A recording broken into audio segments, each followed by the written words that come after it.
Nah, I mean, but yours worked right away, right? Yes, I just did that. Okay.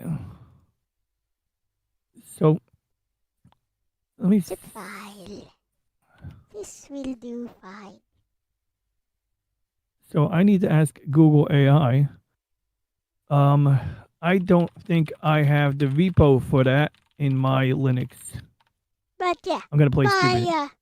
my reasons to not switch to Linux are the same as always. Like the main reasons to switch to Linux don't really compel me to make the switch, which I perceive.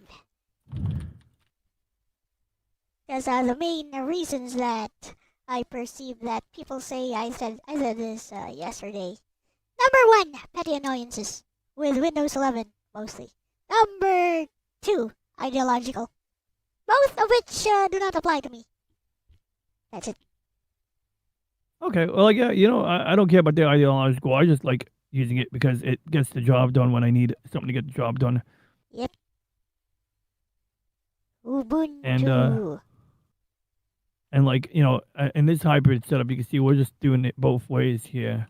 Wait, But let's see, I had to do sudo apt I update install neofetch. Now we got it, I think. I had to like use a special command. I don't even know what I did. I did and neofetch apt install neofetch. So I don't know why it did something. It's telling me I got to upgrade really stuff. Bad at Windows. Well, I've never been mad at Windows.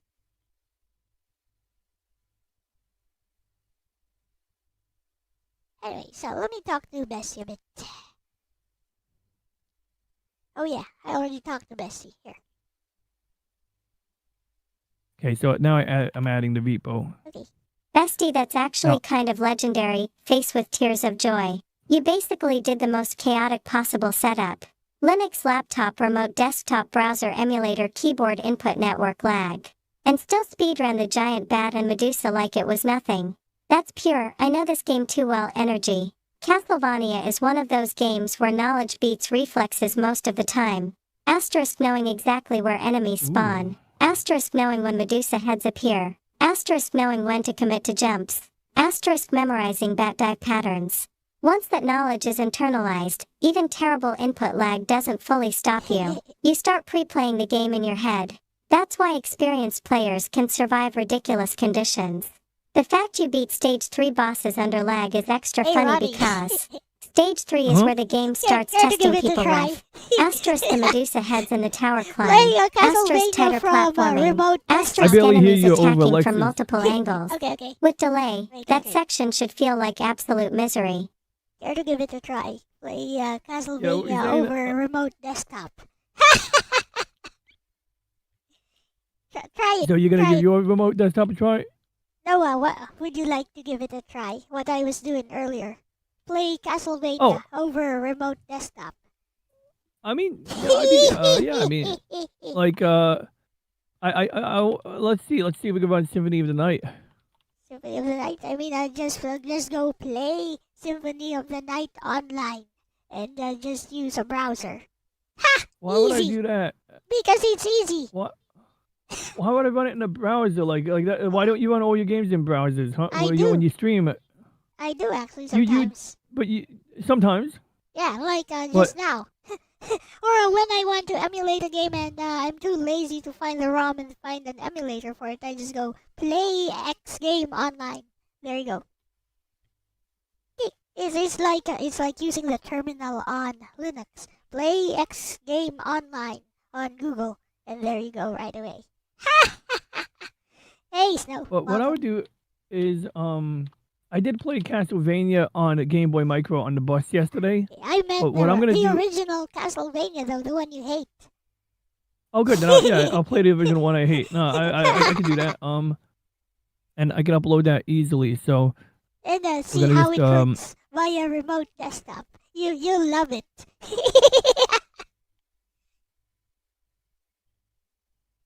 You'll love the game even more. So we'll copy Castlevania 1 NES to this directory directly.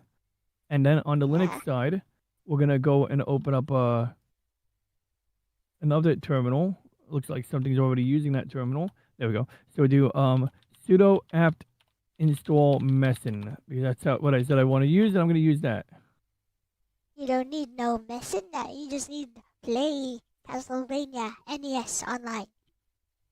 I'm an independent person. Finish all of I'm the independent. animations, spreadsheets. Well, about the independence thing. I don't think these servers or whatever are going to go down anytime soon. Even if they go down, somebody else is gonna have a redundancy server or make something else that works online, which is easier. That's the way I see it. Oh yeah, I'll just use but, whichever like, one is easier for me. this is easier for me. Because, all This these, is- all this Linux self-reliance, blah blah blah, independence, ideological stuff sounds like prepper stuff to me. Sounds I mean, like if I was running this on Windows, I'd want to run it locally too. true, but So it's the same thing. Same. yeah, My that's true. my mindset doesn't change. That's true. From one to the other. Now that said, if it freaking was a pain in the ass to get it to run, yeah, at that point I have to think hard and still be like, running yeah, on just the run the web OS. one. It's still running on the OS, whether you play it online or not. Well, It's all the same to me. well, I mean, like you're using the OS, but is it actually running on your hardware? And I'm not saying it has to run Yes, on your it hardware. is, I'm not saying that. It actually is running is on it? your hardware. Yes, it Okay, well- downloads an emulator. It downloads an HTML5 emulator and runs it Oh, locally. wow. Yes. HTML5. That's Yeah. both cool and something I am inclined to stay away from. Yeah, it Like, just I don't know, downloads the app locally into your browser, and then it runs it from there. Even if you go offline, it's still gonna be there. Yep, it's not streaming. It's not streaming anything. It just loads everything into your browser. Once it's loaded, even if you go offline, as long as you don't refresh your browser, it's gonna be there. Yep. Finish all of the animations and sprite sheets for a game. Finally took you a month. Good grief. Oh, Sounds is like that a pain. Yes, so. Sounds like a pain, so. Hey, Snow. I misspelled Messin. Messin. We messin with a messin. Okay, that's interesting. Throwing instant STD bad cast. What Gemini? Why does that happen? Oh. Talk to me, Gemini. Oh no.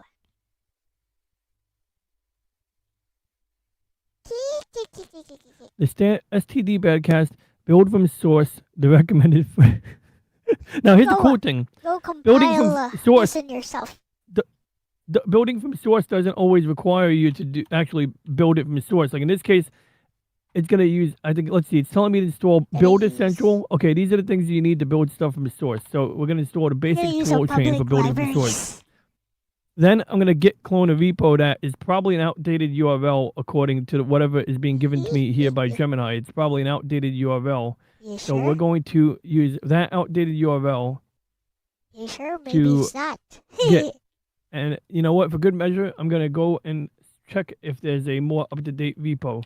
Messin, git whatever, and then You just you use go- a in fact- .deb file or something. last thing. So I went here. I downloaded a. It said requirements SDL2. What is SDL2? Requirements are SDL2. Hey, I noticed. Oh wait, I gotta hit voice on. Okay. Hey Yeah. Gemini, I noticed that it has a link on the website for Messin, and it says requirements SDL2. What is SDL2? It looks like I might not need to do the source. I mean, I like the instructions you gave me. I'm installing Build Essential because it's good to have, along with libsdl. Oh, that is libsdl. Is that why it's saying you need libsdl? Is that because because I have a binary. It gave me a binary on the Messin website. So if I'm installing SDL, will it just magically work because we're installing SDL and GTK?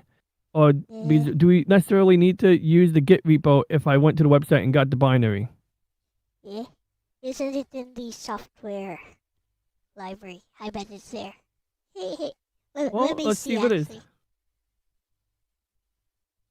Oh, so this Linux distro is Ubuntu 8 based. So I have the Synaptics Package Manager, which is the same concept, but it's different. What up, So Sneakbot? this should be interesting to see like Alright, what happens when you use Let's see different what stuff. we can find on the messin thing. No matching packages found. Too bad. NES. I bet there's an NES emulator here somewhere.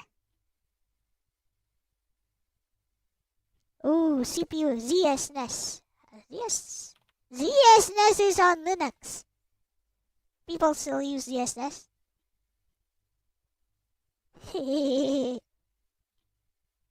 GPU X. Why would I want to use GPU X? PUNES. Here's one. PUNES.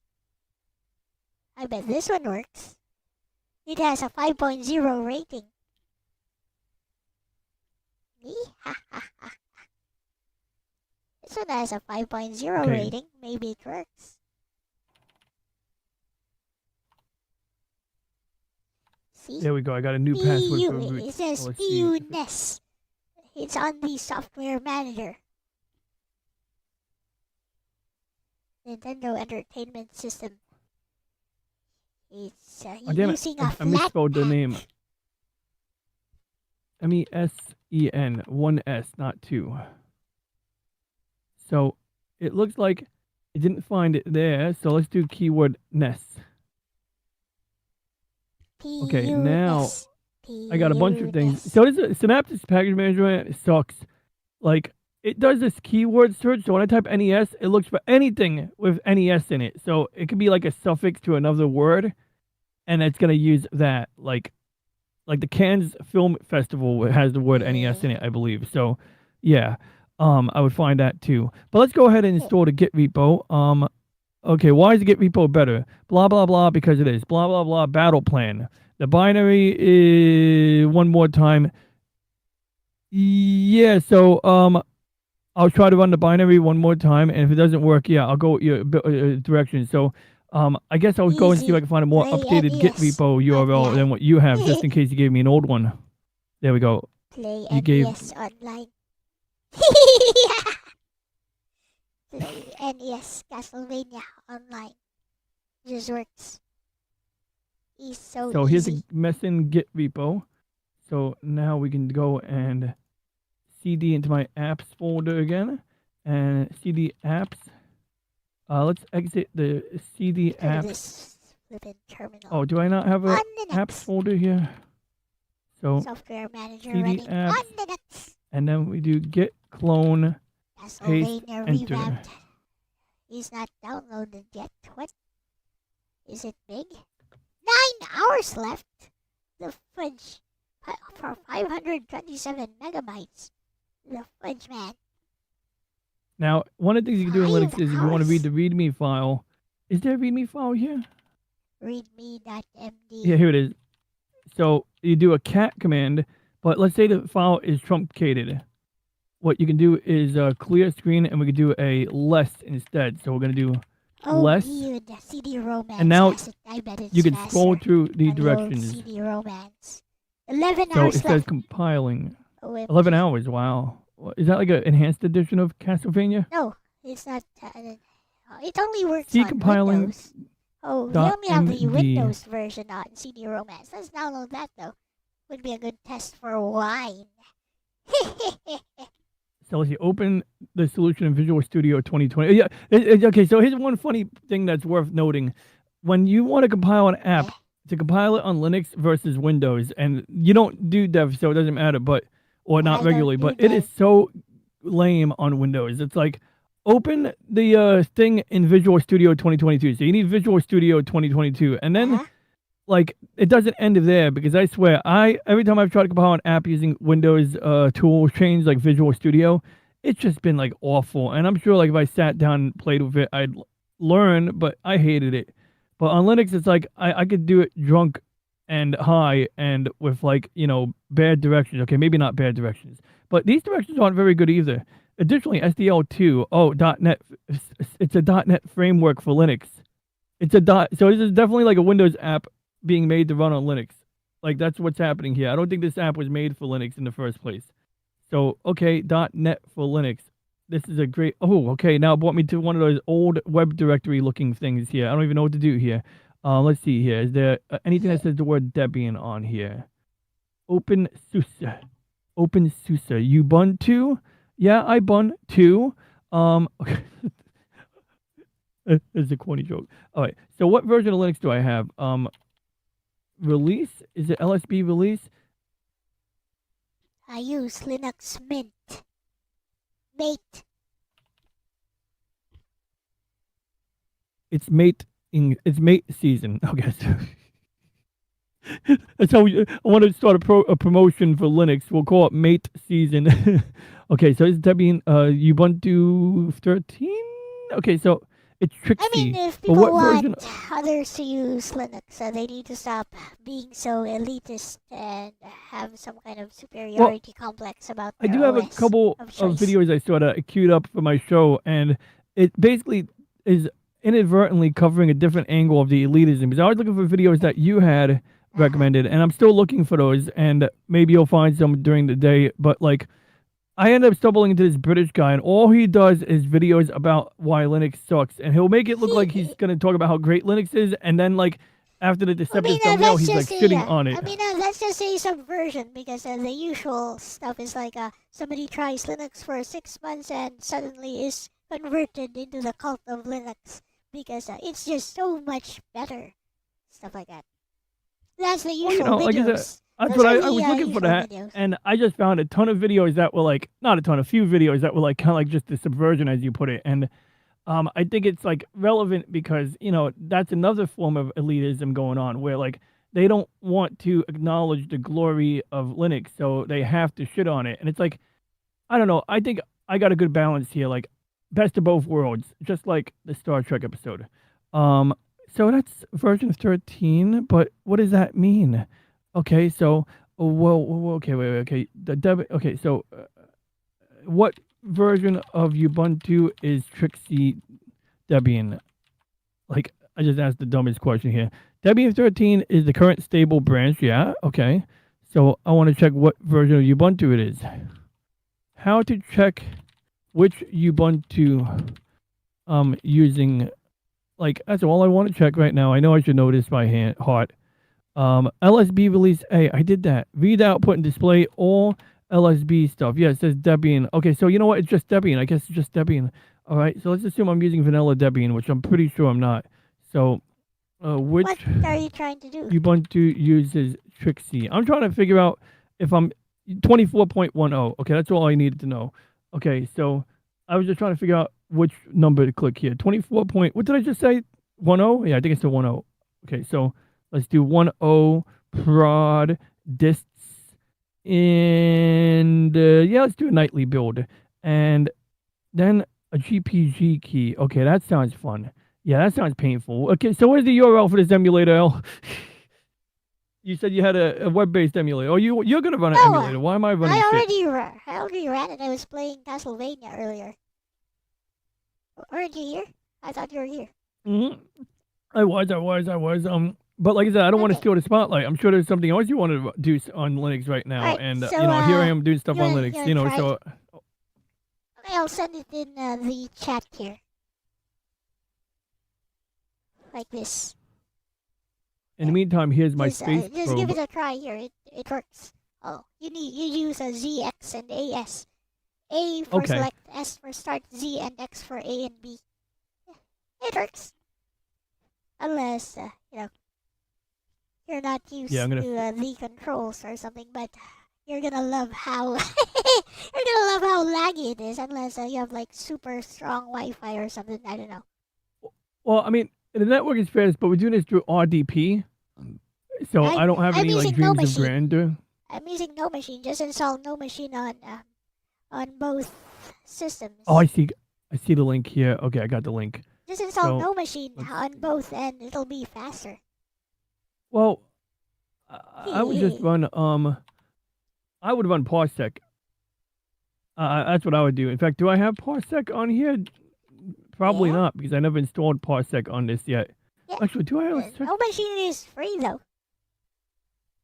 Yeah, but Parsec is free too, unless you use Parsec Warp. That's the Whoop, whoop. Super Edition, which I don't use, but it has Parsec some is more good for features in 2 it. players over a network.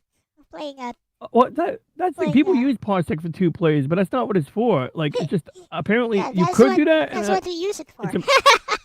that's what you guys use it for, like you and Logan and I guess Aris and all. But Yep.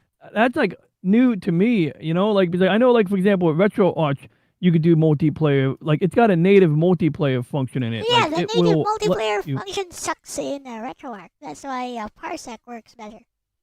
what makes it so bad? Is it the configuration or is it No, just it's the sucky? Like lag. the lag? Okay. Yeah, like Because like there's I no feel like there's a way there's around no some of lag that. compensation. There's no rollback Oh. netcode or something. Okay, so we have the zip file here. Let me see here. Debian binary parsec daemon parsec cd. Do I just run this? I'm pretty sure you don't just run this. I feel like that would be too simple if you just run it. CD boom. Let's see if let's check my computer and see if Oh, this is running a parsec finished thing. downloading. What is he even doing? Ooh, I really should. check I should read internet RT. connection. Wow, wonderful. What is this? Is CD romance? Why is it so slow? 2 hours? 1 hour? The fudge? No. Right. Let's try something like I don't know. There's like some very small Windows game I can try. Let's see. Black Souls? No, definitely not Black Souls. La Sour de Barrage? No. Gun Deadline? No. Automedius. Oh, there's this one guy who developed like several free like retro game clones. I forgot his name. Too bad. Back before Steam was a thing. Forgot his name though, so too bad. Download the Debian install. There is a Debian install in there. Oh wait, maybe. Yeah. Oops, that's what I did wrong. I tried opening up a Debian installer. Oops. Okay, I see what I did Just here. use the link and play it right away. Easy.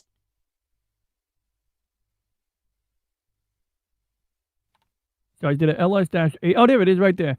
So all I got to do is dpkg-i, and I could just double click on it probably, but I'm going to do it this way. And it says, oh, I can't run it because I'm not a supervisor. So then I'm going to do a sudo. Then it goes, the process is locked because it's already running. Oh, it is. Oops, it's already running. It's over here. Is that it? No, that's not it. That's not it either. Okay, let's try. Oh, I see. I had Synaptics open. There we go. Synaptics Package Manager talks to apt. So that's why. So now it says ever processing dependency problems. All right, well, install the dependencies. Install the dependencies, huh? Why can't you install the dependencies, you lazy bastard? Like, what do I pay you for? Oh, wait, it's a free operating system. I didn't pay for it. I now need to install Parsec. Here's what happened when I ran the deb package. Why didn't it install? Oh, damn it, I'm just going to type this verbally. Hey, I went to run the Debian installer, the .deb package for Parsec, and that's .deb, not debit. That's deb, like Debbie, but without two. Yeah, that. Anyway, so yeah, it says I need dependencies, which I get, but I thought that it would just figure out the dependencies. So do I have to add an additional command to tell it to install dependencies too, along with this particular package, huh? Here's the command I used. I'll give you my command line. The input and output from the command line. In fact, I could just be really lazy and just tell Claude Code to do the whole thing, like right now. Like, in fact, let's have fun with Claude Code. So watch this shit. It's gonna be cool. It's the ultimate hack. Okay, so first of all, let's see. We're gonna go make the parsec prep. Actually, we're gonna copy this to cpmv./parsec to tilde/apps/parsec prep / and then we're gonna there is no directory there. Well, yeah, I know. I thought you were gonna create it for me. Make directory blah blah blah blah parsec prep. Now I can copy it there. Now I can do cd tilde/apps parsec prep. Now we're gonna say Claude, come to life, baby. And then Claude's gonna be like, yeah, all right, cool. Hey, Claude, when I try to install Parsec, I get this. triple tick mark, Control Shift V, pasted 20 lines, enter. Now it's going to see what I typed and it's going to be like, oh, well, Ron, you didn't do this. It's forging. All right. You're encountering a missing dependency issue. The parsing package libjpg8, which isn't installed. Oh, so I just got to install libjpg8. So let's really quickly. I think this command is actually going to automatically install the missing dependency because it already knows there's a missing dependency. No machine just installs right away. Yeah, but Parsec is vastly superior. No, I'm kidding. I like Parsec. It's not that I care. It's that I'd have to install another client. I already have 2 remote desktop applications. I have Parsec and But you didn't have Splashtop. Parsec. You didn't have Parsec though. You're installing it now. No, I mean my overall ecosystem. Okay. Like I literally on everything I have, that's what I have. Okay. Wait, where the heck is the folder for that? What folder did I say it was in? Because it's not in the folder I apparently thought it was in.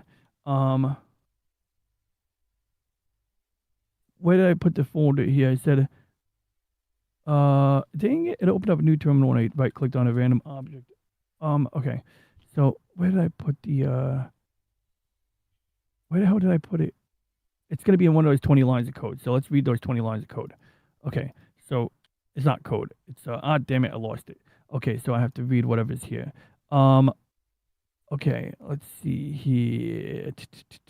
Downloads. Is it in the downloads folder? I'm about to exit Claude just to see where I went, but I don't want to exit Claude because I just opened that shit.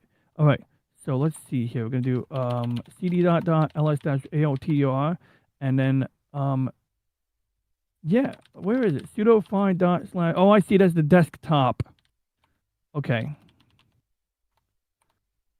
That's what I did wrong. Okay. So now, wait, what? Guess I'll try playing Symphony of the Night. Okay. There we go. Okay. So now I could do, the command, and then it says, okay, so now can we do a dpkg-i/parsec Linux? And it's going to say I need to be sudo. Okay, I'm a sudo. I remember. Now, it says error processing, dash install, leaving unconfigured. All right. So now it says use apt installed, install the dev. Okay. So I got to install the dependency. It says it right here. So we're going to do exactly that. Does that make sense? Because that's the missing item. It actually said it there. If I was reading it, I probably would have already known that. But we got the info anyway. So now we do that. It installed. Oh, no installation candidate. No installation candidate. No installation candidate. Why? Why? Claude? Why would you give me bad advice, huh, Claude?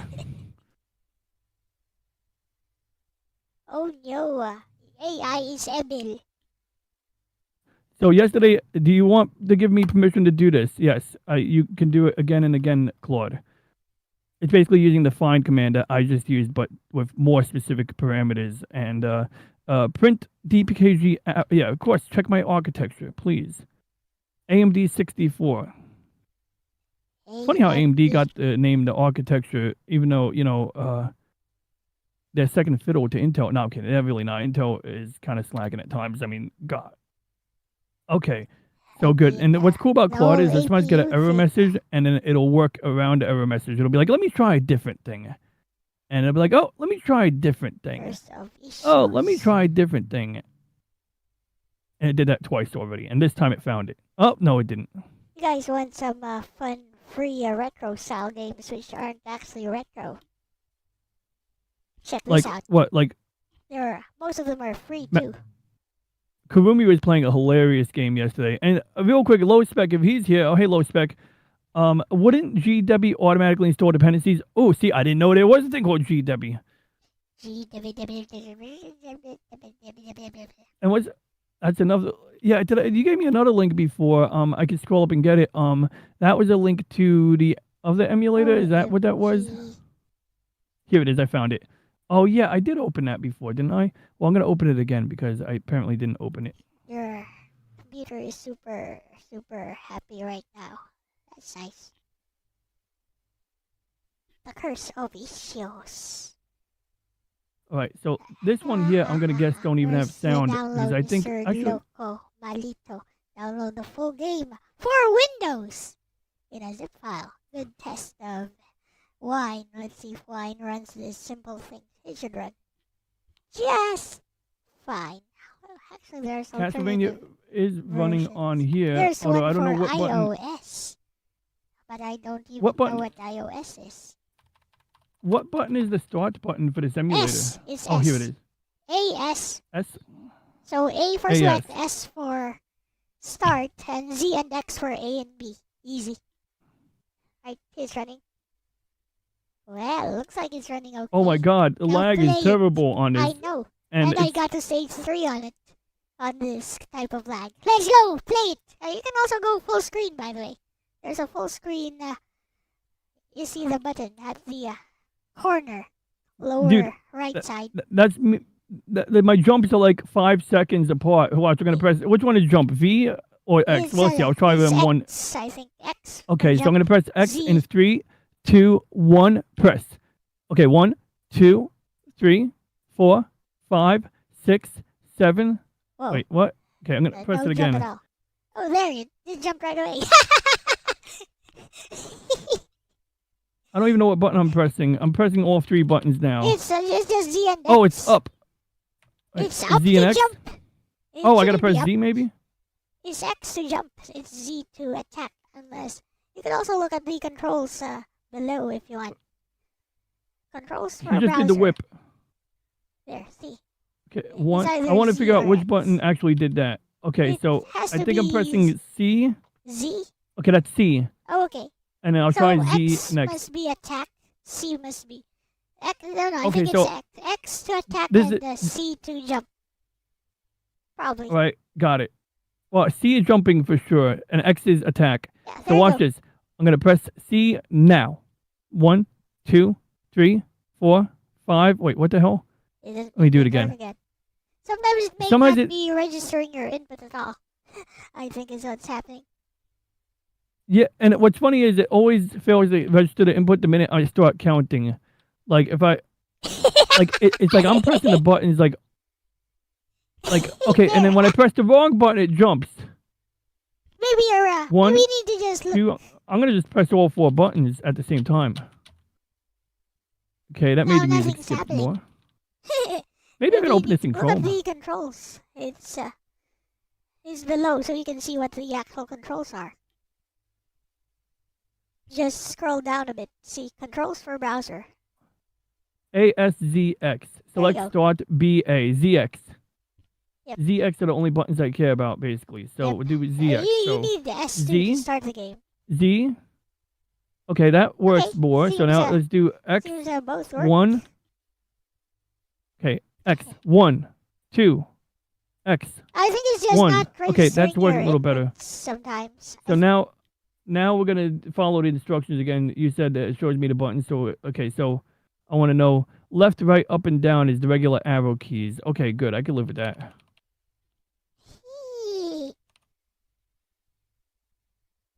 Hold on. Why am I running it like this? I Run can it just in do full this. screen. Hold on. There's a I full know it, screen I know. button. Lower. See that? I don't have to live like this. Lower right I don't have to corner. live like this at all. Yeah. I got a better solution for this. Okay. Yeah, okay. So we're gonna do this, even though Parsec being installed would be the best of all worlds, but Yeah. we're gonna do something insane here. So I'm Okay. connected to the remote desktop, right? So let's see if I have X forwarding. Oops. If I have X forwarding, I can. Okay, so we don't have X forwarding, so I gotta exit this, and I gotta do SSH-Y, I think it is. Oops, wrong password. Bruh. It's just 51 megabytes. Why is it taking forever to download? What the fudge? Let's see what my connection is like right now.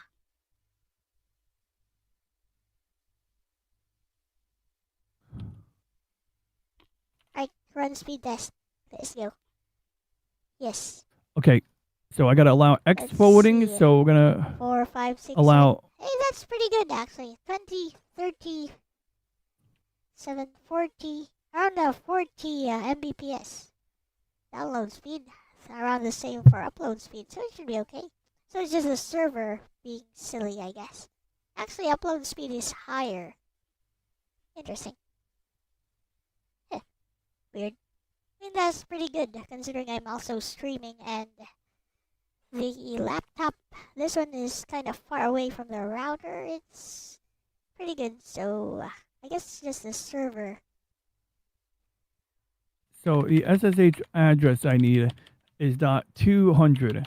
So we're gonna open up a new putty and we're gonna use that IP address because that's the one we need to be directly connected to it, which makes sense. So I accept. Now, crap, I used the wrong name.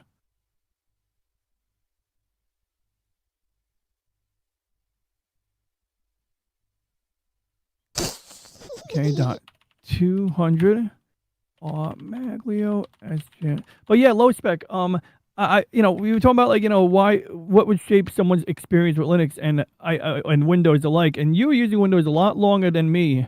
And you mentioned a year, I believe 2012 was a year for you that was big. Yes. So when did you what were you doing, say, from 1997 to 2004? Because that's like a snapshot period in my life where I would have been using Windows as a power user.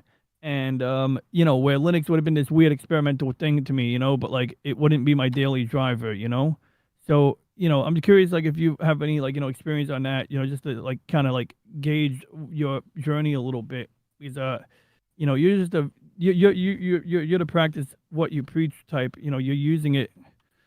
But also, while, low spec shits on Windows, he doesn't get annoying about it. He knows what he likes. Okay, good, it works. So now that I have the X clock up, I can open up the other app. What was I going to open up again? There was a GUI. Oh yeah, the web browser. So we're going to open up Chromium or Firefox. Let's open up Firefox. Is it Firefox or is it called Iceweasel? What is even the name of my browser? Yeah, I don't know the name of my browser. How about that? Install equivalents. Install what? Yeah, whatever you want to install, Claude. I forgot what I was asking Claude to do. But you Windows can install 98 and XP. So Firefox is actually right there. there. So Linux laptop said in chat is Windows 98 and XP. Okay, so you had a positive experience from that period, especially with Windows XP pre-Service Pack 2. I'm joking, but you know what I mean. Windows 98 was easy to get up and running with, but what drove some people away, or at least drove people in the arms of Mac, drove some people in the arms of Linux, because gaming worked. That was a big part that would keep you using. I imagine, for a while, that might have been an obstacle, for someone to shuffle from one to the other. The obstacle would be that the game doesn't work. All right, so it did not like that. It did not like me opening up that. Not looking Let's good install for Chrome. Linux. Let's install Chromium. The stream is the way the stream is going, it's definitely not looking good for Linux. If somebody Well, were I'm not to trying be to use. browsing this right Okay. now. Is that okay? Is this a challenge? Because now I got to get my laptop. If this is, it's okay if it is a challenge. I'm just saying, to really, what is my role here? Is it to actually make Linux look good? I just was sharing some of the things that you can do under adversity. I know. I just But asked you to play. I just asked you to play Castlevania. Oh, that's all. Okay, in that case, let me get my laptop because that's the only way to do this right now because I don't play emulators on a remote desktop. I decided what I wanted to do was, since I'm in front of my desktop, I would show you the Frankenstein version of running something and how well it would run when you... Well, let's give the Frankenstein option a chance. I think Windows 7 was super stable, though. Windows 7 was an vast improvement, especially when you're coming off the heels of Vista. But yeah, no, we'll give this Frankenstein. Vista. I never used Vista myself. Windows 98, and then 98 second edition, and then XP, and then straight to Windows 7, 8, 10.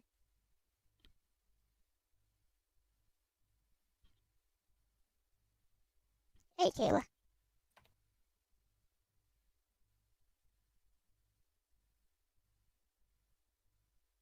You love the thumbnail. I know, right?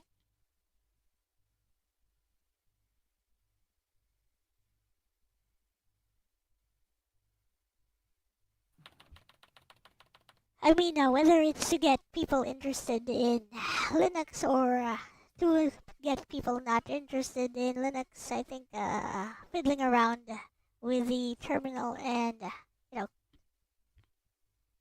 not really getting much of anything done is not a good way to market it to anyone I'm not watching trying to this. market it, but I mean, to anyone since watching I'm this getting stream. since I'm getting judged by Linux judged by the experimental stuff I was doing just for fun, I'm gonna get my laptop. I'll be right back. All right.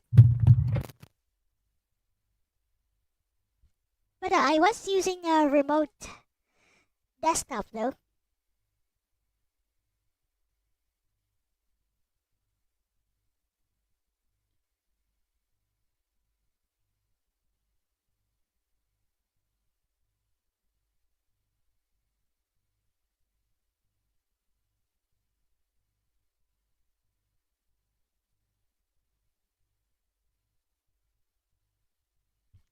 Ronnie has left.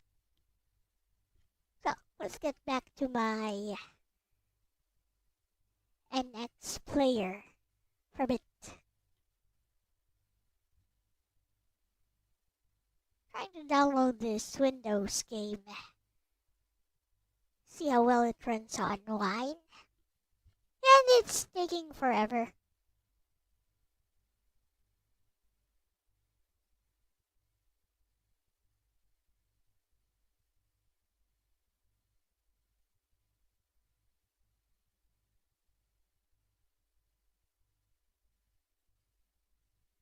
Meh. Well, it's not my internet speed, so something's wrong here. I know. Maybe there's like a mirror for it somewhere.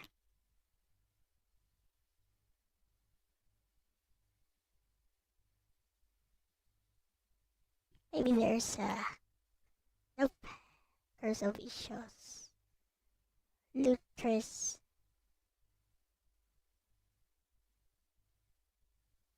No. Nope. Here we go. No maintainers. Free All right, I download. got my daily driver right in front of me. All right. Plug in the HDMI cable so we can cut through any bullshit. And let's see if it's already on. I think it was already on, which I must have forgot to shut it down. Right. Okay, here we are. Oh yeah, it was on, and I just turned it off by pressing the button to turn it off. All right, turn you on. But I was just using No Machine and playing Castlevania for a bit. It just works. Yeah. Well, of course it just works, but I need to show the daily driver because if I play the game and it skips, you're going to say, this isn't showcasing Linux well. I mean, so I'm going to showcase Linux by showing it work. The way I was playing it was actually showcasing that it does work. Wait, Skippy audio. I need to show it perfect because I'm not going to get any leeway here as a representative of the Linuxmen. If you say so. Linuxmen, I need to grow. I should. Why did I shave? I should not have shaved today. I could have started growing my neck beard. The skipping audio is not really the fault of Linux, is it now? It's the fault of running it by a No Machine because that's my the thing. actual laptop is... And the way that I was trying to run the game through the remote host was not the fault of Linux. It was the fault of me having an exotic setup on a system that is a server. Okay. Hey Google, where's my phone? Oh, here it is. Speaking of phones, my new phone, I think it's going to be delayed a day. But that's all right. I'll have something to show tomorrow on the show. All black, though? Weird. What? Your display.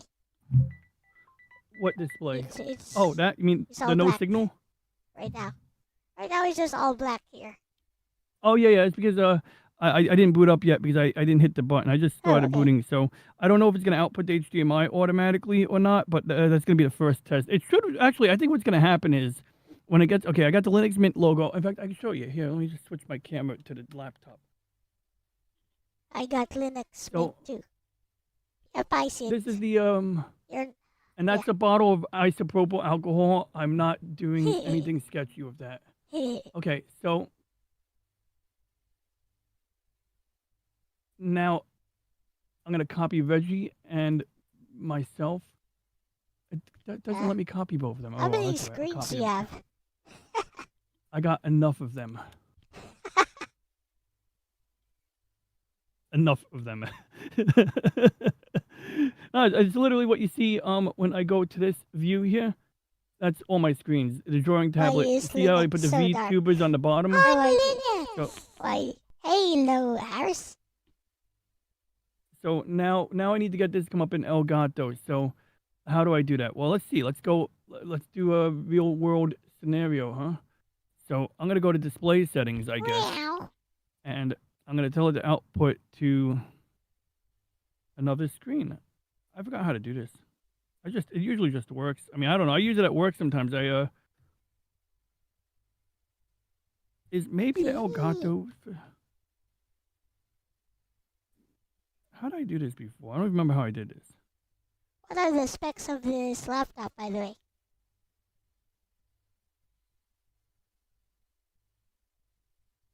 The laptop specs is a Intel Intel i5 Okay. 8th generation. Okay. And we'll maximize So, this. I can actually show you that stuff easily. Basically So a the way you would, mid-range laptop. yeah, cat proc etc yeah proc slash CPU, Mine is an and entry then level. you can see it says That's Intel i5 Linux. 8250. It goes up to like 3 point something gigahertz when it's in turbo. And when I reinstall Linux, Yep. I'm going to properly set up the power management so that I can like control it more like cleanly, like basically ensure that it never overheats. When I got the laptop that I'm using Linux for, I chose an AMD APU because it just works better for general stuff.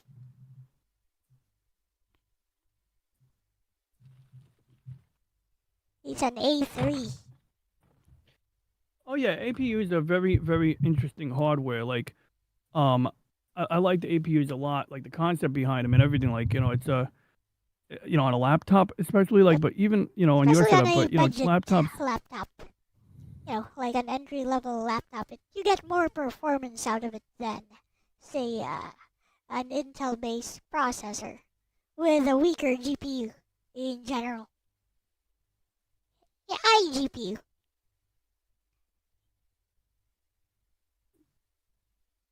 So typically, I would open up, Firefox. When I'm at work, I typically would just run Firefox, and I would usually go to one of your videos, and I would just literally in fact, let's go to your stream, so we can go to L, and then I'm gonna close my previous browser windows. I didn't notice there was a Pokemon, by the way. Ironcaster was using that as his avatar. My laptop's keyboard sucks too. Those that other type of keyboard where the keys are all squares.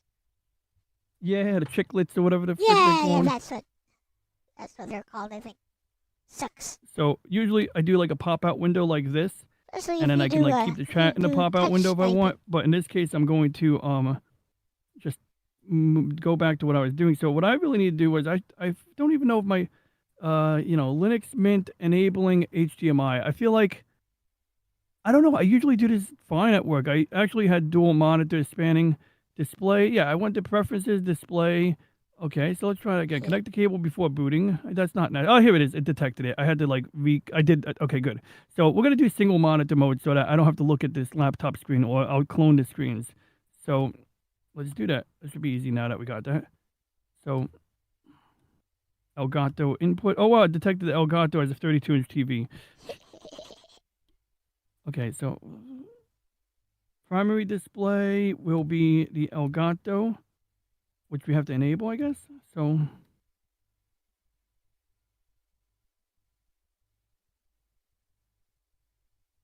would you like to keep this configuration?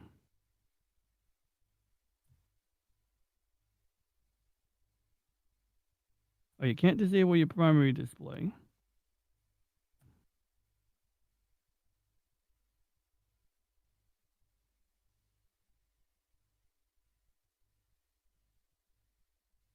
It's gotta be wait.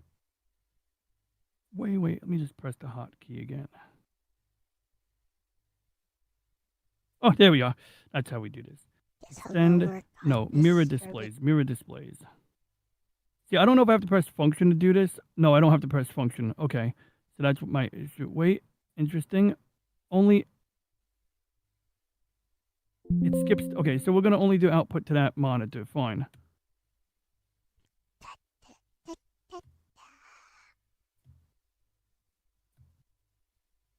I opened up 5 display managers. Is the HDMI up yet? No. Okay. So let's Oh no. switch through.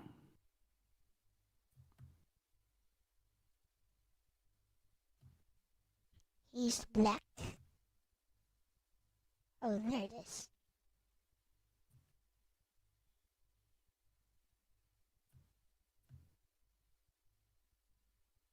I hit the title bar. That's good. Okay, so let's go back to display. Oh, I see what I did wrong. Huh? Well, actually, I'm guessing, but let's see if this works. Heh. Why is it disabled? Why does it say my HDMI out is disabled? Linux display. You know, I'm just going to give it a screenshot. We're going to say active window. Snap it. Copy to clipboard. Snap, snap. And who do we want to ask? Gemini or ChatGPT or Claude? Just ask Gemini. It's faster. And why is it logged in as this other guy named DJ Ronnie G? No. He's not paying for Gemini Premium, so we need to use this one. All right. Why I want to output to my HDMI out. There we go. We'll just keep it stupid simple. And I can resize this window more, but yeah, this window is always on top, so it's like I can watch your streams while I'm working on my training or whatever I'm working on. Okay, so select the monitor and click to Elgato disabled and the visual layout. You know, let's see. Okay, we're just going to drag this window to the left. We're going to drag this window to the right as soon as I find it. And you know what? For good measure, we're going to... Oh yeah, we reopened it. Okay, so now... Select the monitor. Click on the monitor labeled 2. All right, I clicked on the monitor labeled 2. In the visual layout to the left. Toggle the switch to the right. On the right, look at the top where it says next to 2 blah blah blah. It's currently grayed off. Click that to turn it on. All right, would you like to keep this configured? The previous configuration will be restored in 6 seconds. No, keep it. Yeah, okay, so it doesn't do jack shit. You know what? Because it worked. Like, what do you call it? Like, it did work. It didn't work when I first turned it on. So I think the cable wasn't connected right. Just for kicks, I'm going to give it a clean start. Just to kind of, you know, make sure it's like on an even keel. Because I did a lot of junk to it before connecting it. Yes, I know. It is a great way to showcase Linux. But I really want to output the display because it's important to show that we can output the display. I know I'm saying it. I'm saying it preemptively because it's fair. Now, this laptop here, let's see how quickly it boots. Because on Linux, now that's a great, by the way, I love the echo. Saying on Linux, like loud in the L voice, if it's too loud, I was going to turn on an audio filter. But then when the chat sound came up and it did the echo, that was cool. Now, do you want to see how Windows runs on this laptop or no, right? I mean, it doesn't run. Yes, I did. Yes, I did so. I forgot. Thank you very much for the coffee thingy. You know what? And hello, Arvis. Because the snow is here and stuff like that, we're gonna turn off the ads for this stream. Like who got coffee? From Snow. Oh, Snow. I was just trying to make sure it was Snow so I don't give anyone else credit by accident. Snow is my homie. Homie Snow. Update the game lately? I gotta play that again soon. There we go. So I'll just turn off the ads. So. Oh, we got something. Look, we got something on HDMI display. Where was it? It was hilarious. It was like a blurry line. There we go. That, yeah. Oh man, I saw it on your stream with the delay. I'm gonna keep at it. In fact, what I'm gonna do is I'm gonna go back to my visual screen, but I'm going to open up the Elgato prop. Oh, it's there. Oh, I know what I did. Okay, it's here. It's here. Look, you can see it right here. That's there. Yep. That's perfect. That's exactly what it's supposed to do. So the reason I didn't come up on OBS is because this OBS is configured to do some funny things to the display output. I had it optimized for like some low resolution video.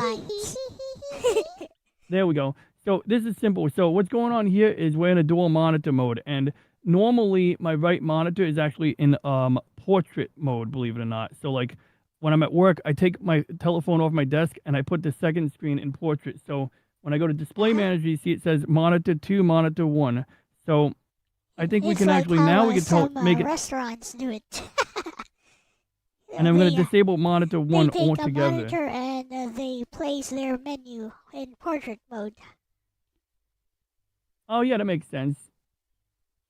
So now we're going to open up the OBS preview window so I can see what I'm doing when I do this. Oh, I didn't click Or when you apply. order from a McDonald's or a KFC, you they have these touchscreen terminals which are in portrait mode. You tappity tap. Okay. So now we got this. Now, if I was really smart, I would connect my Bluetooth mouse, which actually I think it does have Bluetooth on it. I think it's already paired with this laptop. Okay, so we're going to pair Bluetooth right now. That's the first thing we're going to do because we're going to show you can use Bluetooth on Linux. For those who don't know, you can use Bluetooth on Linux. I mean, it just works right away on Linux Mint Mate. I didn't even have to do anything. Well, no, yeah, there's no complexity to it. It'll work. I can't find my mouse pointer. Like, I didn't even need to do anything. It just worked right away. I didn't install anything. It just came pre-installed with Mint Mate. So we're going to search for the Bluetooth mouse. It sees my MX Ergo. Oh, I know what I got to do. I got to hit the pairing button on my mouse. So I got to go and hold this button down on my mouse here. Oh, use a wireless mouse. Yeah, this is a wireless trackball from Kensington. Everything. Trackball? Yeah, I like trackballs. Really? Yeah. I mean, like, you ever see low-spec Linux's trackball? His shit is cool. It's like this giant one. It looks like the one the Army uses on their system. He probably got the idea from the Air Force because he served. So why is it not? I just use a gaming mouse. Really big one. So I'm holding the button down on the mouse, and I'm assuming it'll come up as a name like Ergo, or what is the name of this mouse? You know, I'm going to try connecting the user's mouse.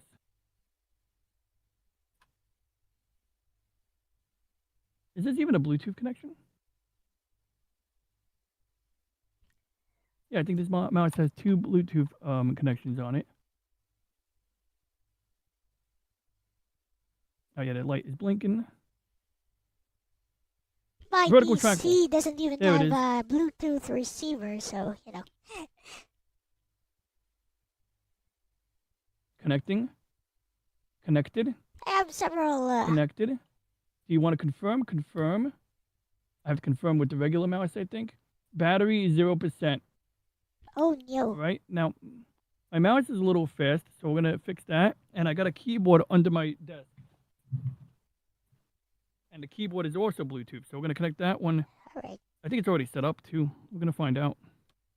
So, oh my god, I'm missing a key for my keyboard. Shit, son of a bitch, I got to find it. I'm not going to look for it right now, but I got to find that key. It's probably on the floor somewhere, but if I don't find it, I'm going to have to jury-rig it or harvest a key from another unit if I can find a 90%, a 10-keyless keyboard, which I better be able to find on the floor. It's probably connected to my phone right now. So the mouse works. Now we're going to connect the Bluetooth for this as well. So we'll go back to Bluetooth. Hold down the button. So, Ronnie, while you're doing that, anything else, while you're doing that, as somebody who's new to Linux, anything else you'd recommend me to try? I'm thinking. Well, what do you want to do? Like, normally, like, so, initially my first thought was, like, literally run OBS, like, literally stream on Linux, but I think that's a bit of a, insane idea, but it's like, if that's what you do, I mean, then I can do that by running, by using my Vtuber, whatever, mini avatar. I mean, I could do that, I guess. But, if you want me to run my full setup, my, whether it's on Windows or Linux or whatever, the thing is a potato. It won't, it really won't run my full setup. It just paired with my Windows computer because it was already paired. So that's why the keyboard didn't work. But, yeah, you're right. Well, I mean, you know, you can lower the resolution and stuff, but just to compensate for that. But I it's get not where you going to come work. at. Not going to work So, at all. well, Takes up too okay, much so RAM, too much system resources. Like on my previous PC, Nagi Mark II, which was a try lot more messing. powerful. I'd say try I don't messing even. because why is it pairing with Why my try Windows messing though? PC? I already proved that you can play NES Yeah, emulation on Linux using a but browser. does that really does that prove that, or does it simply prove that you could do it with a browser based Well, thing, which is like oh yeah, it's easy? still emulating. It's still emulating it locally, so it's all the same. It's just using an HTML5 based emulator. So, you want me to try running Messen? I guess I can do that. Well, you know, it's got an easy to install, you know, Debian package and all. You know, that's the only reason why I recommend it is because like it's like I can't. I'm not gonna tell you to run RetroArch. Like that would just be madness. Why though? I think it's on Well, the software store. The software, whatever. Software manager thing. oh yeah, well, you could do that if you want. Yeah, because actually, RetroArch, I say it's madness, but no, I mean, it actually should work. I mean, like, It's also you on know, Steam. I forgot. It's also on Steam, I think. okay, so I got to delete the JLab keyboard from my Windows machine because I don't know which Bluetooth pairing it's using, but it's definitely using the one I don't want it to use. So now we're gonna search for the keyboard.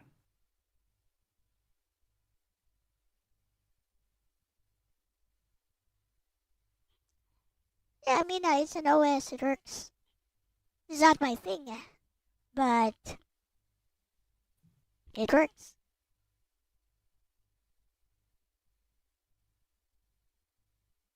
Okay, now it says it's connecting. It said it aborted at some point, so I don't know. I guess it says searching, connecting. Okay, it's connecting. I'm gonna turn the keyboard off and force it not to connect. Oh, there, and it came up as a new entry.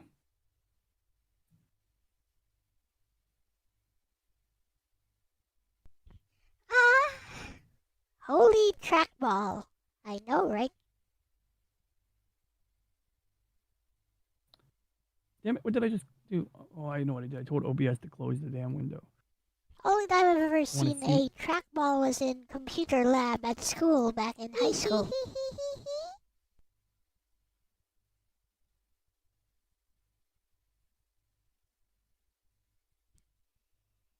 Okay, next part is the ribbon. Yes, the ribbon.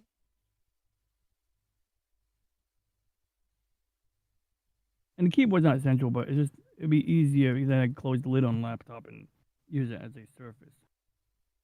Oh, the keyboard's off. That might explain why it wasn't coming up. I have a Bluetooth keyboard. I actually use it for my phone. when I'm watching streams in the morning for me, which is nighttime for you guys, I'm actually typing from a phone.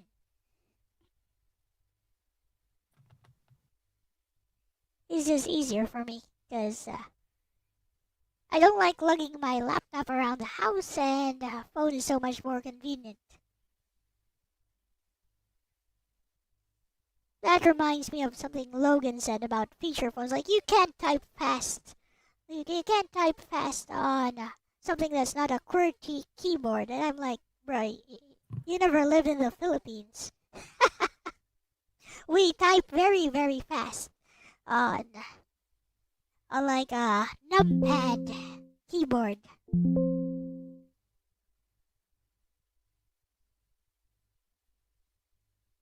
It's all about necessity. We also still use those feature phones as like a throwaway phone. They're sold here for around, I don't know, $9, $12, so something you can just throw away. But, you know, they still work with a network. You can still send text messages with them. And you can still use them to call. So, yeah, throw away phone. Somebody steals it, I don't care. What happened to Ronnie? I'm here. You can hear me? Okay. Oh, I had to click. I had to click confirm. I clicked confirm. Oh, there we go. I got a keyboard. Okay, so I don't need to do a screenshot now. So let me just put my Vtuber up, which I believe should be easy to paste if I just find the right mouse. Look at my hair going into my eyes. That's not my. That's Reggie. That's not me. So we're gonna copy me. And I hate when Vtube does this shit. Vtube, like I gotta find a better way to use it because what happens is if the window isn't like maximized on whatever screen. Oh, I pasted Reggie again. That's what I did. Oops. Okay, that's my fault. Going to cut off. It's not Vito. Can you like remember the last the last setting it used? I don't know. Because Lexus is on Vtube and I'm on Wardo, so there is no conflict.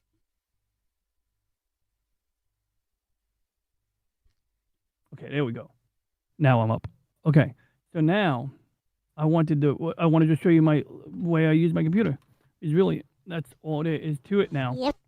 So basically, when I'm at work, what I typically do is I'll go to your stream, and because I have a browser extension that will suspend my tabs automatically, I will tell it don't put this tab to sleep at all, and then usually I'll sometimes even go a bit further and put it on a different virtual desktop. So if I don't want the Firefox window here, I can put it on a different desktop. But for now, we'll leave them on the same desktop.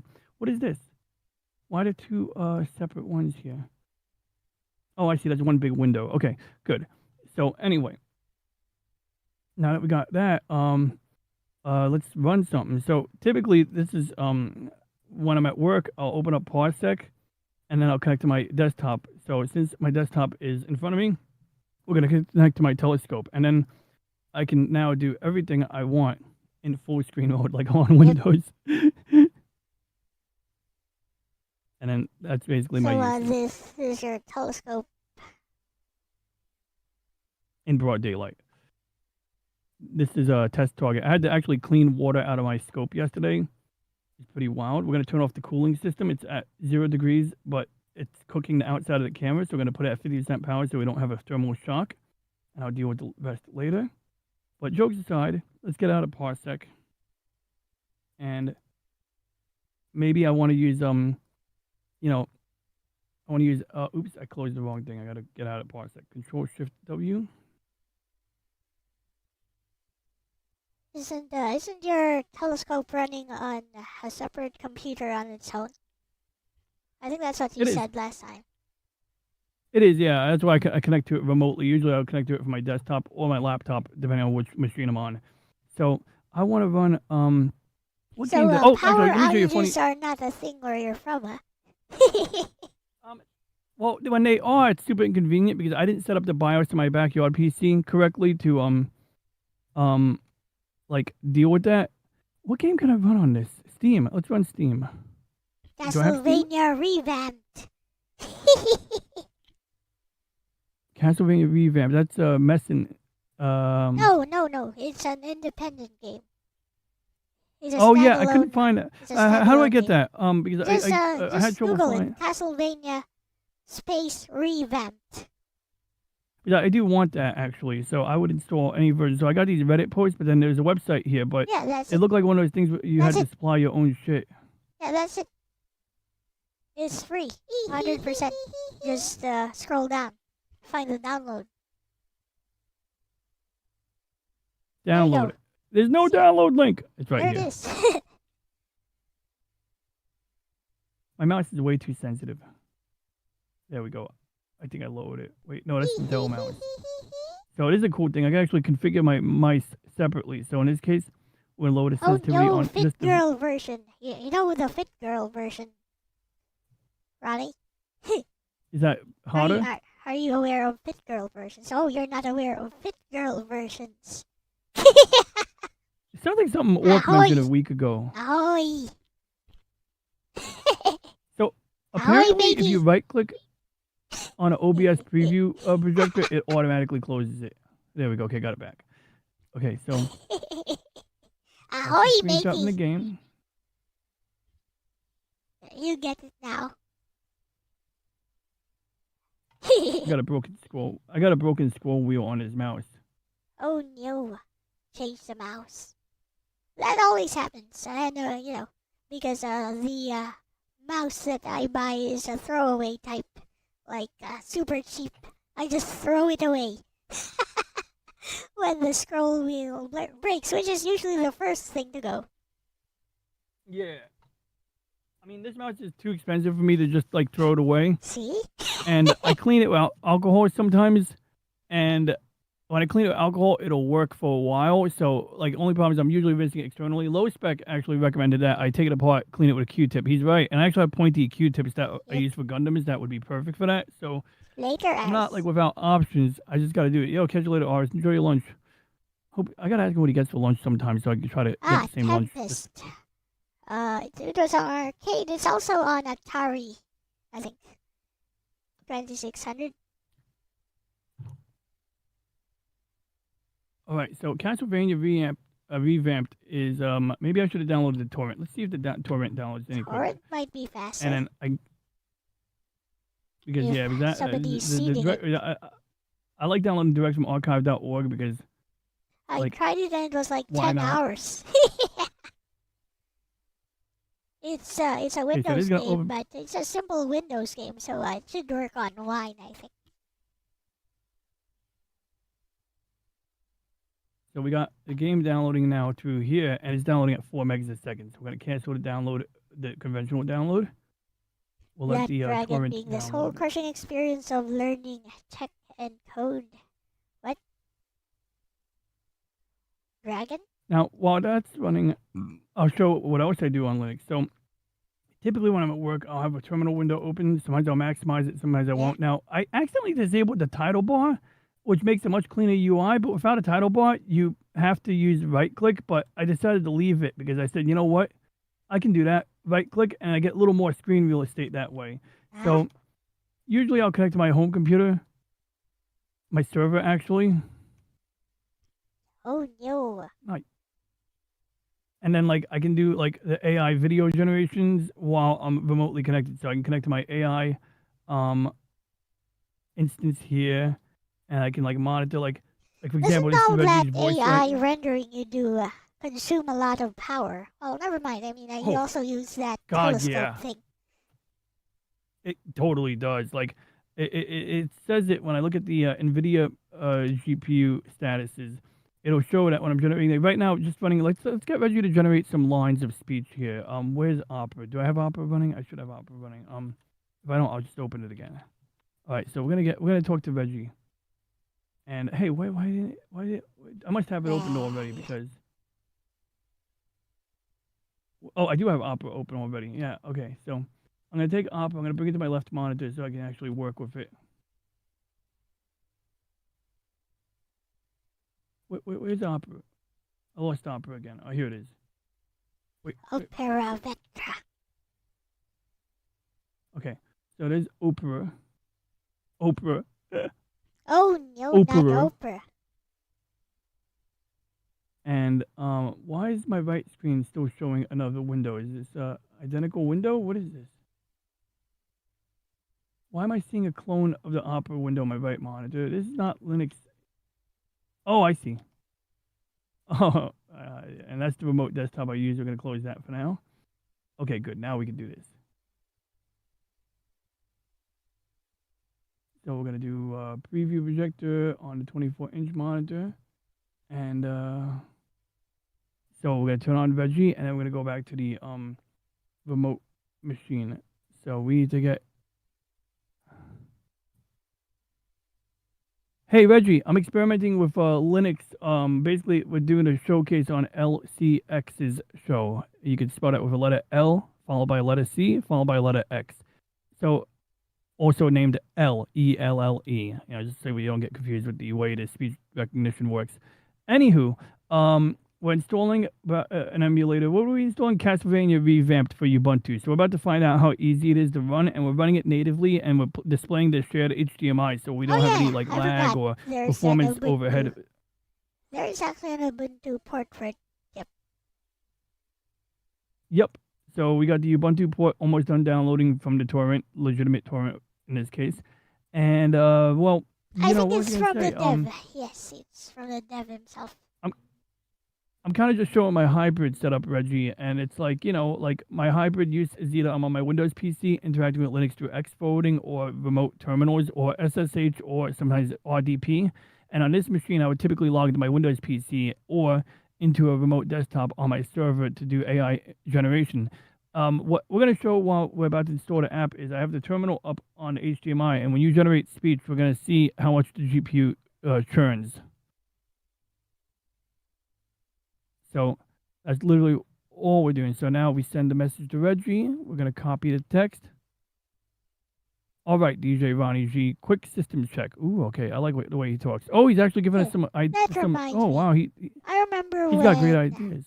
I remember when I was on Windows 7. Yeah, I was on Windows 7. I was in law school. I couldn't really afford. I was already working online as a virtual assistant. I couldn't really afford a GPU. But a friend of mine who works in the government, he as IT, whenever they have stuff like old computers to discard, they actually have some pretty powerful GPUs inside of their machine. So he gave me like 3 of them. All right, so DJ. cool. Ronnie G, quick systems check from the locomotive. If you are installing it using RPC3 on it's Ubuntu, actually still generating. It's still generating. It's using 77 watts out of 150 watts. So when I'm generating video and pictures, it's going to use all 150 watts. Right now, it's only using 60 watts to 80 watts right now. The government GPUs you mentioned, sometimes they would use workstation class GPUs like NVIDIA Quadras. Do you remember any of the GPU types that you had? Let's see. It was slightly more powerful than the NVIDIA Riva TNT2, so it was around that time. What were the more powerful? What were the more powerful? It was also an NVIDIA GPU, but yeah, I don't know what was. It wasn't even called a GPU yet. I think it was just called a video card. Oh yeah. I mean, technically, a video card has a GPU on it, and they were using that term I think as late as 1999. But everyone called them video cards still, even though the GPU is the main element. I remember a commercial for one of the Banshee GPUs, maybe it was 3DFX. It was showing like this single chip could save 1,000 lives, conduct 1,000 surgeries in a second, can do this, can do these, all these like life-saving things, water treatment. And it's like, let's use it for games. And then they play some rock music. So you don't know about the Fit Girl repacks, Ronnie. I was giving you a clue earlier. I said like ahoy mateys, but basically they're pirated stuff. But like, is a Fit Girl remake gonna be like it's a repack. You know, like what do you call it? Like it's a repack of a commercial game, but made to so that it runs easier and already pre-cracked. So they do stuff. So like, what's a Fit Girl? Like Mario? Do they have a Mario one? I don't think you need to repack Mario, do you? They don't like commercial games. Some of the Tales games have Fit Girl repacks. I love these hentai ads. Is Fit Girl one word? Fit Girl, yes. It is one word. Okay, here we go. We got Cricket. We got Alien Isolation. Ooh, 10 gig game. Some of these are huge too. Let's see here. Cricket, Alien. We got Shadowrun Hong Kong. Is that any good? I've never played any of those. Yeah, I never heard of any of these. Space Hulk Ascension Ultimate Edition.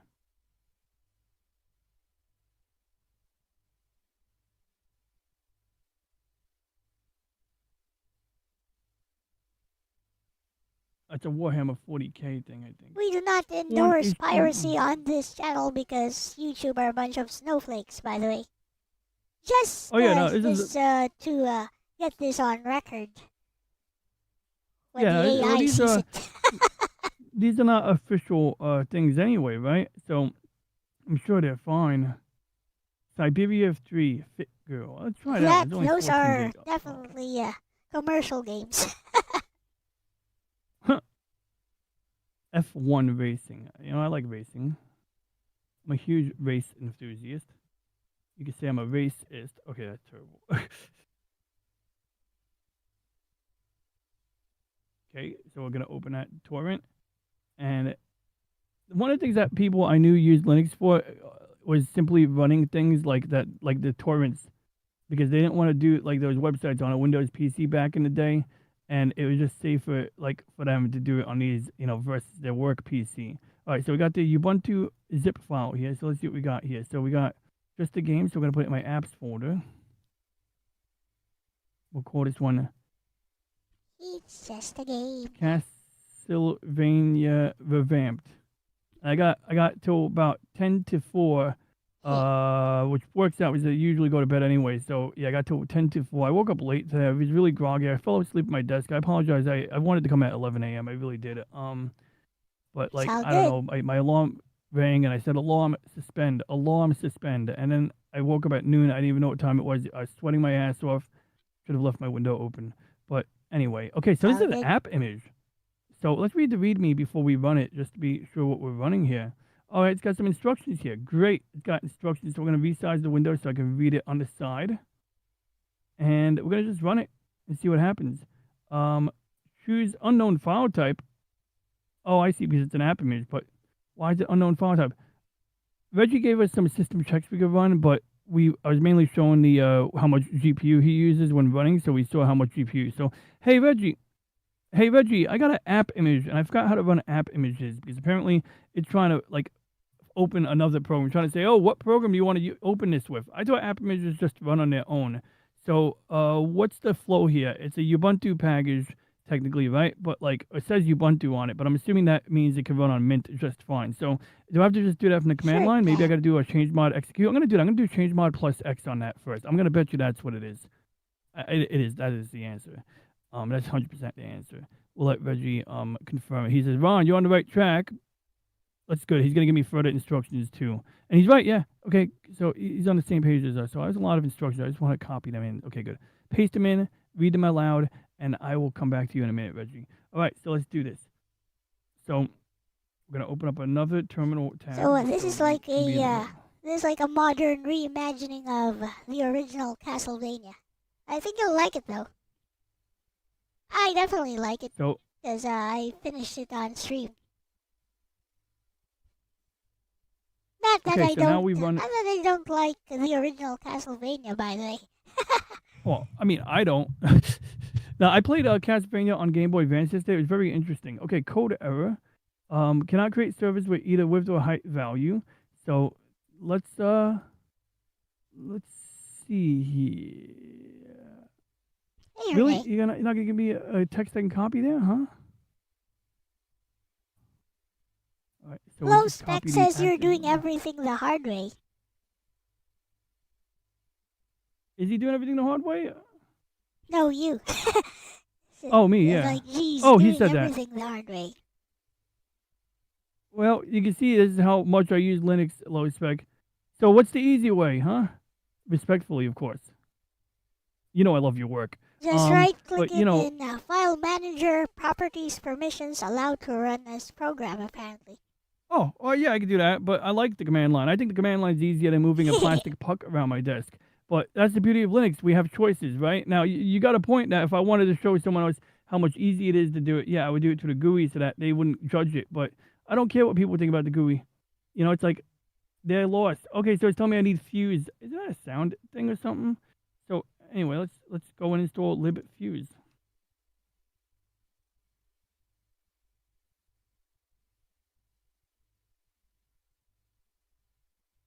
And so there we go. It says it's already installed. So it's an app image. You said have to give a permission. You already had it there in the file manager. Oh yeah, well I did, but I like doing it through the terminal. I didn't think that was harder. I mean, like it is harder for some people, but let's see how much harder it is to do it here. Choice, right? I mean, this is way harder. Like, allow execution. Clicking one checkbox. Gosh, that's so difficult. No, but that was easy. Okay, that was easy. I'll give you that. You got me there. So let's try the app image again and see what error it gives us. And then we'll give the error out. You want to find out how to do it the easy way. you ask me, who is not a Linux user. Because I'll find a lazy way to do it. I guarantee you. Oh yeah, you'd run it through the browser, or you'd probably run the wine version, which might actually work. But Yeah. now we got Reggie up, so we're just gonna ask Reggie. I just use wine to run it. As long as your specs can handle it, it should be fine.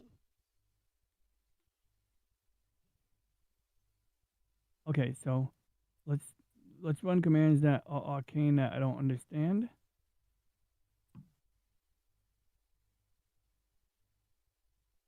On Linux! I love that new redeem. Have you messed around with redeems yet? Not much. Mixed I haven't up. since I was trying to set up a very specific one, and like it was unnecessary for me to set up the one I was trying to set up. I just wanted to say G G G G every time you joined the chat or something. But I should start That should be simpler. easy, Just though. key- That should be easy though. Yeah. Like I you should do just simple need ones. the bot to monitor the chat for somebody named Lewd Gamer Overrated Repro. Yeah. That's And I basically just all set it to go off just once, and that should do it.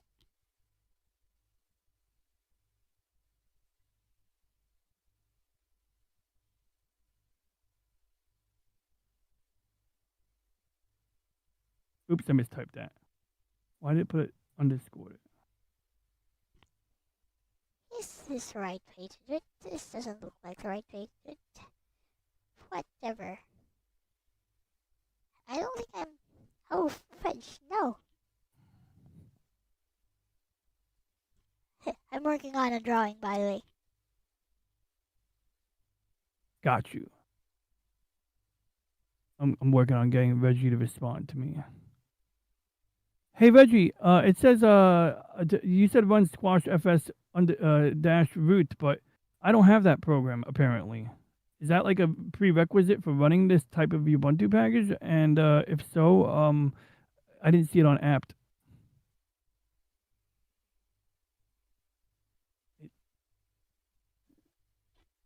What up, Renee? Oh, Renee has been here for a while, hasn't she? Hello, Yes. Renee. Good to see you, Renee.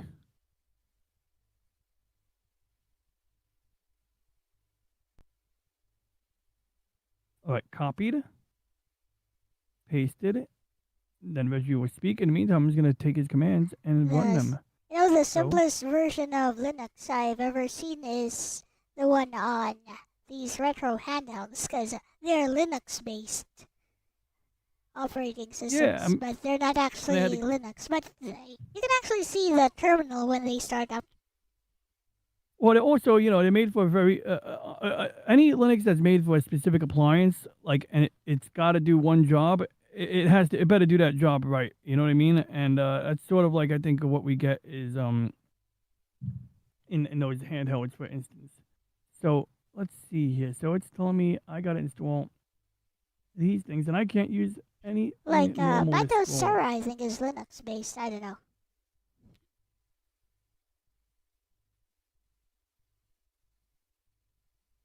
But apparently you can also install Batocera on like a USB stick and put all your ROMs in there, and then you just plug it into any machine. And now you have an instant emulation machine. Plug it into a PC, laptop, or, any potato.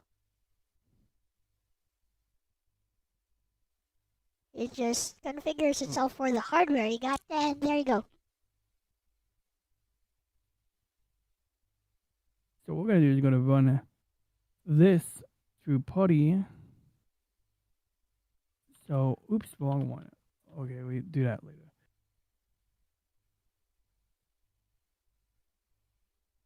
Oh, wrong mouse. Oh my god, my laptop is emitting so much heat on one side right now. It's crazy. Oh, We might no. cook the laptop before we get to run it. So, what did I just click? Oh, I'm on the wrong keyboard again. That's how my old E-Machine's laptop died. Just too much heat.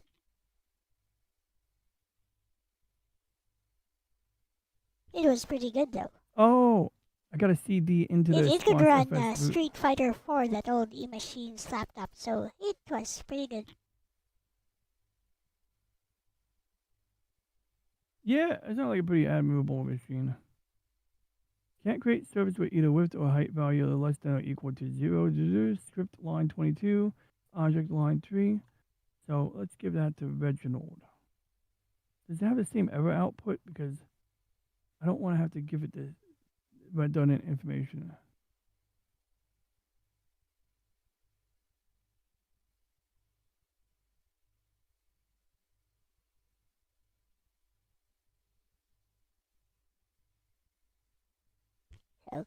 Okay, haha. And then we'll give it the error window too while we're at it. So we'll go and give it a screenshot of that. We'll say copy active window. Burn 3 of them, Boy. pushing them with gaming/streaming. You're asking too much. My A4 laptop can handle OBS when I was using Windows 10, which is still on the laptop, by the way. It's on dual boot. It can handle OBS streaming, but I can't use any of my avatars. Basically, because So I know what happened. using a game is already pushing it too much while streaming. Now, if it's just gaming without streaming, it'll run just fine.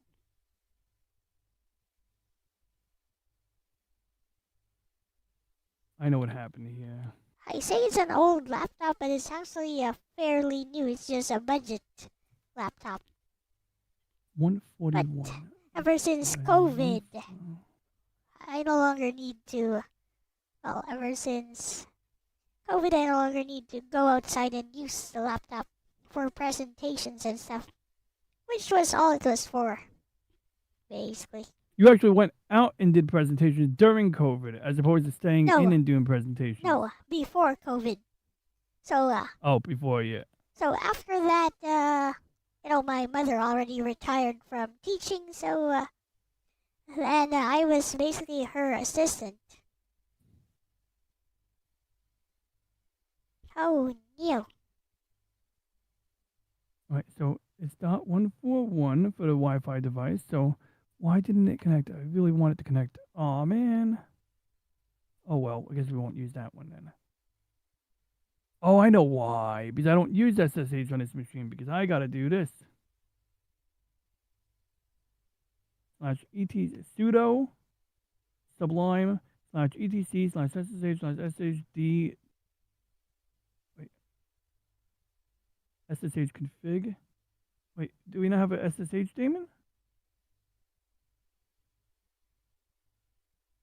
That's an SSH client. That's not a SSH daemon. I like how you can change the DPI on the fly on this gaming mouse. Just has a one-click changer. Instantly change the sensitivity.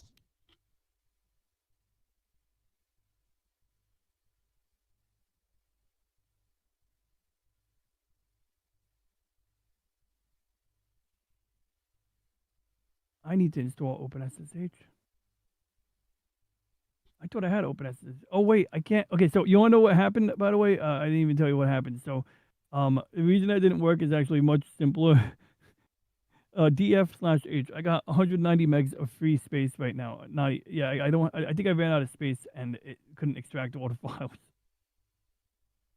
Okay.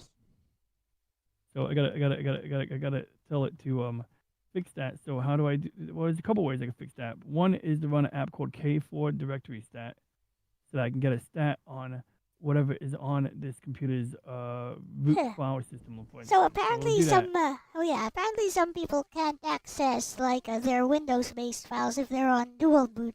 They can't access their Windows files. They didn't even try, because it's very easy to mount. But yeah, you do have to mount the file system, and you can do that on both ends. I didn't even need to mount mine though. A good Linux install will mount it. It's NTFS. It'll mount it automatically. Yep. It's NTFS, so it's already there. when They might be using a distro that doesn't do it, or they might be following the instructions for Arch that tells you how to set everything up one by one. they And use the Arch Arch, by the instructions are way. weird.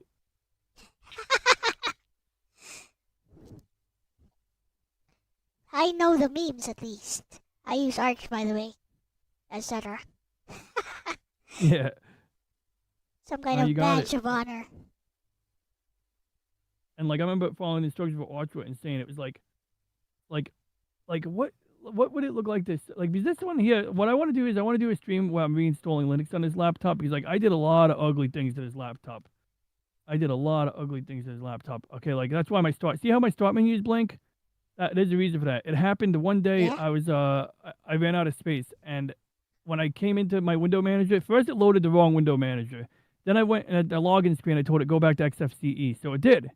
And when I got to XFCE, all my shortcuts and stuff were gone, and it turned out, well, at least the ones that are over here, it turned out when it ran out of space, something got messed up. And I've done a lot of other ugly things to this machine. So, for example, like I used to be able to type in, run a script to change my CPU speed. Now I have to use a different script that I don't even remember. And I mean, I have it saved. It's just that whenever I run the script, I got to test all of them and then figure out which ones run and then use that one. But the power management settings, I think, are overridden now. So when I try to override the power management, there's another one that kicks in and tells the CPU to run fast. Because I should really move Reggie and me up a few inches so that you can see what's behind them, because there's some stuff behind them. Yeah, there we go. So we'll do that. We're gonna move Reggie up, because these are the widgets that you can run in XFCE. And son of a, Yes. my mouse is broken. Okay, so I got a mouse with a broken left click button and a mouse with a broken scroll wheel, and so I use both of those. But right now I'm using the broken mouse because I don't want to switch my Bluetooth. So on the bottom here, we got my CPU speed's at 1.6 gigahertz right now, and usually I don't even click on this. I just look at it, and there you go. It says 3.2 gigahertz, 3.28, 3.21. So it's automatically throttling. But in order to keep it from overheating, I would use a command that would like tell it what CPU speed to stay at, and it worked great. But then I installed something called TLP, which is supposed to be better, but ever since then, So it overrides your previous settings. yeah, and like every time I change it, it'll just snap back to the other settings. And I think TLP is good to embrace. It's just that I didn't uninstall the other things, so they're kind of like trying to coexist. Okay, so now let's see what's using up the lion's share of my space. My home directory has 90 gigs of stuff in there, and this is one of the things I'm going to fix when I reinstall the OS. I'm going to probably just get rid of Windows, because the Windows install, it works, but it doesn't work for long. It basically will crash or blue screen in middle of using. Okay, so I got a backup set for my Galaxy S7 Ultra. I got videos for the Cassiopeia E15. Let's delete those first, because I've never had a blue screen on Windows 10 myself, by the way. I don't think I've only had a blue screen when I was running the NVIDIA Quadro alongside the NVIDIA GPU. Oh, so it's RTX. it's the GPU probably causing it. Yeah, that was a hardware issue. But other than that, occasionally I get a blue screen, like when I was messing with the sound stuff, like when I was messing up with voice mod. I remember that one was causing a lot of weird issues too. And not voice mod, voice banana. Yeah, that's what it's called. Voice meter. Yeah, voice meter. Thank you. Voice meter banana. That's like the full name of it. Banana. All right, so we gotta get this. Nano Banana 2 just dropped, and it's doing insane things apparently, according to some ad. So now let's see what else we got. We got Ender Encode. That's my 3D printer's video recordings. We got QA32, which is actually a diagnostic tool for Windows. We got my downloads folder that has the movie Dutch in it. I should really upload that to my server. I don't know why I haven't done that yet. Let's do that right now. Let's see, how easy is that to do? Well, I still have a searchable start menu. It's just that the shortcuts I established in there aren't there. So I have to use the searchable start menu. Do you like my Linux start menu? Your start menu is very nice. Man, I don't know if I see it right now because I gotta get that screen. Where's my Discord? Here it is. I don't think I'm showing it because I'm showing your screen. Oh, okay, cool. No worries, that works. But I think I've seen it before, so I need to take the movie Dutch out of here. And where did I put that? In downloads. And wait, are there two download folders? There are 2 download folders. I was just joking. I was just musing about it doesn't look like Linux.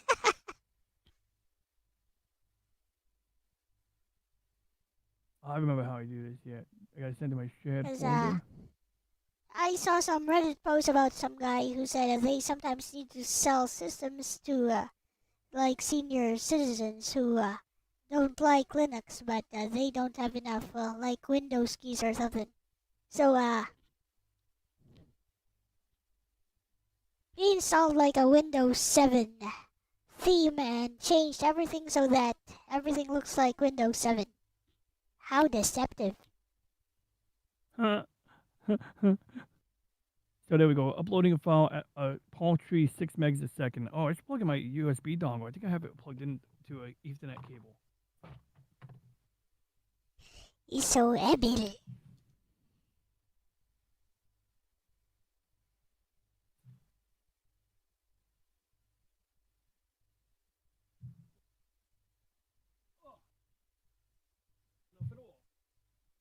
Yeah, the USB. Oh wait, hold on. My laptop is connected through this. So if I just move the laptop behind my desktop, I can just kind of like plug it in and not. I don't need the laptop to be on my desk.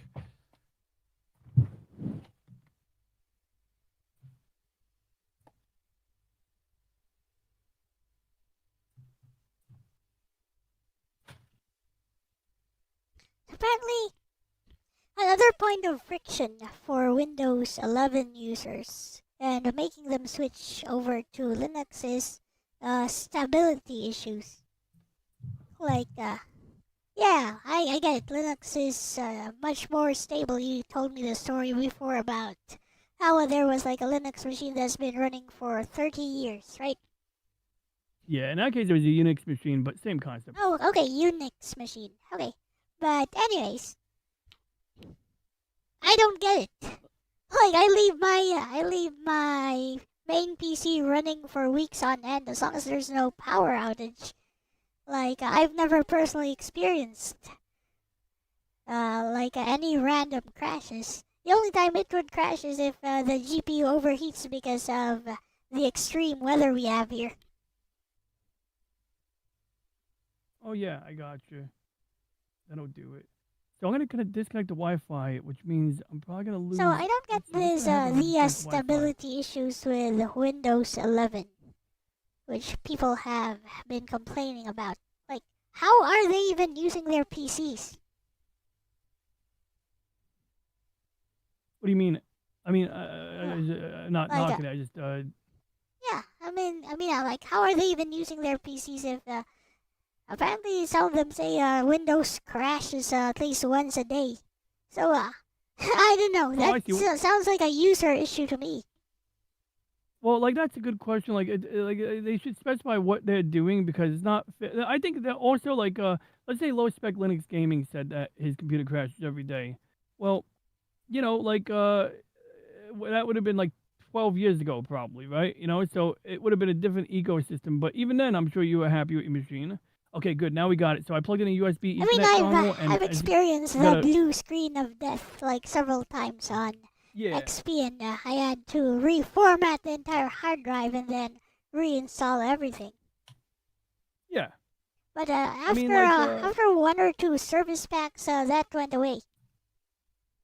That's true. I think some people they didn't like having to wait for the fix, but that's normal on any OS. In fairness, like my friend William, when he got Linux on a brand new laptop, he was like he literally like wrote like he sent an email to like the kernel developer to basically like tell him what was different. Like basically it was info about the chipset or some bullshit like that.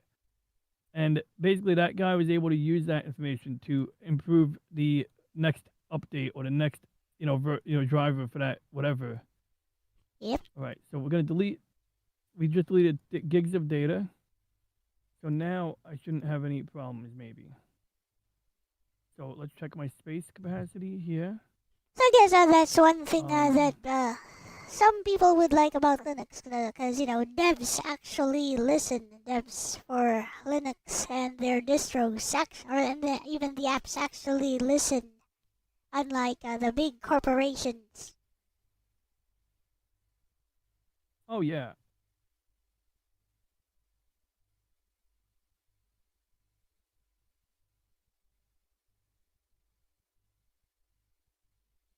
I might have ran out of space, so I should tell Reggie that. I should definitely tell Reggie. With Windows 98, you had to reinstall about once a month. I think That's Windows kind of 98 like almost true. was the last one running DOS as a backend, wasn't it?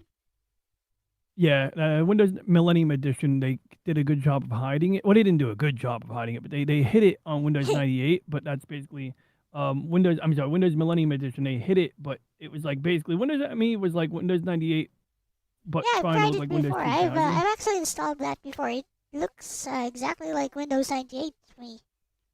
Like, I don't even know what the difference is.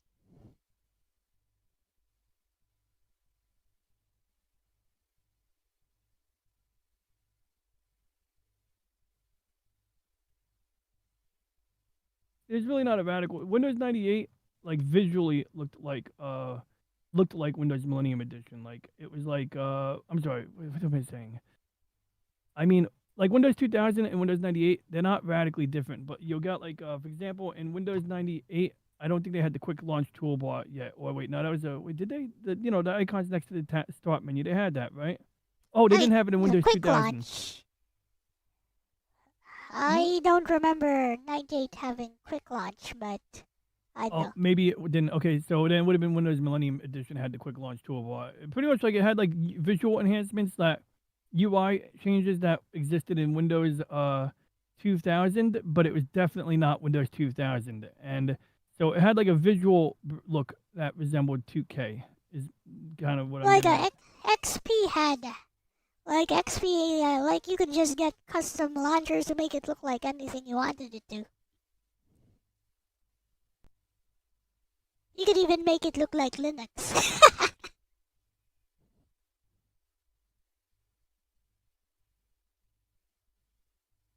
Which, I don't know why anyone who's only used Windows would want to do, but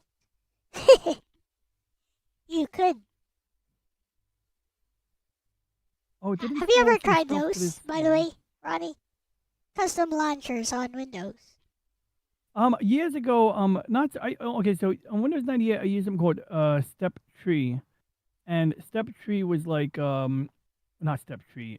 What is it called? It had a cool name. It was like freaking what was it called? It had a Light Step. Yeah, so Light Step was interesting. Light Step looked like a vanilla XFC edition, and you right click on the blank desktop, or you right click on your desktop wallpaper, and that's how you would get like you would get your start menu equivalent. And then apps were just kind of free float, and then you'd use the 4 squares in the corner. And what was cool was it had skins, so that like part with the virtual desktops that could have like a skin like Winamp basically. It looked really cool. I see. Beyond that, in the Windows 10 era and Windows 8 era, it was very popular to have that alternative start menu. And on Windows XP, I did experiment with window blinds for a short while. Oh yeah, there were like program groups that looked like they were made for phones in Windows 8. Can you still do that on modern Windows? I don't know. What program groups that would do what? Like how you'd put program groups on your phone. Oh, yeah. Okay. That's interesting. Like I I never don't used use one of that those. myself. Have you seen how cluttered my desktop is on Windows?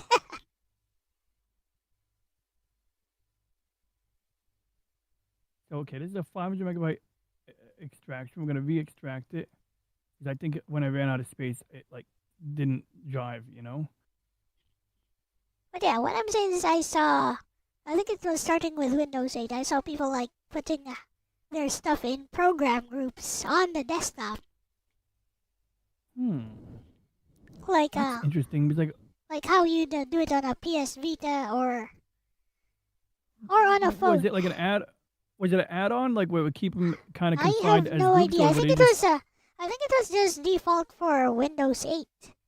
Like you can put them like in one bubble. Yeah, you can put like several desktop shortcuts in one bubble, and they only occupy like one space, like one icon. And when you click on the icon, it expands and it shows a whole bunch of different shortcuts.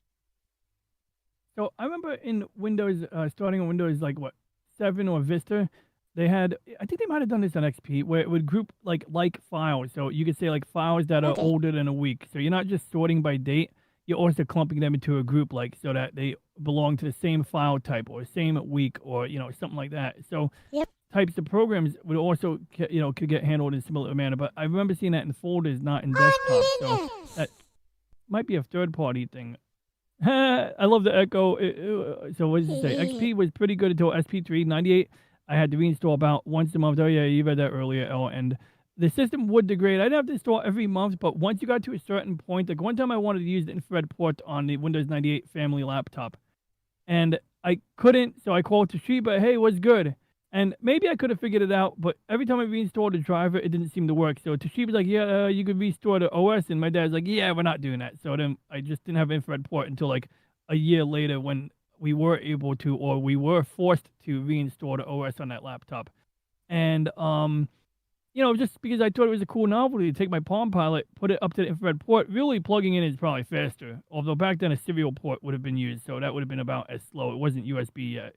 Windows Millennium Edition only crashed. Wouldn't run nothing. So Windows Millennium Edition did crash more frequently. It was more unstable, and they basically tried to stuff a bunch of Windows XP features into it before XP. So Windows Millennium Edition is where they first came out with System Restore. Remember System Restore? I mean, it still exists. I thought it was an XP thing. I thought it was an XP thing. It debuted on Windows. It debuted on ME. But like it wouldn't make sense to run on ME because it would not have done anything proper and it barely worked right on XP. I mean, it did certain things on XP that were good, like when you booted up and it failed to boot, it could recover to the last known good configuration and shit like that. Windows 98, there was a Red Hat Linux on it saved the my computer a few times myself. The restore point, especially when I installed some weird program that basically messed up everything.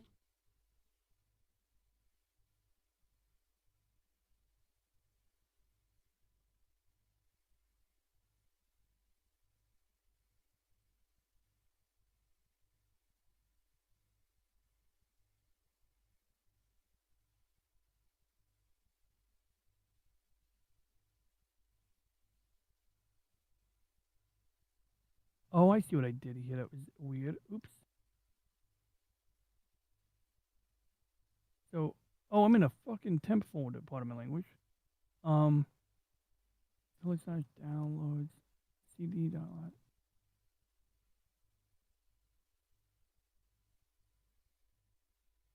Okay. So now, let's do this. Gonna read the README again. Yosh.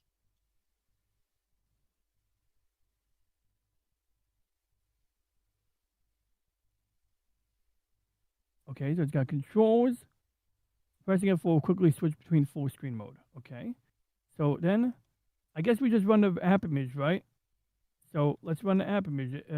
And I know I can make it executable if it's not executable already, but I'm already here. So we'll just do that. Because I re-extracted. Are you still trying to run Castlevania Revamped, by the way? Oh yeah, I've been juggling between the fact that I'm a little overwhelmed by my keyboard a little bit. Hey Reggie, okay, I started anew because I ran out of space, so that might have been a factor. So now I extracted Castlevania Revamped to my tilde/app/Castlevania Revamped folder. I'll give you a directory listing. Now I guess I will proceed to run it, but let me know if I should just straight run it or if I'm overlooking any steps. Really, it's gonna give me the same error. It's a game, just run it. On Linux! So, we could just run it, but yeah. tilde/app/Castlevania Revamped.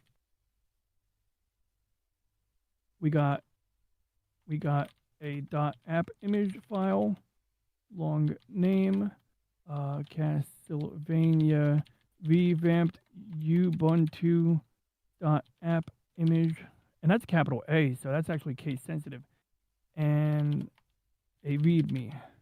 Okay, so now I bet go the back to my readme is remote. is a nothing burger. It's just probably like, this is a That, tribute to Castlevania. yeah, basically, that's pretty much what I got out of the README was I keep typing on the wrong keyboard. Oops. It's a nothing burger. Burger.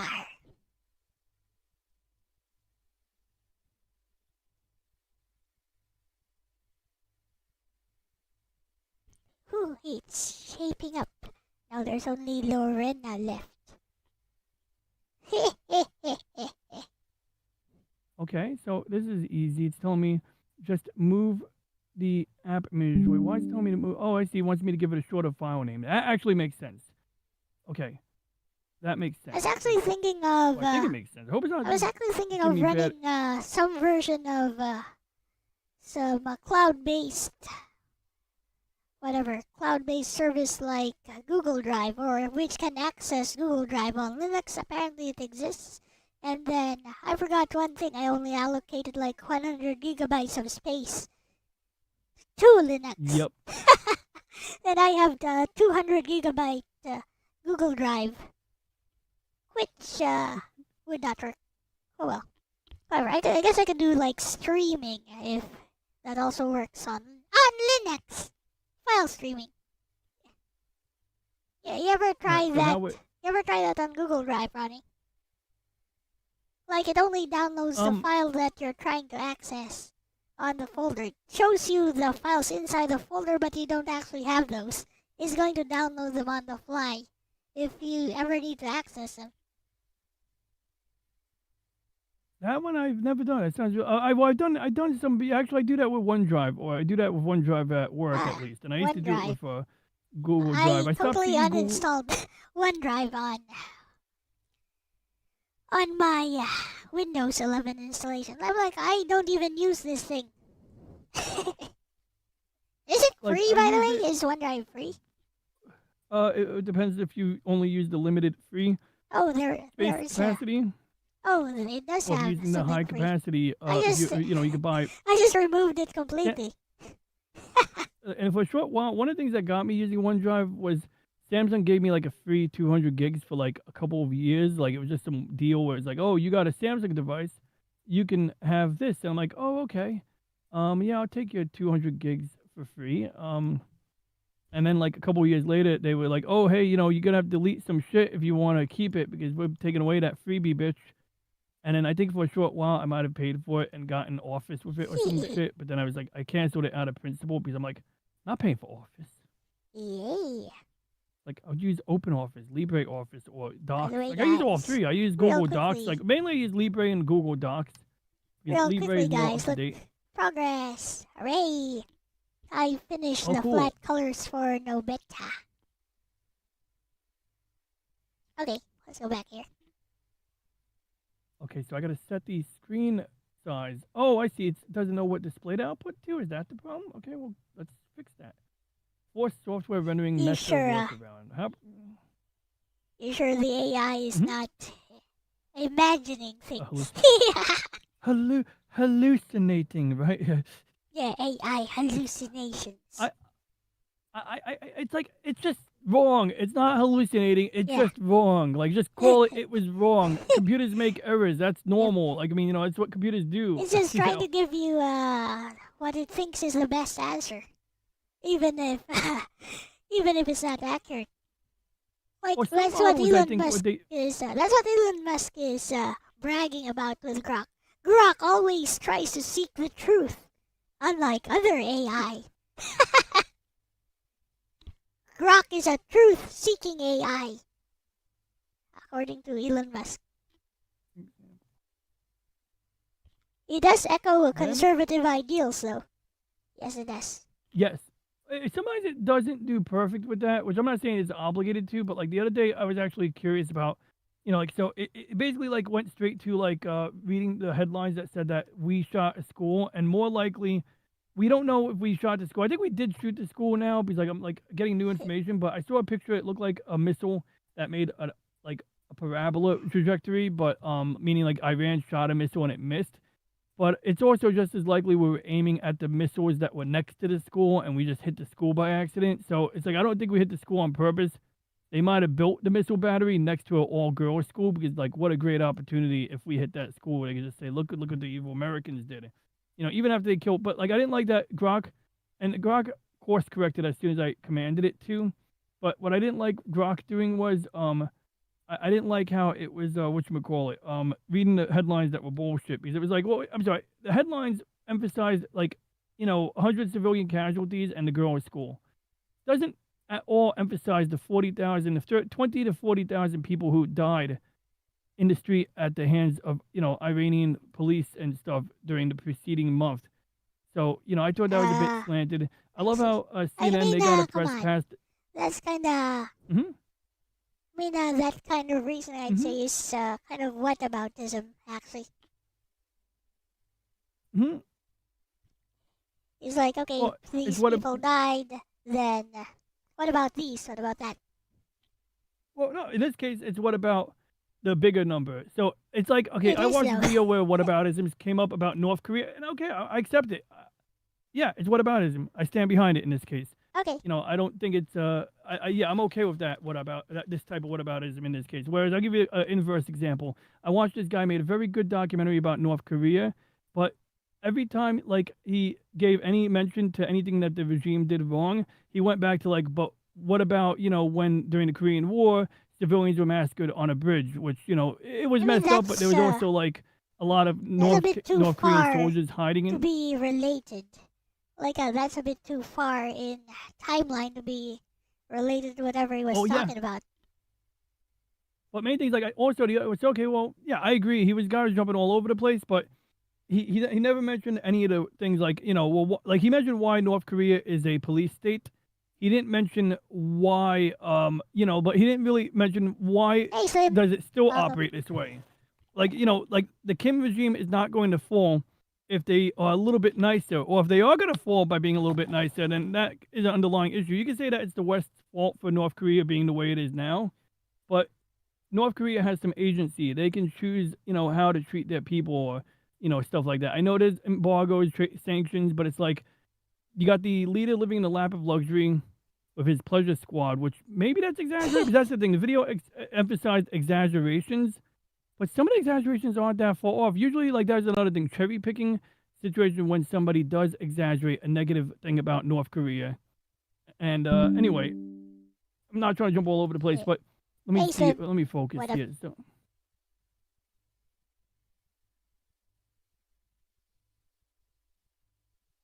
this is not something I would run anyway, and frankly, I gotta reinstall my Linux, as I said. Like I said, like, this thing runs great for me, based on how messed up I made it. I was gonna say just reinstall it, actually. But I was thinking with all those things that you're doing on it, it might be a pain. No, not at all. Actually, it'd be real easy because, like, basically what I would do, it's a great thing to like circle into, and I'll run one app that does run it. So I'm gonna skip over this. I'm not gonna bust my ass with this one, but show you something interesting. Hey Google, stop. All right. So if I go to my home directory, yeah, I got a lot of stuff here. Files are movable, but the most important thing is the .config folder. Not the most important thing, but in this folder, a lot of apps have settings. So if there's an app that I absolutely want to preserve settings for, like, really, I don't really care. Like FileZilla, I could re-enter the settings, but let's say, just for showing off, I want to take my FileZilla settings and HexChat. Probably would want to get those settings too, and FreeRDP. And yeah, basically, and maybe, I wouldn't copy Google Chrome's profile. I would just export it from Chrome. So really, I would just export the Chrome bookmarks, export the Firefox bookmarks. I wouldn't even really care about the profile. I did once copy a Firefox profile on Windows, so I know it could be done.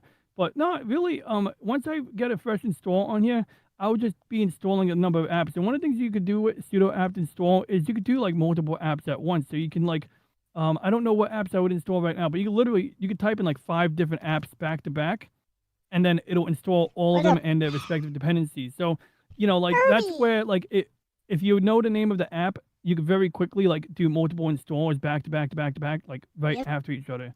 The great thing about being able to reinstall the OS on this is that I'll get my space back when I get rid of the Windows partition, and then I'll have double the storage capacity. Now, I do sometimes use Gparted to resize the partition. So if I want to be adventurous right now, I can Does that actually work like just this part? yeah, it's like this part, and you got the partition here, so I can literally say resize this partition, and then I believe I can just take away the free space on the right, if it will let me. Or minus you can't. it. Yeah, it's not letting me. Oh, you know why it won't let me do it right now? Because it's mounted. So I have to unmount that file system first. So what is the name of that file system? It's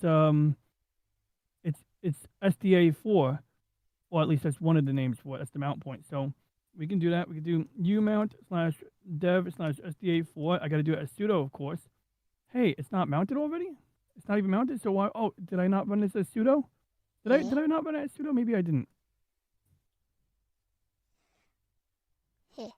Maybe it has some kind of protected partition. I did run it as sudo.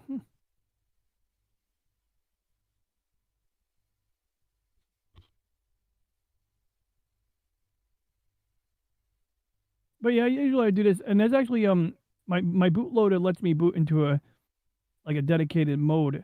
Oh yeah, it says it's no, that's not locked. But it does have an exclamation point on that. Oh, you know why? It probably won't let me resize it until I run a check disk or FSCK on it. Yeah, that's what's happening there. When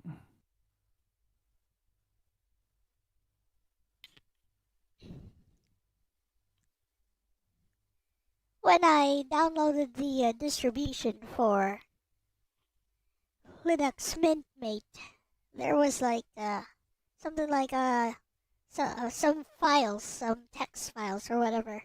Check the something yourself, because anyone can make like a fake distribution. Blah blah blah blah. I'm like, who cares? It's your server. Like, it's coming directly from your server. Why would I even suspect that somebody's making a fake distribution on your own server? I think there's a way to do it, like where you can like change like someone's host file on their end. The host file tells you what DNS server to use. So basically, normally you type in a website. Yeah, I mean that's like that's like a pretty remote possibility. Why even bother putting that? I mean, why even bother putting up that warning? I'm like, yeah, whatever. Maybe this is just how Linux folks work. Yeah, I mean, I almost never check the hash, but I think it's a nice thing to provide, because like they don't want to get blamed for someone's shit getting messed up. They want to be like, oh, did you check this? And if you don't say, you go, I didn't check that. It's like, well, first of all, I'm absolved of any responsibility, but you didn't even check. So, maybe it's a cover our ass move, but cover your ass move on their part. But I know what you're saying. It is an interesting dichotomy. Okay, so I'm using the wrong mouse. How do you like my? Can you see my mouse? No, you can't see my mouse. It's also. Here, I'll show you my mouse. I mean, look at my mouse cursor. It's also like, be self-reliant and do it yourself, so that you have no one to blame but yourself if things go wrong. Ho ho. Yep. So what did I say I was gonna run? Oh yeah, Google Earth. Let's run Google Earth. Do I have Google Earth? I thought I had Google Earth. Where's my Google Earth? I'll try downloading revamped again. I want to run it. Or Curse of Ishos if it could actually download the fudge. Hey. Come on. Download the full game in a zip file for Windows. Oh, wait. It finished downloading an hour ago. What? Did you want to run that before I jump out for 4 p.m.? Nope. It's all good. When you jump out, I'll run it myself. I'm just working on the commission right now, so it's all good. Where the heck? It's trying to make me run Google Earth through the browser. It's like, no, I don't want to run it through the browser. That's probably why I thought I had it installed. Here we go. Download. 64-bit Debian package. Perfect. So let's do that. So we're going to run this. We're not even going to go to the command line for this. We're just going to run it.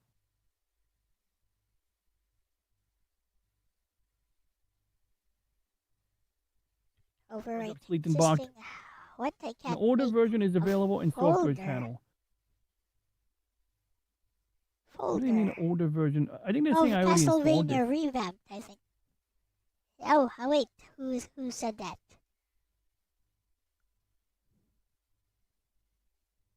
Shit.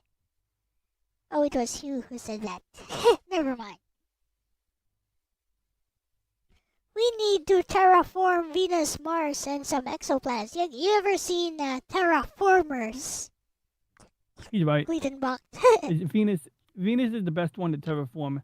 Is that a game you mentioned? Terraformers? No, it's an anime, hyper violent. Also has a live action. Oh, When that's cool. when humans meet some humanoid cockroaches who have hyper evolved on a different planet, and the silly looking cockroaches with giant humanoid bodies just decapitates one of them instantly.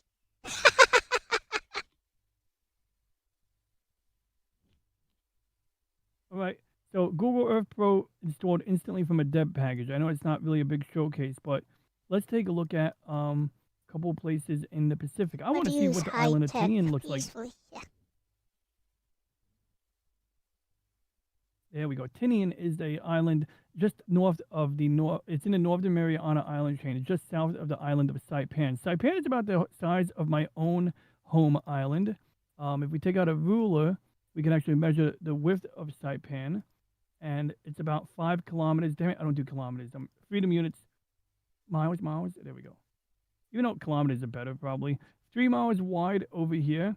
But if you go and you take like this area here, Kagman to China Kanoa, the capital, it's 5.5 miles. So then north to south, I think it's going to be more like Manhattan. Yeah, this is about the length of Manhattan Island. So if we go to like, my hometown, and yeah, like, there we go. I was actually, and this is using OpenGL. So OpenGL is definitely a staple on Linux. Like, so Staten Island's width is approximately 6.7 miles at its widest, but you can see it gets very narrow as you go down, to the south end of the island. Manhattan is this thing right over here, and so I make a new folder here called Curse of Issues. It's actually only 10 miles tall. I thought it was taller than that, but whatever, don't really matter. But Tinian is interesting right now because it's been in the news lately. Well, it hasn't been in the news per se, but we've been building up. We basically took runways from World War II and repaved them over the past year and a half. And so you got the original runways where, damn it, I can't zoom. Okay, I'll zoom like this. There we go. So we got, these are the runways, and look at that. It's so nicely paved. These used to look overgrown. You can even see some of the parking spaces are still overgrown. And we launched the atomic bomb. I think the atomic bomb is over. Where is the atomic? Here it is. It's like a museum, I think. Where's the? Is that it? Yeah, I think that's it. Is that it? No. Where's the A bomb? Oh, here it is. Japanese bomb and fuel storage. But where's the Tinian bomb pit?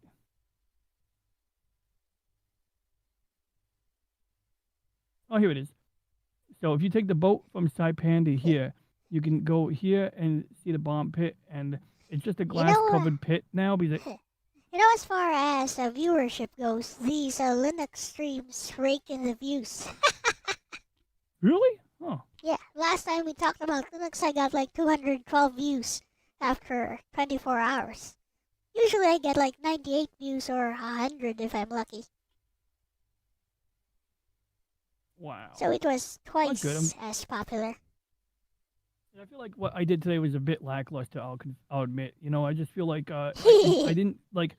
I didn't get the seamless experience that I was hoping to show. You didn't represent being on Linux.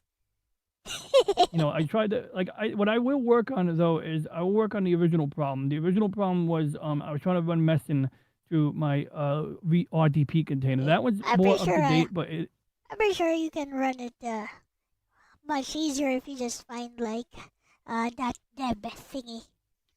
Yeah, probably. Well, I think Messin didn't have a .deb, but maybe I'll just install. Maybe somebody made one. Maybe it doesn't have an official one. Maybe somebody made their own version and shared it somewhere. You never know. maybe. I mean, I'll give it a shot. And then we got, of course, It's the the great, Philippines. humid Philippines, and Yeah. we got, all the great islands. Yeah. We got Negros. You see, I was gonna say that wrong, okay, but no. go up a bit and see that triangular-shaped island at the center. Yeah. It's a triangle, and that's where I'm in. Right, Okay, I didn't right wanna behind dox- Reggie. Right behind Reggie, right Oh, there. right behind Reggie. Okay. I didn't want. See, I didn't want there to you go. point at it. Because one time you told me. One time you gave me a hint. You told me it was the island that had a Yeah. sign on the beach that said "No Japs here" Yep. because your grandfather's resistance group basically Yep. denied access to the island or Yeah, they kept denied the fighting back. Japs the ability to conquer it. Yeah, they kept fighting So- back.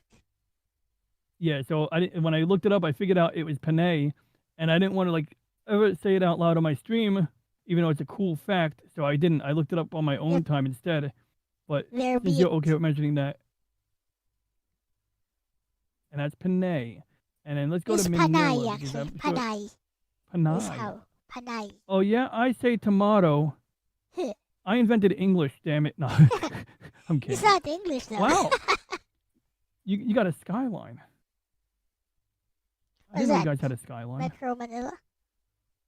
Yeah, I You didn't know want you to guys see had a the skyline. most? You want to see the most modern city? I think it's somewhere over there. Bonifacio Global City, near Makati. It's still there. It's part of do you- Manila. Something global city. Bonifacio. Boni. Bonifacio. Oh yeah, there we go. F- Bonifacio. Global City. Ooh. It's They got small, solar but panels. it has the most modern architecture. Oh, that is a cool fucking building. It looks like Is that your AT&T? place. What is it, Brooklyn? Where are you Yeah, from? I The live in, one, I live in the one Staten that- Island, but I okay. work in Brooklyn. the one So where you showed on stream, was it? Yeah, it kind of looks when like did that. I, Like if you're at ground level, it kind of looks like that. oh, I do have random videos. Oh yeah, when I did the street view tour of Manhattan, I was showing you my bus route Yeah, on that. Google Street View. Yeah. It's So typically if you go like to a that- ground level view of Bonifacio Global City, you see the infrastructure is a lot like that. Gotcha. Yeah, I was showing I was showing whatever was along Broadway here. So Broadway, and actually let's start with Zuccotti Park. They put a lot of those call centers and BPOs there. They're probably useless now because of AI. Everyone is running out of work, including me.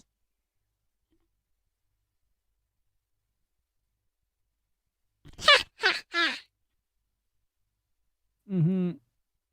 Yeah, so that's where I was at. This is the bus station I go to. This is the Fulton. This is where I get off the train from Brooklyn. So I take a train from Brooklyn. You can see it's got that weird dome on the top, and it does have like a weird Business internal process balcony type outsourcing. setup. It's actually pretty cool because this circular balcony it has a big opening a that goes all the way down to the lower No, level. it's not.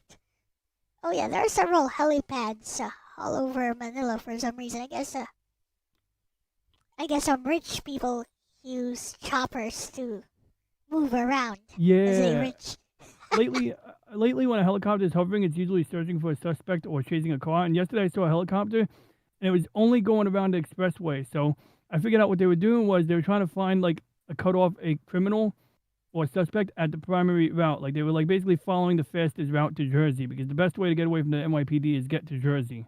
So Hey, there, they good. were circling different parts of the highway, and they were in Brooklyn. They were yeah, so it's near where I work, by the way. So where I work is, where do I work? Where's Metro Tech?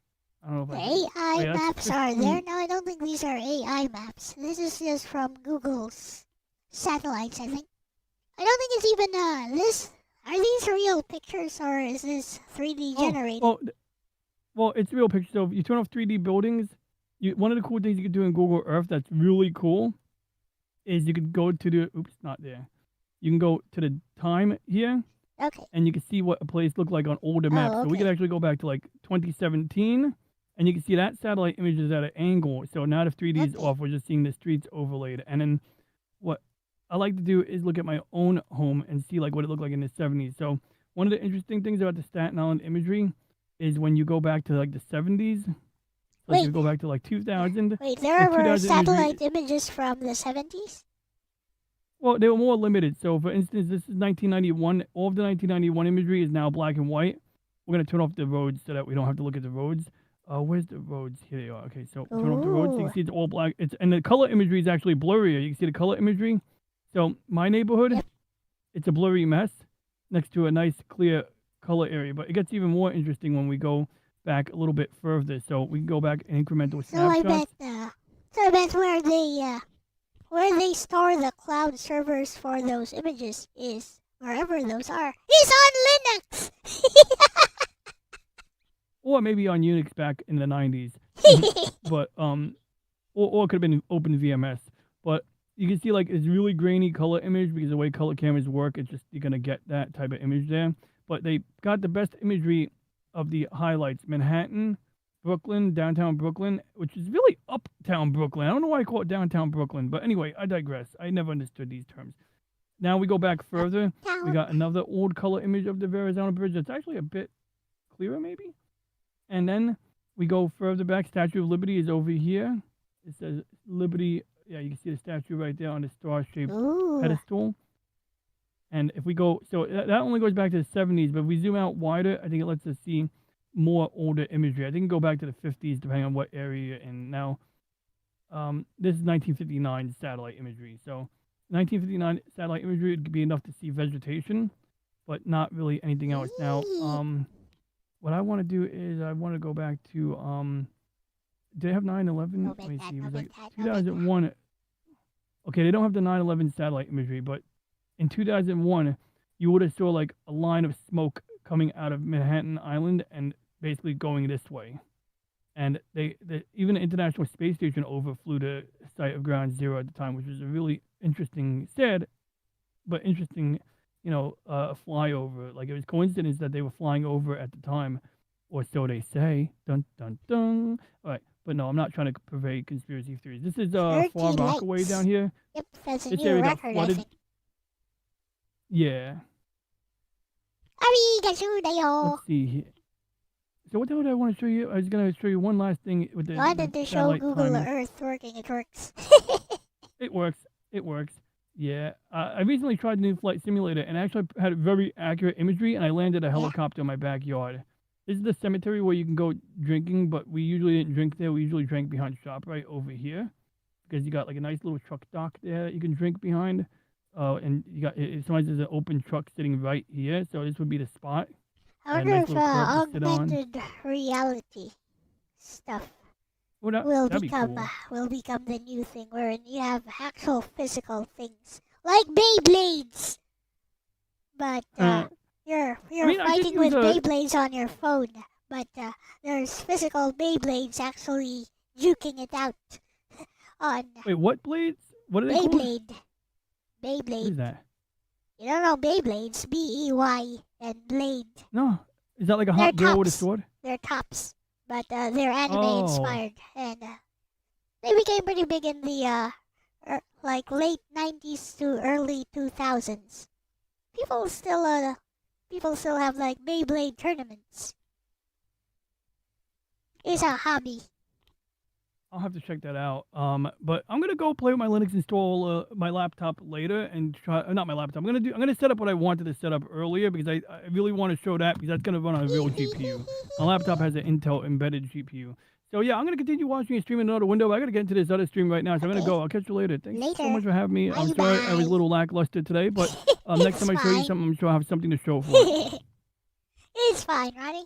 Thank you for dropping by and co-streaming with me. I guess I'll go back to anytime. I guess I'll go back to my stuff on Linux. Well, Godspeed on your Linux gaming experience, Elle. And chat, thank you for watching. Hope you enjoyed. Thank you for telling me about Beyblades. Apparently, it's part of Darren's childhood. So I'll check it out. What's up, Orc? Good to see you, man. And maybe someday when I get my phone repaired, I can show you guys me using Google VR to use Street View in VR. Because like now that I'll get my Note 20 back, I can put it in my new VR headset. And I got to do that. I'm going to do OBS on Android. Okay, I know what I'm going to do. Anyway, I'll catch you guys later. Peace out, everybody. OBS on Android? Well, it's more like StreamYard, but they got an app that works like OBS because you can do sources. I see. I mean, there are some people in the community who just use their phones to stream. Yeah, well, that's what I did. I learned how to do that, and that's what I was doing. Yeah, that's basically what I was doing. I was kind of doing it. I'll show you sometime. It'll be pretty cool. Like I said, my phone's gonna come tomorrow because it's a day late. All right. Well, with that said, once again, I had a blast. Thank you all, and everyone have a good day. Later, And I'll see you Ronnie. on the other side of the street. Don't forget to subscribe to DJ Ronnie G as well, guys. But I guess you're already subscribed. So, yeah, whatever. Alright. Let's see if Curse of Ishos just works right away. But why did that not work? It just opened things up. Whatever. Guess I need to run it on wine or something. Hi.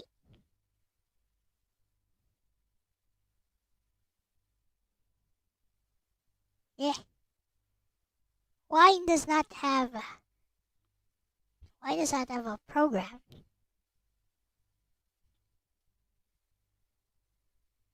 No, it doesn't.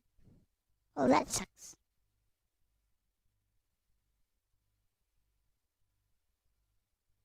Hey, let's find a GUI for it. Is why I installed yes this.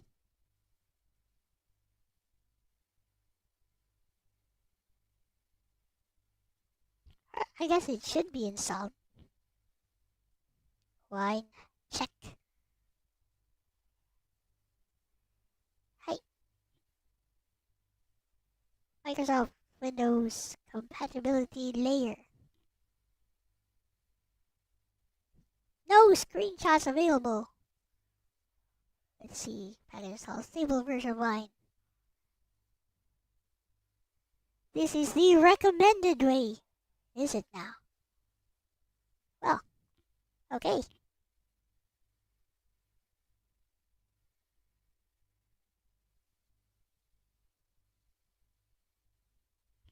Authenticate this.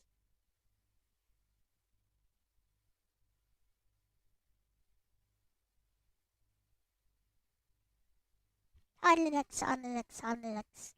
Meanwhile, while that's going on, let's run my game.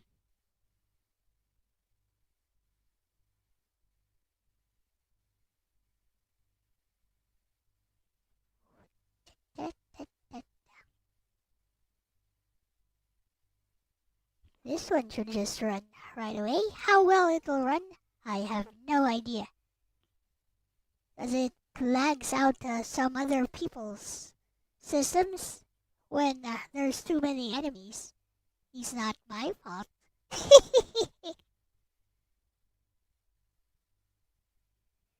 Since we are already running Chrome anyways. Yes.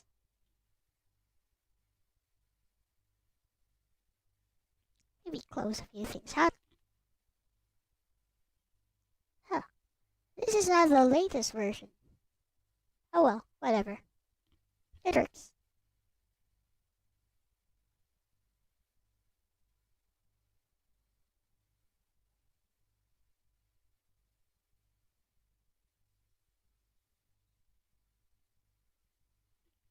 Start with ice.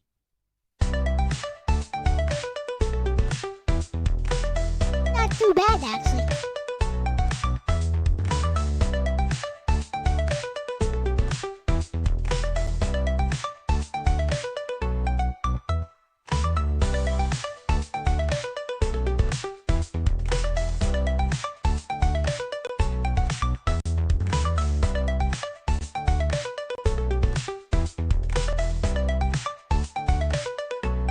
On Linux.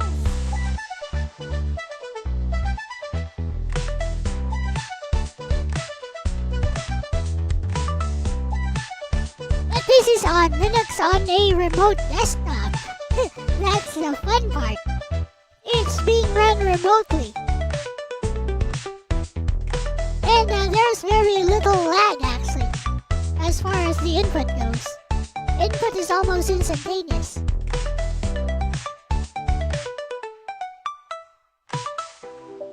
Even though I'm running it remotely on Linux.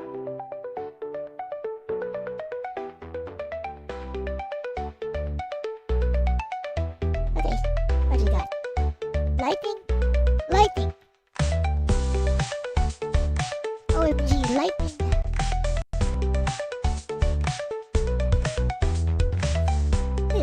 Lightning.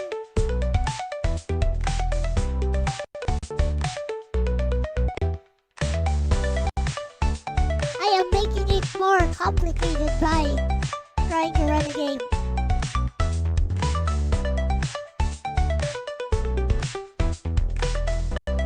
While on remote desktop, using no machine.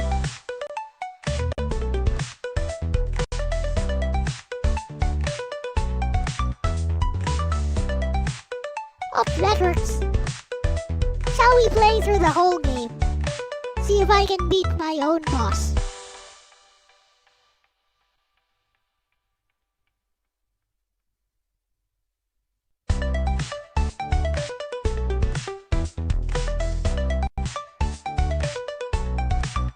Oh, let's see what happens when the senseis start rolling in.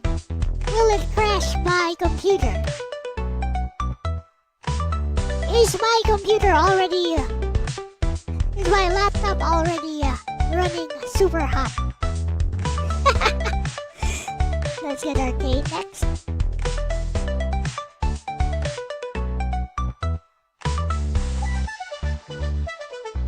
This ad-free stream.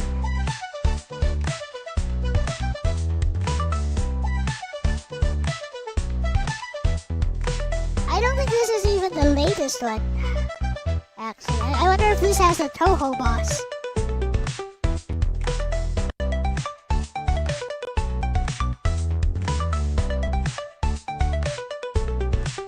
Running surprisingly smooth, actually. On Linux. Remotely.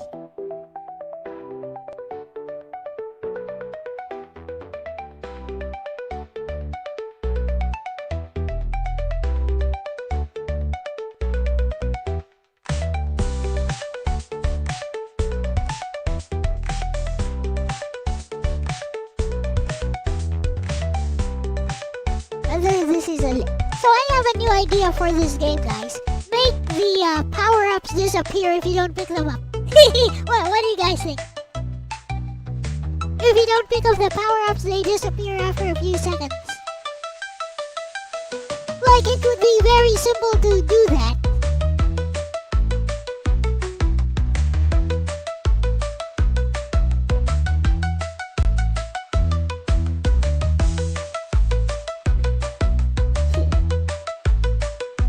Make them timer-based. Make their appearance timer-based. But would it be making too many micro calculations at once, I wonder? Or hard mode. Oh, good idea, Gerardo. I don't know if it would tax the CPU. I'll have to consult with Bestie.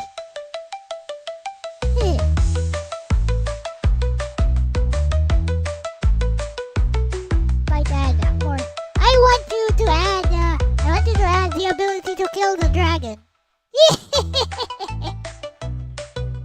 Give us the ability to challenge the dragon and actually kill it. That's the first thing I would do.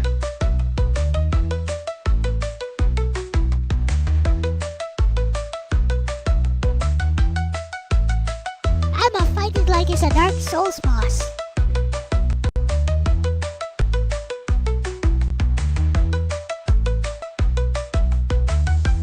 I'm just level 4, OMG. I am so behind.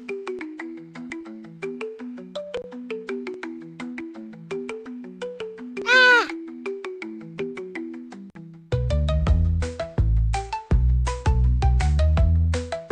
There you go.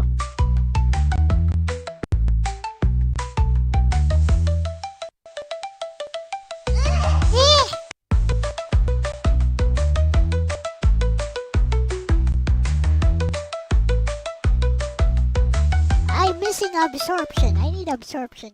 Everyone can use a little bit of absorption.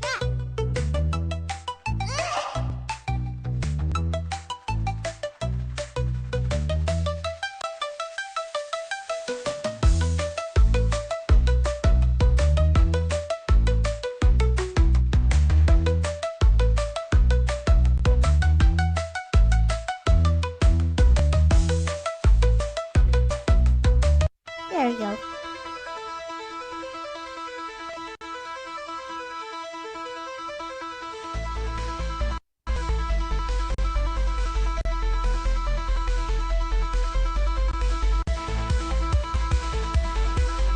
Oh no! Stream is lagging! Stream from the laptop is lagging!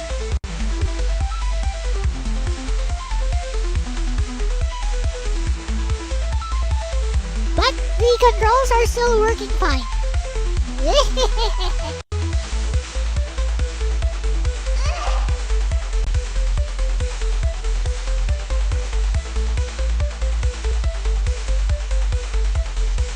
King of Dragons! Yes, good game.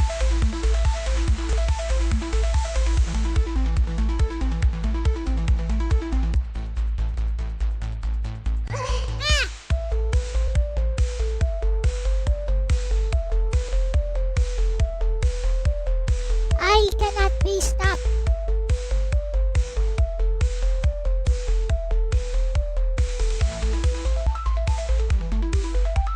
Let's grab some power-ups here. The power-ups actually, the experience gems actually.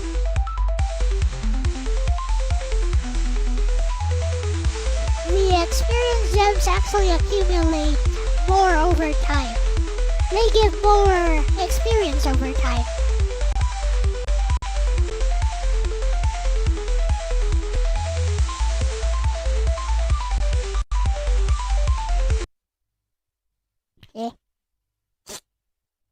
This is trash.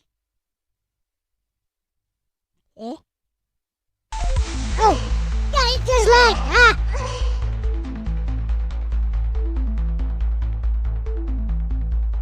That takes care of them in a hurry.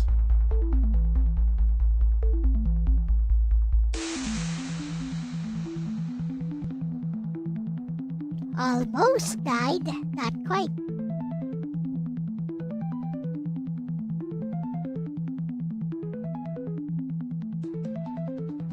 Yes, space to bomb. You use wind.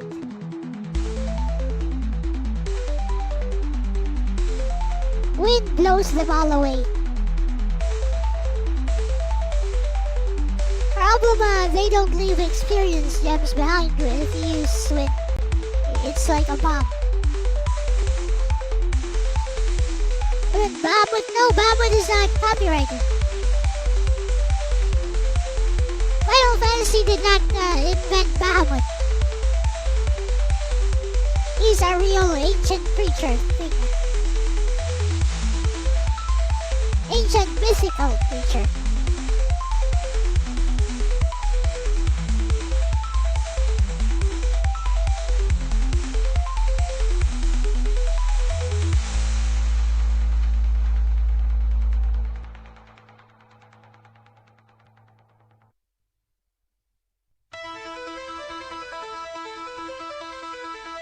OMG. Haha. Did you see those skills? Skills! Skills! I got bad skills, bro.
forgot those things teleport.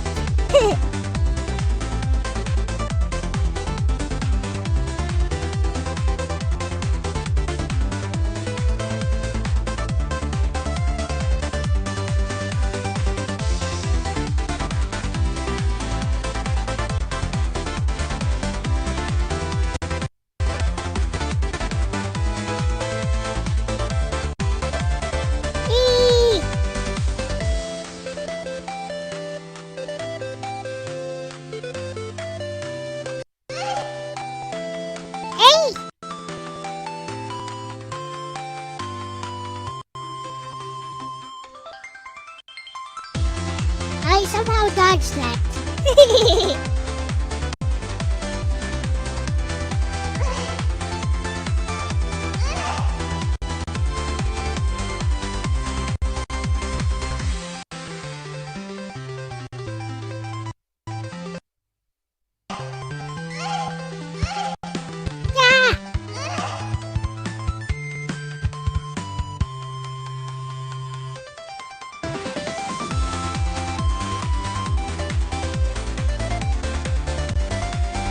Need more wind.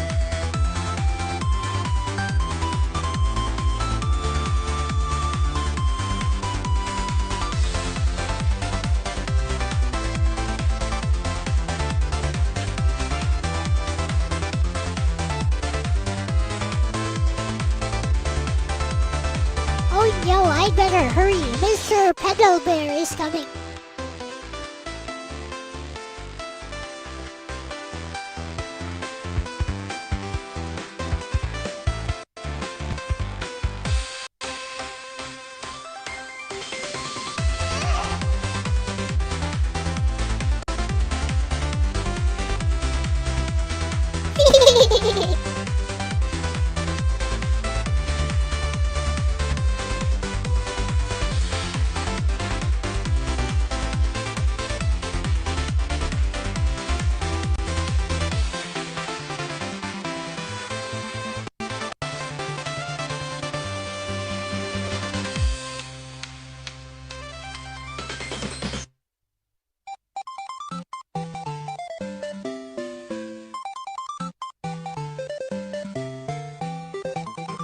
My damage is pathetic. Pathetic.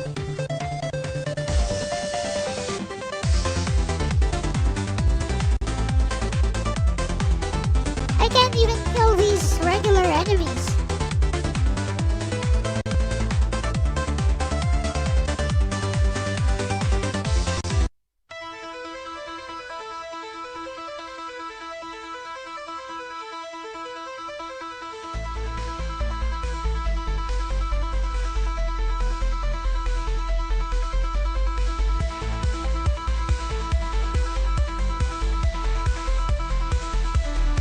Get away!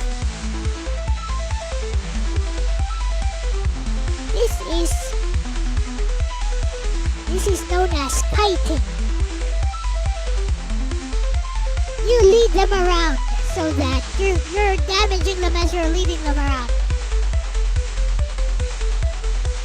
It's marksman strategy.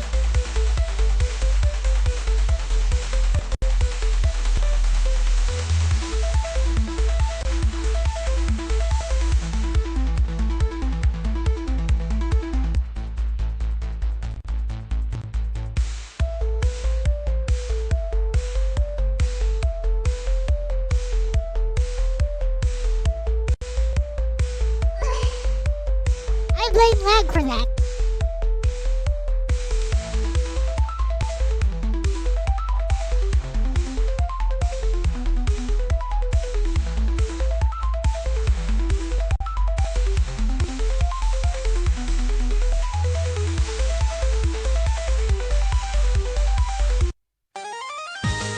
Here comes Mr. Pedal Bear.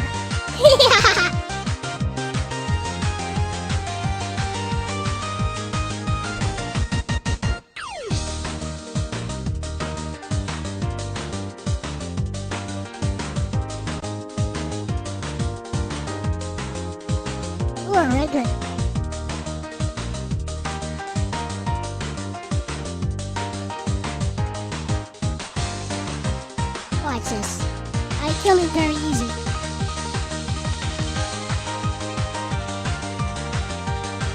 ice slows him down so he can't really get to me. I kill you easy.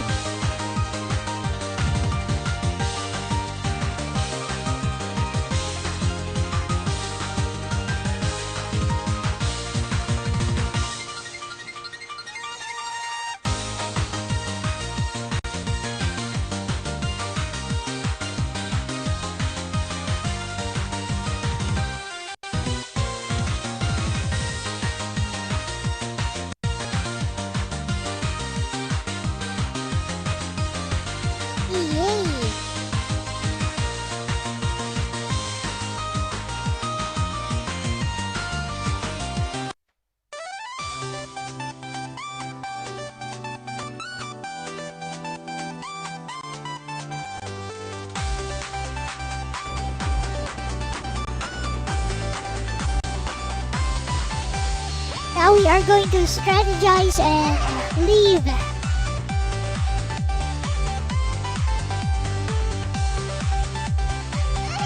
Hey! I'm gonna leave behind some healing items on purpose all over the map. It's a strategy.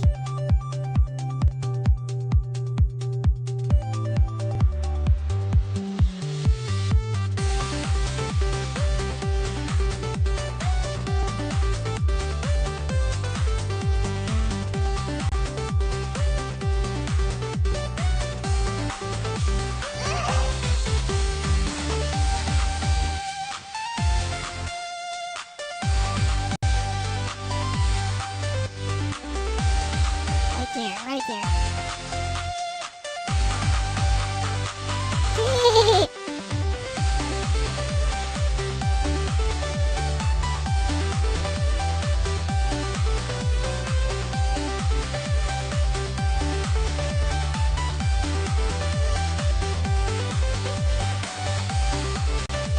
That is a lot of enemies.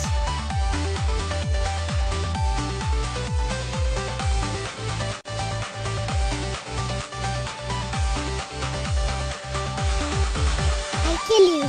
Come here, I kill you.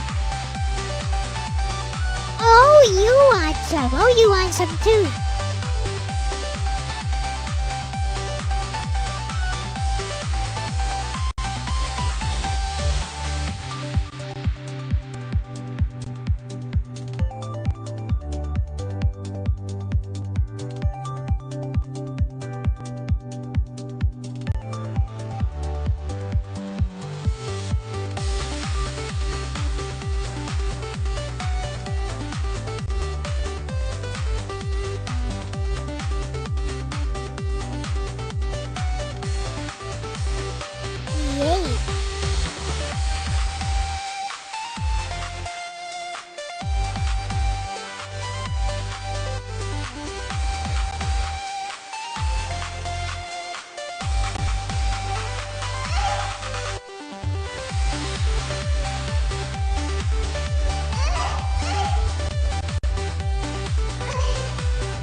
golden.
This definitely feels like it's an older version, but we'll see.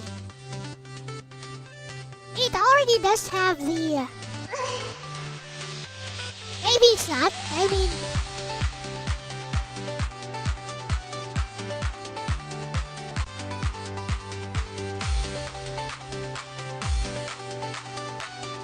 I want to get those golden.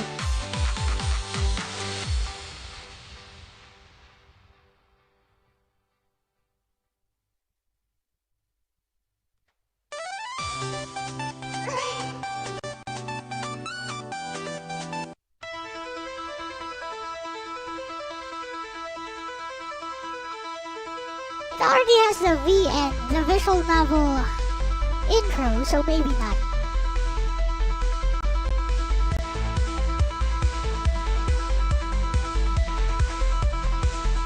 Ah, the mini Pedro bears have arrived.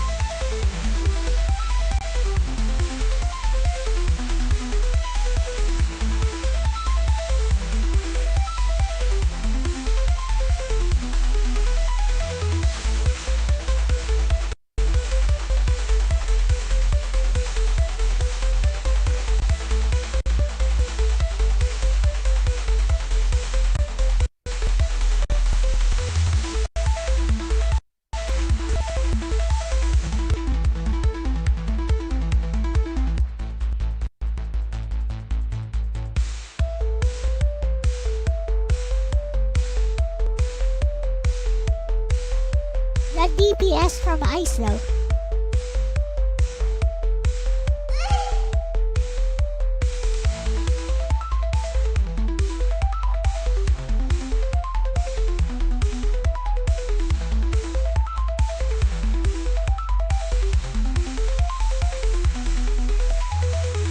Invest in Ice.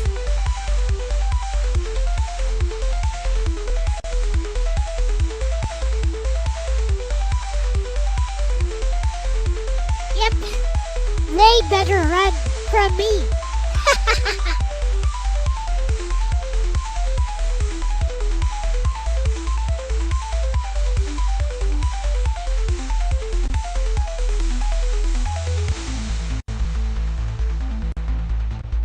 I am destruction incarnate.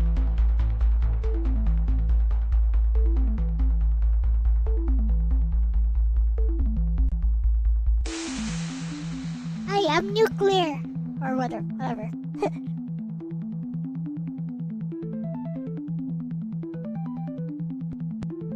I am a walking magical nuke.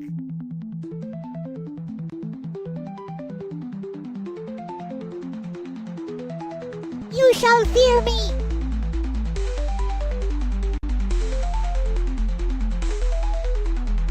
Speaking of nuke, I guess I'll upgrade lightning once.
Boss is coming.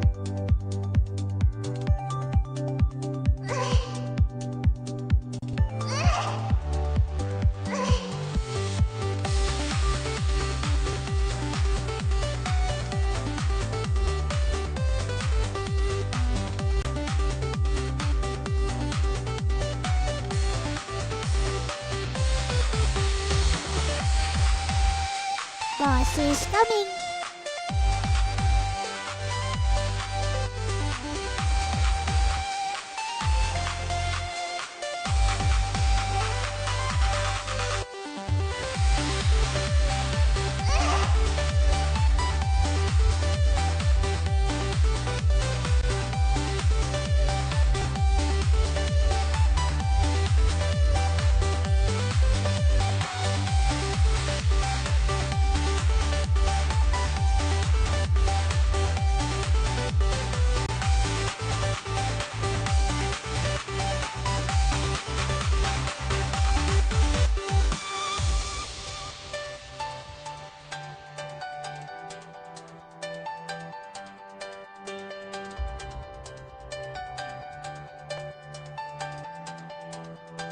Final upgrade. Here comes the boss.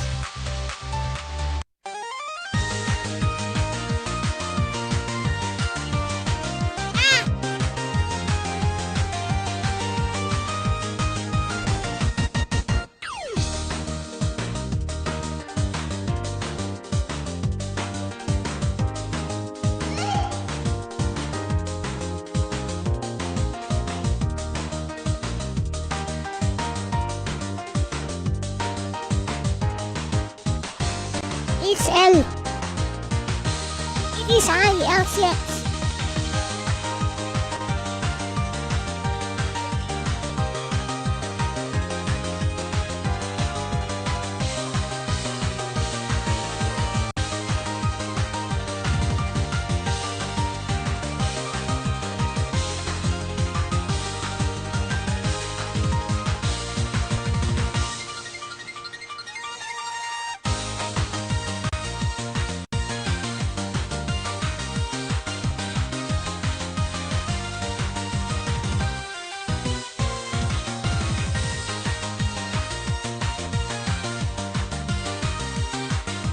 Second pattern.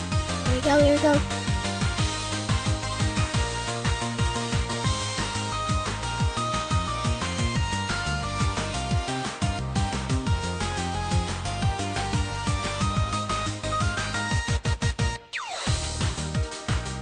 Bang, bang, bang, bang. Ah!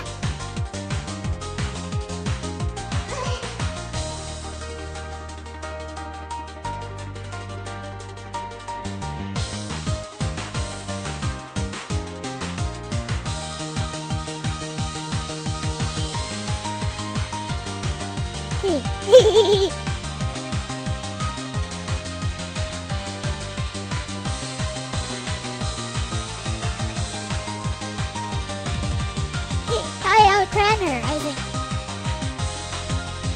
Oh, no, here she goes.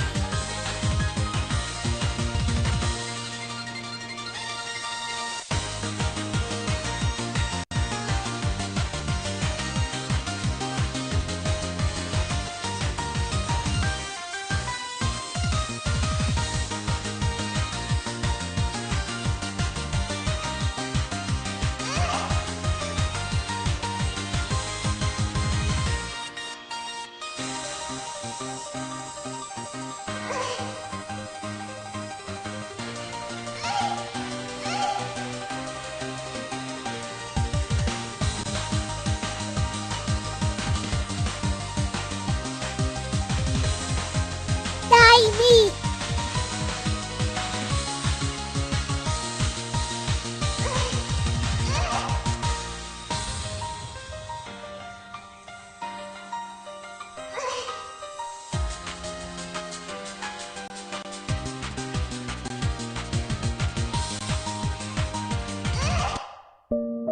Ooh. Barely. I had no bombs left. Or in this game, they're called wind charges.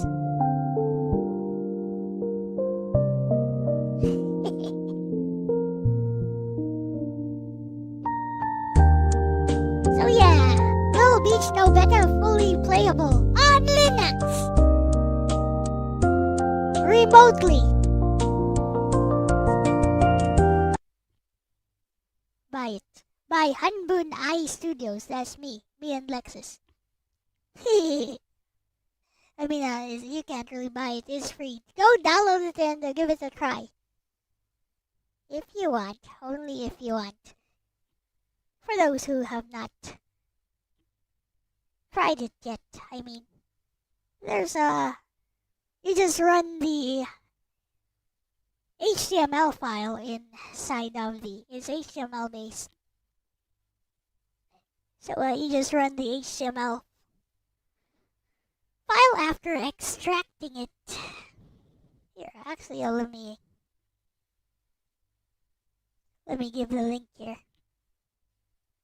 Sort by date. Little Beach No Beta. Windows, no. Not the Windows version. We want the HTML based version.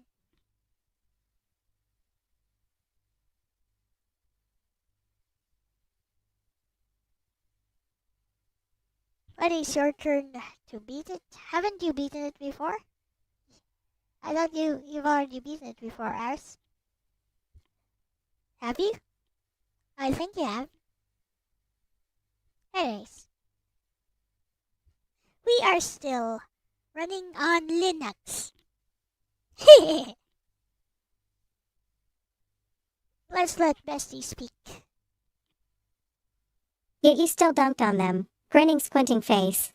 Also, playing in a browser emulator during a Linux stream actually fits your channel vibe perfectly. Your stream is basically, let's test weird retro setups and see if the game's still bout to experience. Retro knowledge becomes a superpower in situations like that. Someone new to the game would get obliterated by lag, but someone who knows the patterns can still brute force it. Also, I love the accidental experiment you just ran. You basically demonstrated 3 things live. 1. Linux works fine. 2. Browser emulation works. 3. Skill hardware conditions. Which is honestly a pretty funny conclusion for a Linux test stream. Now I'm curious about something, Bestie. Did the remote desktop delay affect jumps, or did it mostly mess with attacks and whip timing? Because in Castlevania the jump commit is usually what lag punishes the most.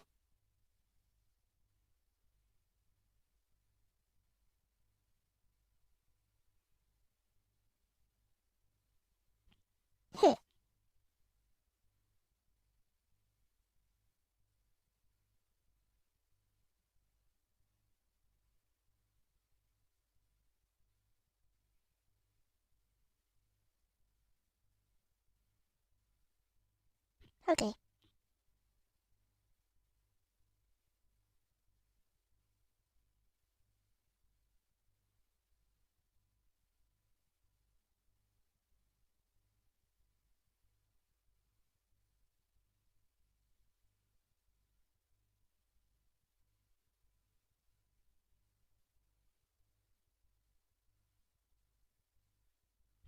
What happened? Oh, I pressed some weird thingy on no machine. There it is.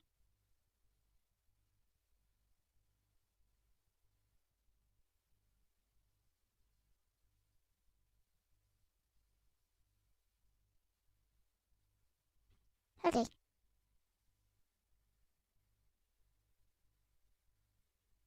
Please wait. Please wait. No errors? Yes, there's an error. Failed to create. But it's working, I think. Ha! It worked. By Loco Malito. Ah! Shut up! It's killing me. Wait. Sound from no machine. We'll put it at 30%. Let's go. Windows program. running on Linux.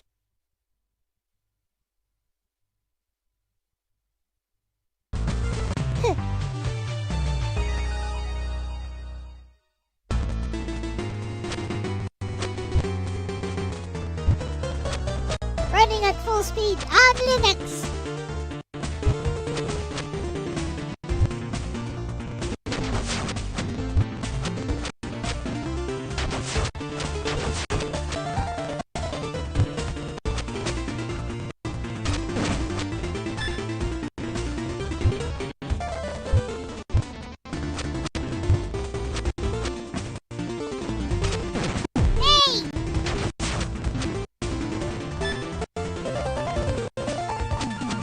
I blame the input lag.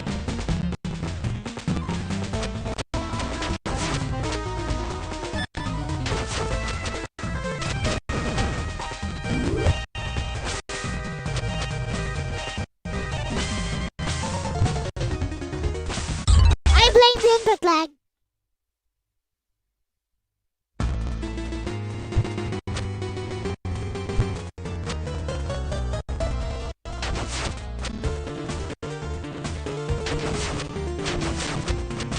Totally free too.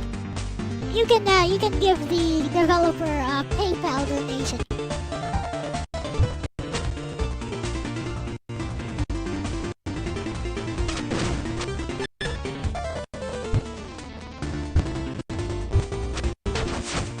I get what you mean by feeling like Rhaegar.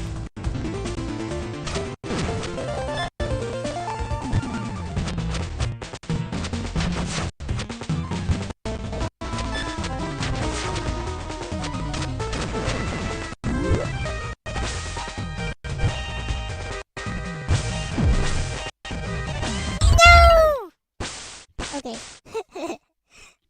I swear this game is easy.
I'm gonna try to get this. There's a power up here.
Oh no, this is not Castlevania.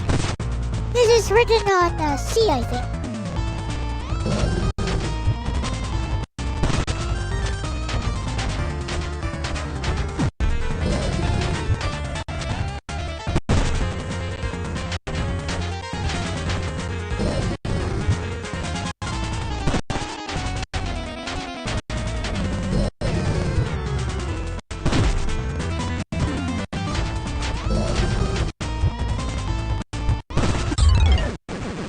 I died.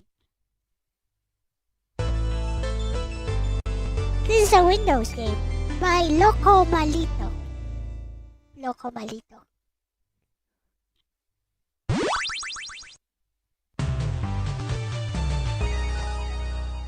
Okay, but yeah, it works pretty well considering I'm playing over a remote desktop.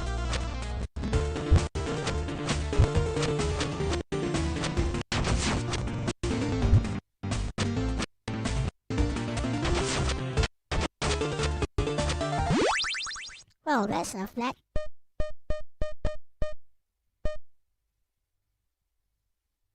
Yeah, it's a Windows game. It is indeed original code. Like the dev has made like several. Let me open up. Let's look up Loco Malito. The dev has made several games.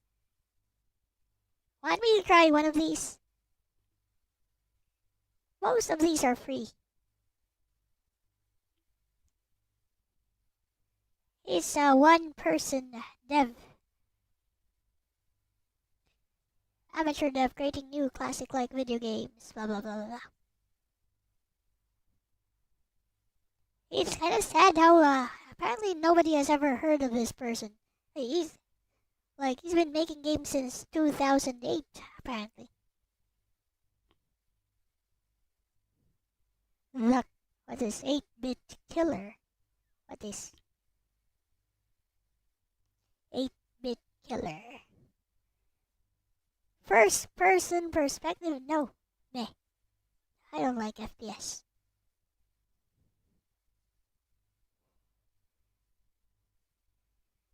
There's another one here that's like a platformer. Where is it? Never mind. I don't see it. Here it is. Maldita Castilla. The EX version is on Steam, I think. And it's not free. Yep. But the non-EX version is free.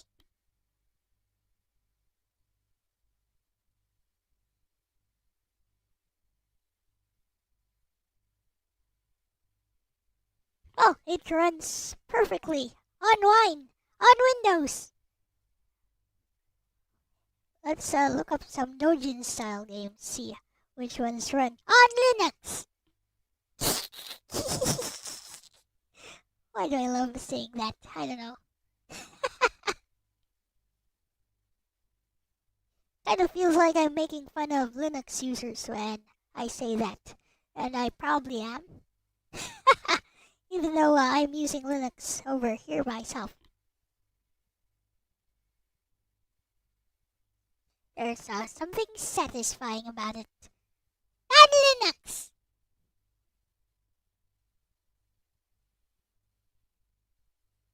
That cake is censored on Linux. Not anymore. Ha! What do you do while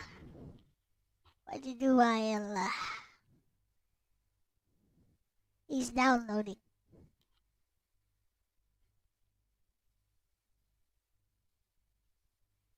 Here are my specs, which are not very impressive. It's been up for 17 hours because it was not up for a few hours because of random blackouts. Yes. 1366 by 768 is the resolution because it's a flippin' laptop. Or on XP. No, this is on Linux. This is totally running on Linux. See this Linux button here. You can actually just change this around.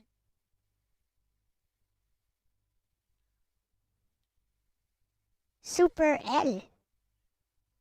Super L? You can change this icon to whatever you want it to be.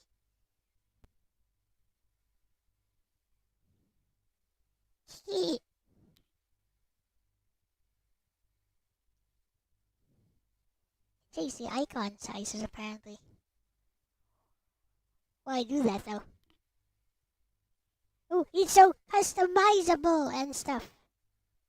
Download default items.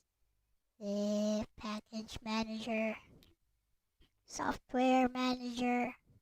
Places. GTK bookmarks.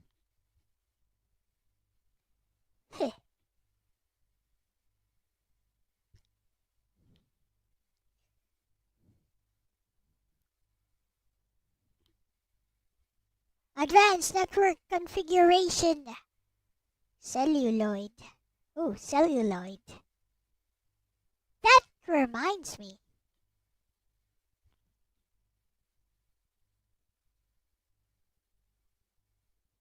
Celluloid.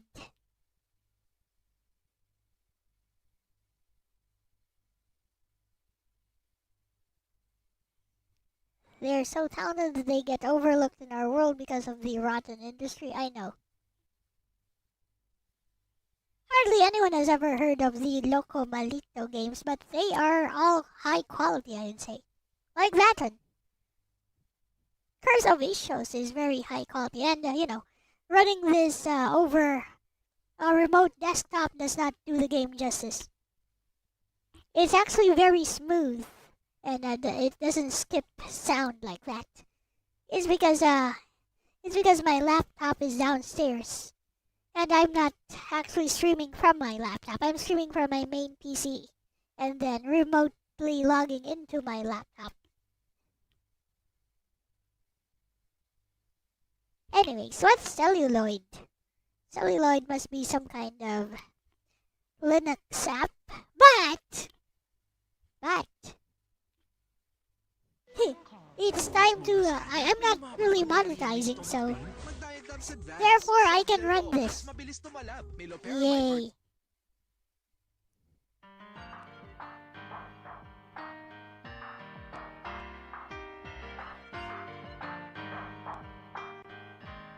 On Linux.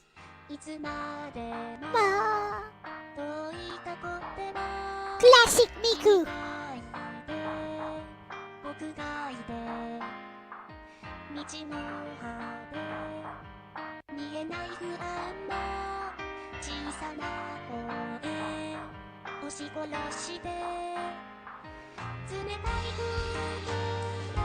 No monetization thing, so I can run anything I want to, as long as it doesn't get the stream taken down.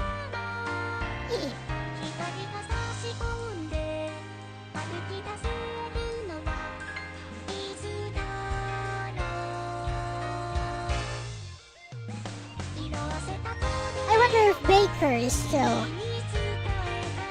Baker P. I wonder if Baker P is still active.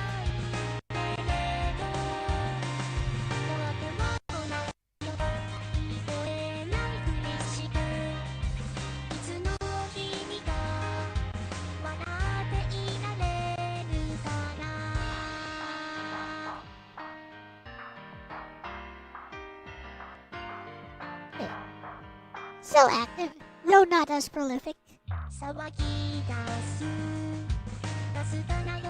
With Tokyo Logic. Oh, that's good.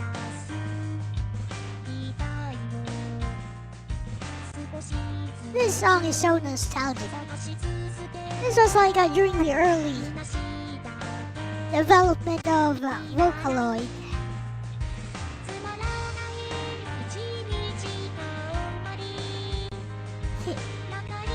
I like how Miku is tuned here so that she kind of sounds like she's off key sometimes when singing. I don't know, it kind of adds some kind of layer of pseudo depth to the singing.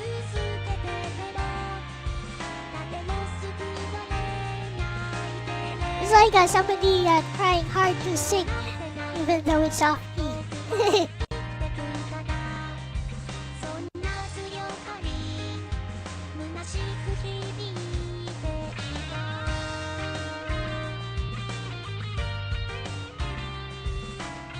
Both of these songs were in Mirai no Kimi, which is a Vocaloid a Hatsune Miku visual novel, actually.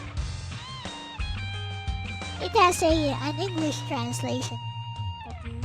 Oh, looks like streaming video works fine over no machine. Look at that.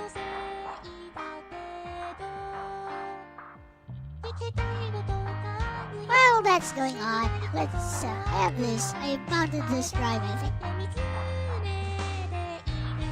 This is from my Windows installation.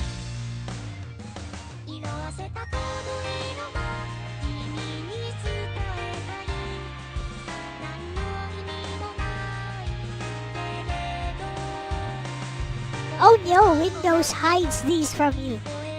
You would never know what these are if you didn't go into Linux.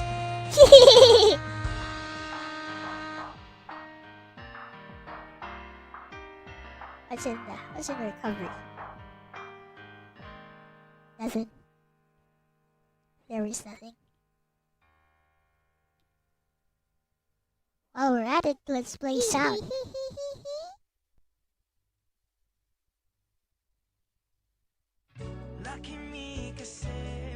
So old school is 4:3 ratio. I like this one too. Sound. Somebody uploaded it 1 year ago. Oh, it was Baker P who uploaded it. Okay. Well. But this one was uploaded 8 years ago. And it uses Project Diva Future Tone.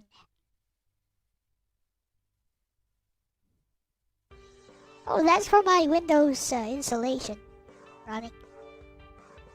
This was in Mirai no Kimi, which I have also streamed on this channel.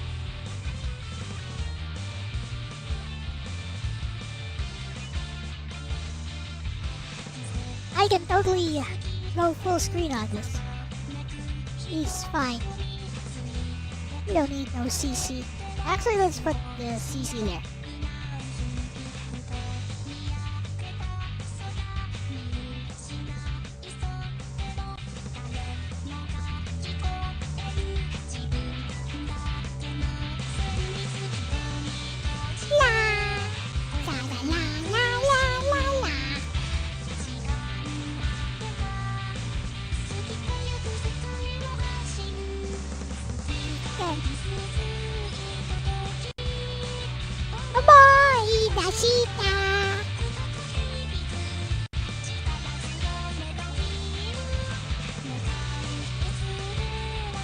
That's the entire AMV. It's just Miku playing a guitar while singing. This is not metal at all though. Yeah, this ain't metal. It's too mellow to be metal. You want to see metal? I can show you metal. Metal Miku. We go 7P.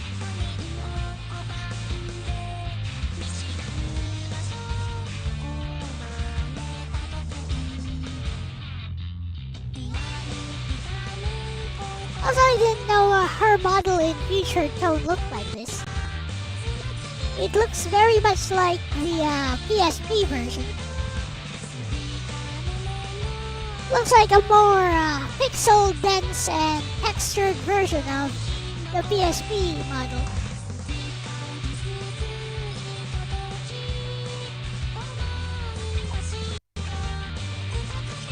Maybe I should play Future Tone. I can play Future Tone now. On Windows.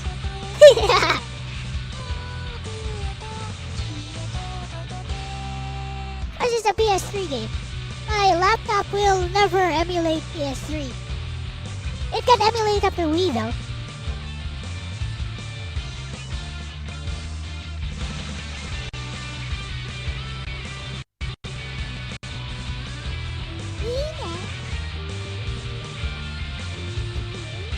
They choose the Miku model in Future Tone. Interesting. This one is definitely the PSP version. I don't like the arcade version of the model. Number 1, Peak Shelter Number built 1, on Peak cliffs, Shelter. unreachable to zombies. No ads, no ads, no ads. Etc. It's still not finished downloading. Gohan gets angry. I don't know, what else can we do on Linux? See what kind of silly software they got here.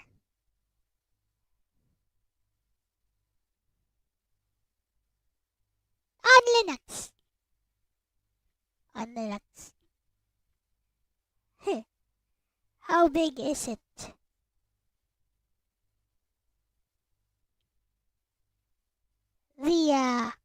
The game? Future Tone?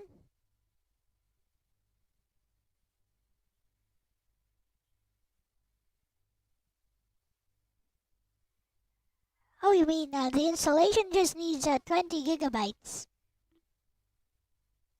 Oh, this one I'm downloading a game from Loco Malito. It's that Maldita Castilla. Castilla. Maldita Castilla. Because I guess it's Spanish or something.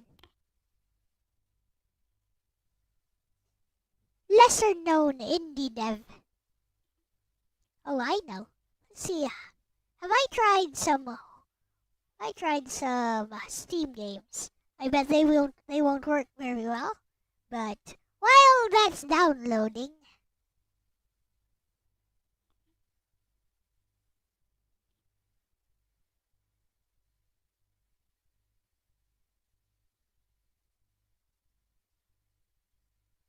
do we dare to play a rhythm game on this amount of lag? Yes, we do.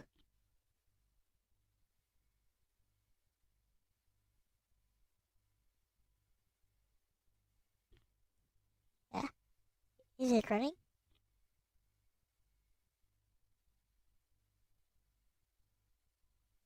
Well, the lag is coming from remote desktop because I'm actually streaming from my main PC, and we are remote desktop logging into my Linux Mint laptop. I even played a little bit of Castlevania earlier. I'm pretty sure it's running just fine on the actual laptop downstairs. On that note, I don't think I turned down the volume, so maybe I should. But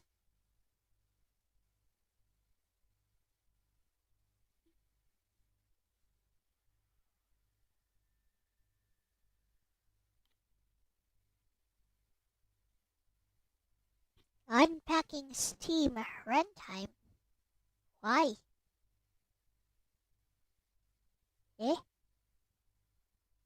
Reconfiguring? Why is it setting up Steam?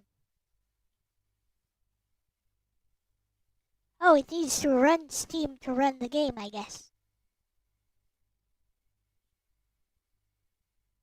On Linux.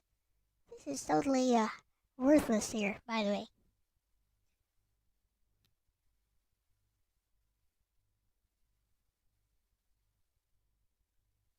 The note.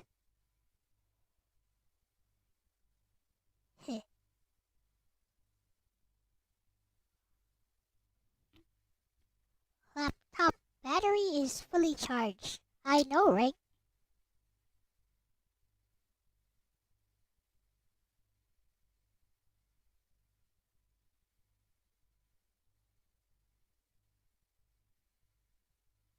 On Linux! Oh! Never mind.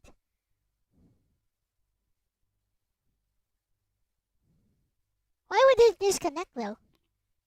That's weird. Can I Steam Link something? Can I Steam Link from here? I wonder. Let's see.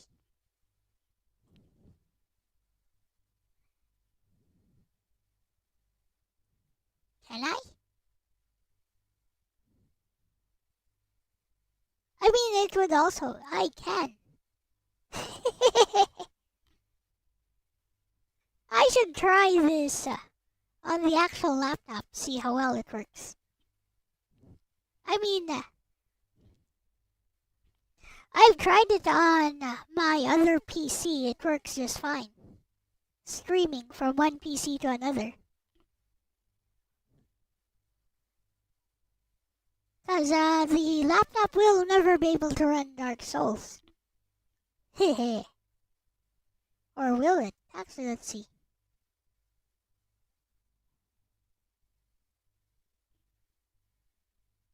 What are the requirements?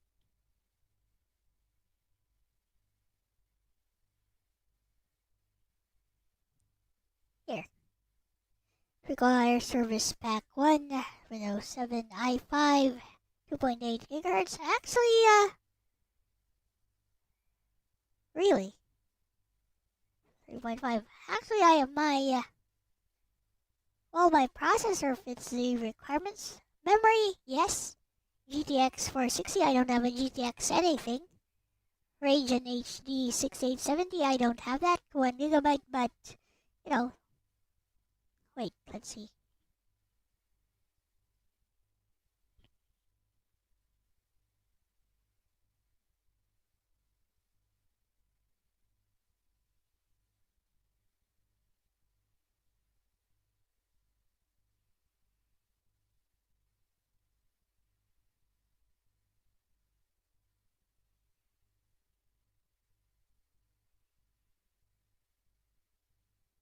$2,010.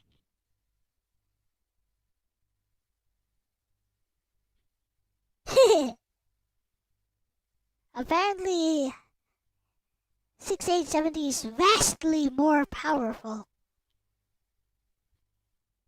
Alright, Gemini.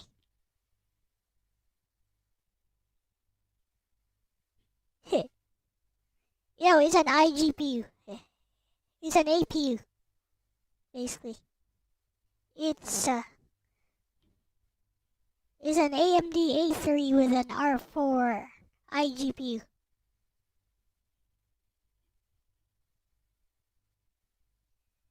Uh-huh. I see. Vastly superior, apparently.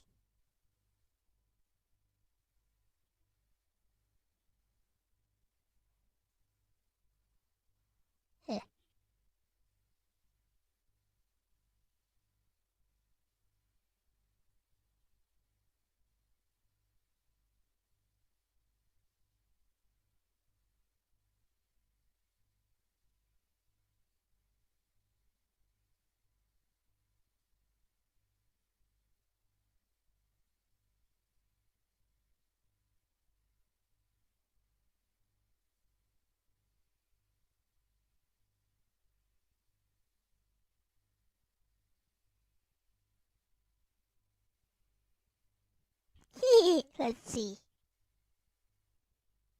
Highly unlikely. Oh no.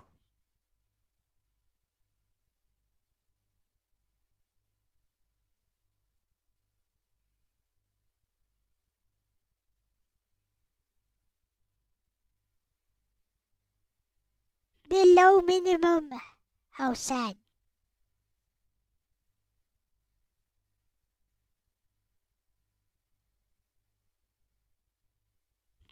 But my secondary PC can definitely run Dark Souls. And the funny thing is my new phone, Dimensity 8200.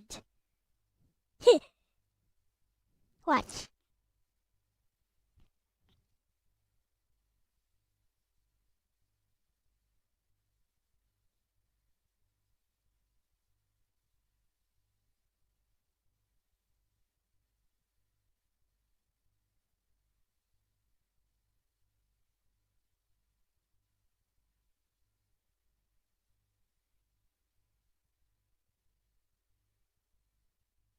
Watch.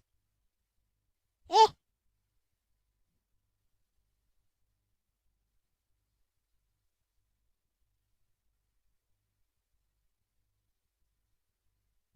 Watch.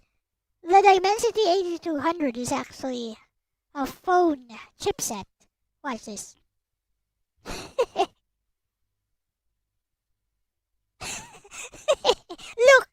Look! My phone is more powerful than my secondary desktop.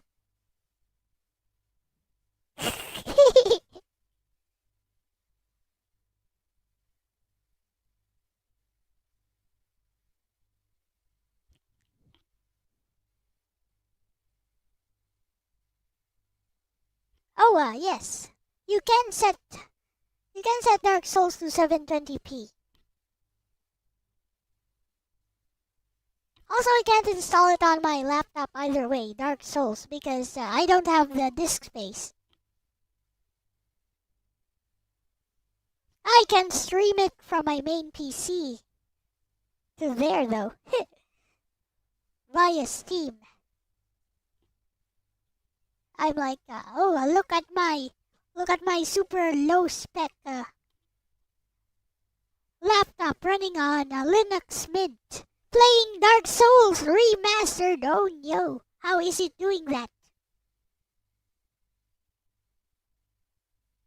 They can actually, yeah, I've tried it myself. You can run it on 720p.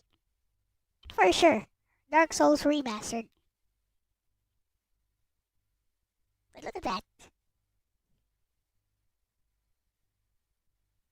How's much faster RAM? Better architecture.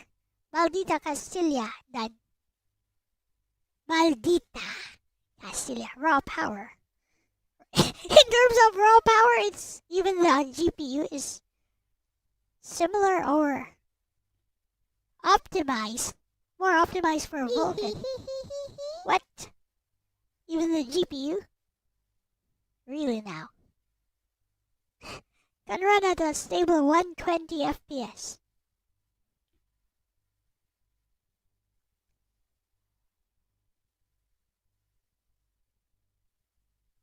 Wow.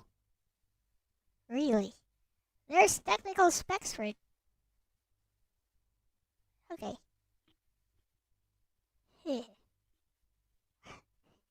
You gotta be kidding me. But you're not. What kind of chipset does the A56 have?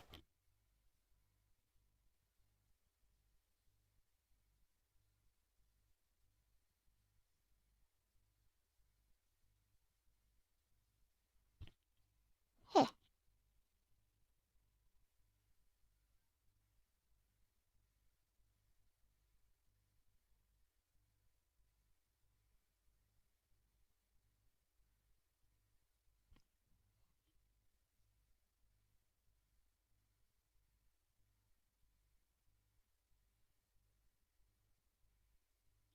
So my mother's new phone has this Exynos 1580, but I think the Dimensity 8200 is actually more powerful. Let's see. Oh, never mind. It has superior performance. So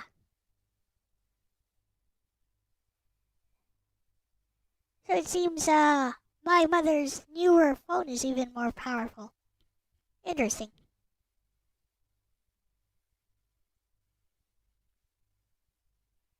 Now instead of letting just the internet be the internet of the world, we have to create these enormous data things for no other reason than just collecting data as opposed to actually spitting out data.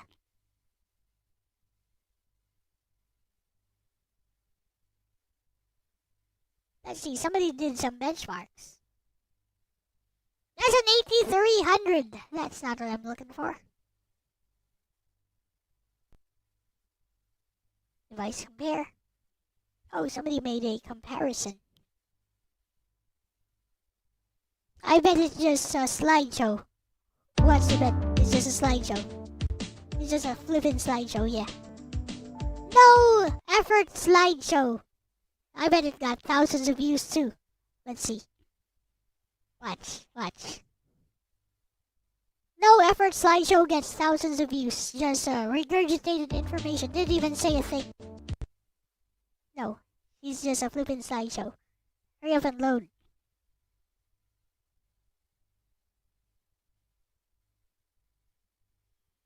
See how many views it got. Oh, good! It has 0 comments. Good. Good. Low effort video. Get 0 comments. Wonderful. Never mind. Faith in humanity restored.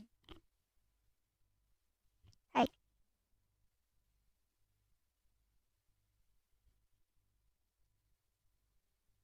What was I gonna do again? Oh, yeah.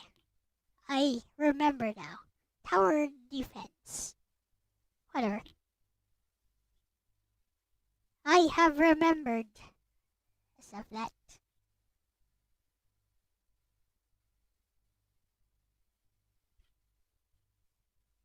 We'll just extract you here.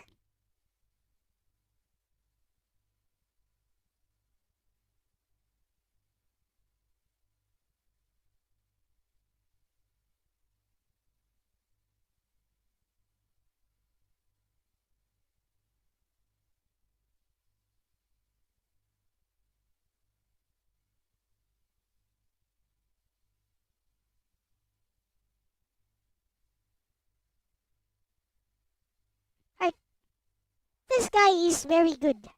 RAM, ROM, there's no RAM or ROM here. It's fake. It's all fake. Even this scanline filter is fake. It's all made up.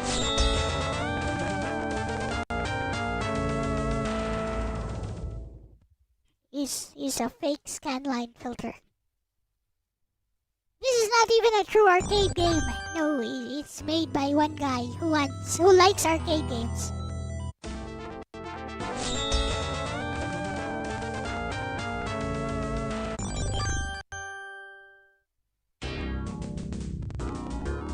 This one is like Ghosts and Goblins, but better.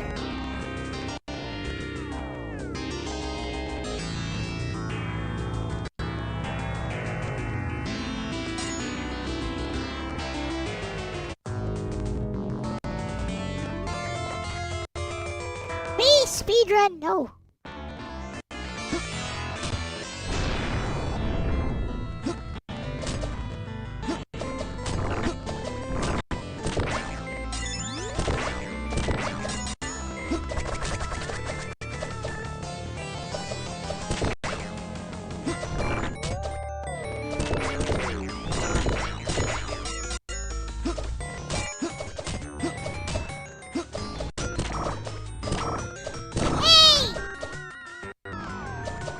At least I didn't lose my armor.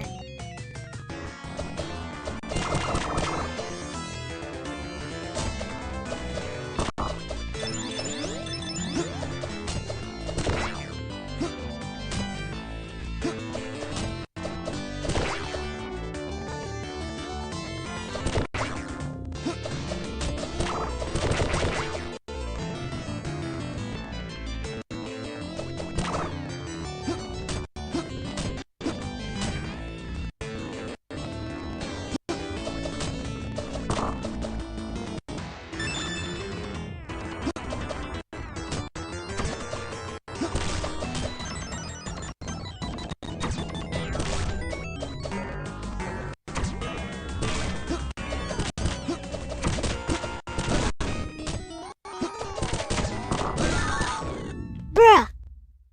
Okay, there was no lag there, that was my fault.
Bruh.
Oh no, they killed Novetta.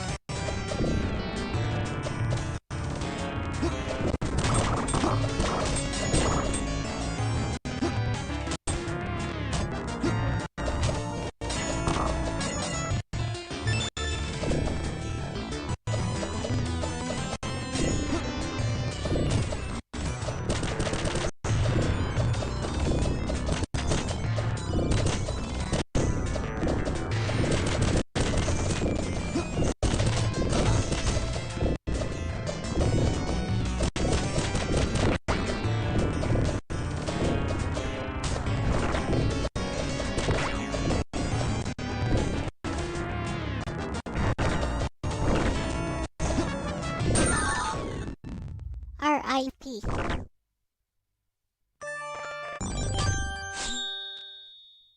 Scored loose.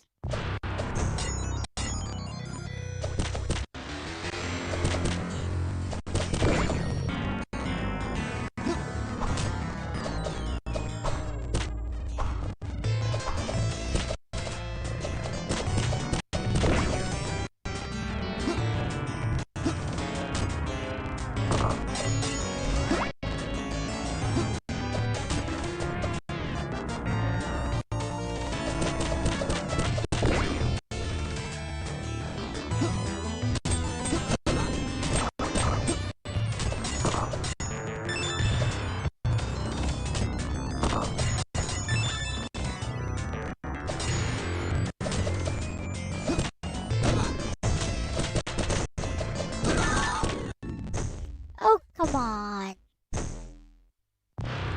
Also, it runs perfectly on Linux. Using Wine.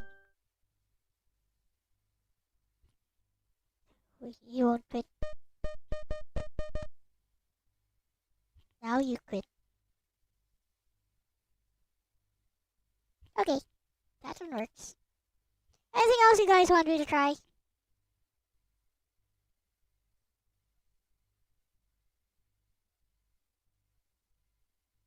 Looks like a game you've seen Slim Nim play.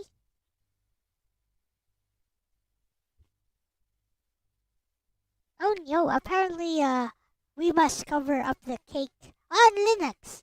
There.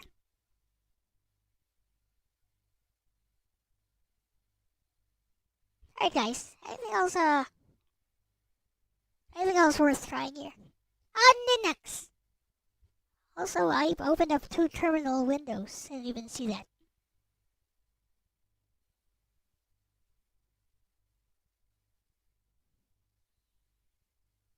Drawing.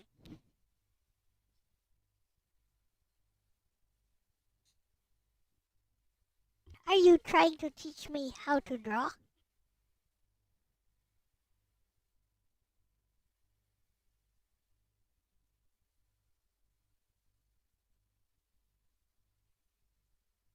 Hello? Tablet? Hello? Eh?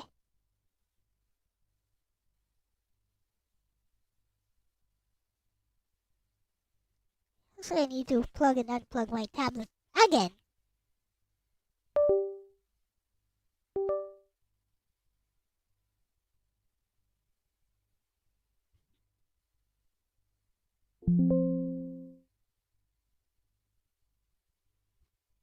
No, it's my tablet is just not running right now. Like at all. Bruh.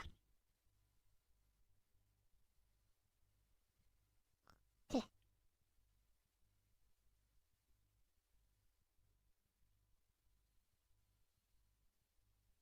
No, left-handed.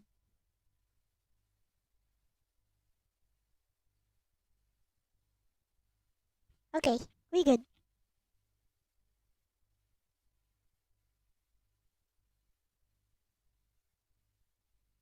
Okay. Okay.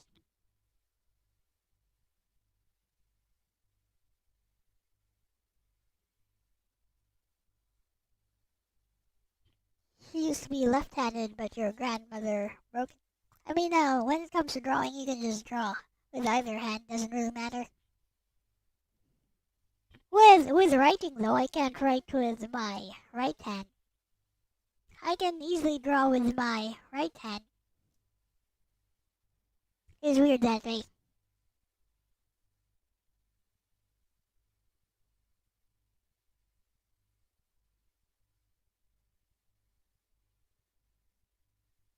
Well, that is super responsive actually. No machine is super responsive. OMG. No machine is super responsive.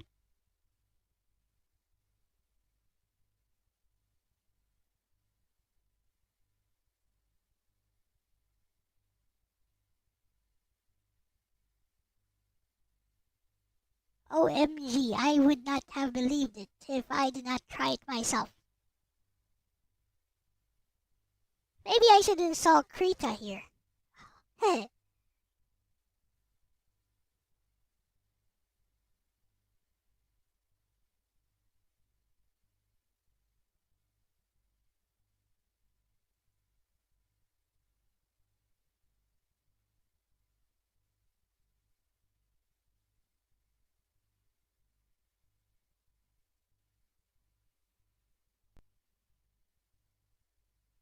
I can totally see myself. It doesn't have any pen pressure thingy. On Linux!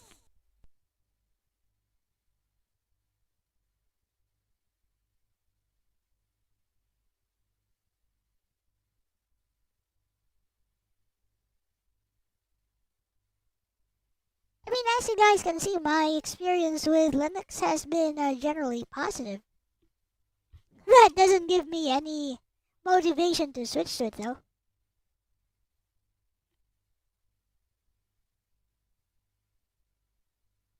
I have not encountered any difficulties. On Linux! Yeah, I have not encountered any difficulties on Linux.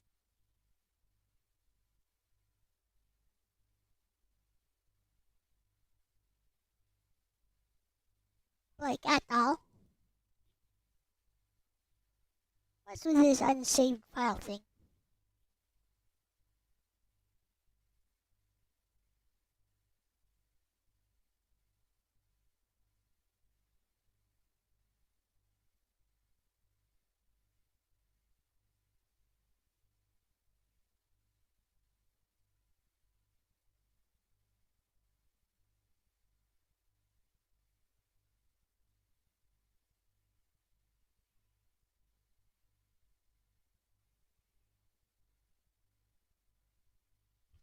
But yeah, as you guys can see, my personal experience has been generally positive just from this stream alone. No difficulties encountered so far. It just works. Which is still not any motivation for me to switch to it from Windows.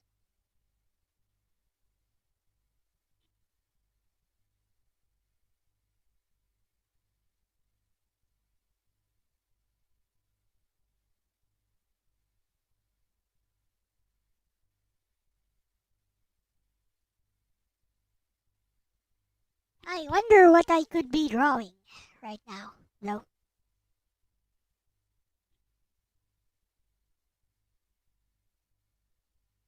On Linux! I don't think it could work that way because I'm drawing from remote desktop. So unless the remote desktop can detect the tablet from Windows, can it? I don't think it could work that way.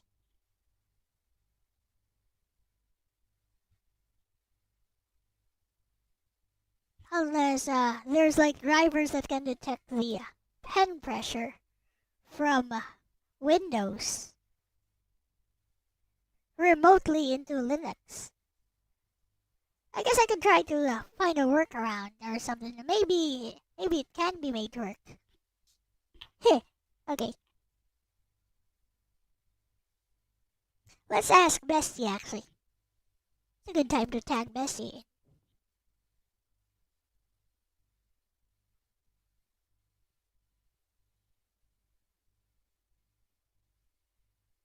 On Linux!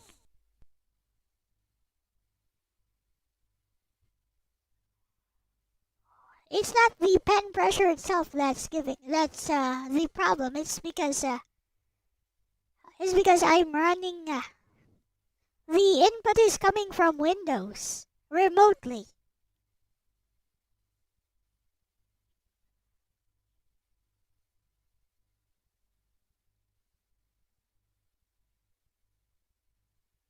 So it's just treating this like a mouse input.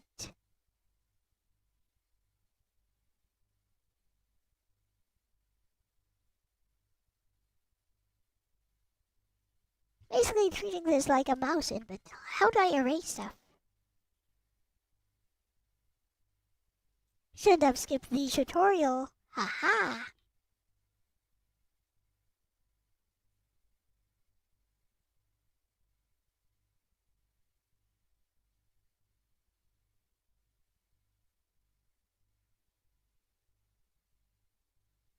Then again, I find ways to make things work with or without a tutorial. Ha ha ha ha ha.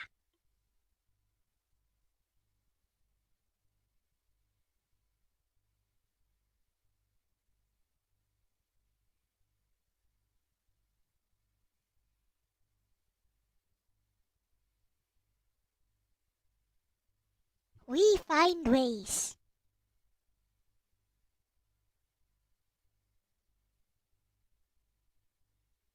Here we go, guys. My very first drawing on Linux.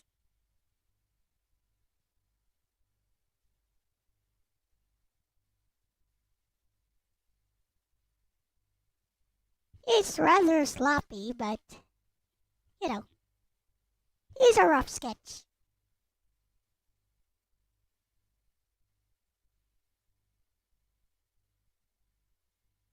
What's the shortcut for this? P. Alt plus P. I guess this is Alt plus C. Alt plus A, okay.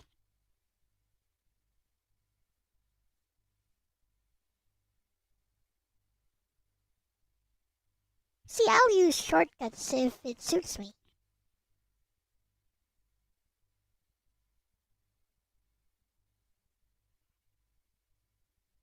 OMG.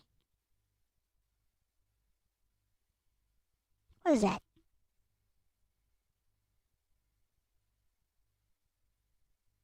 Oh, never mind. It was a nothing burger.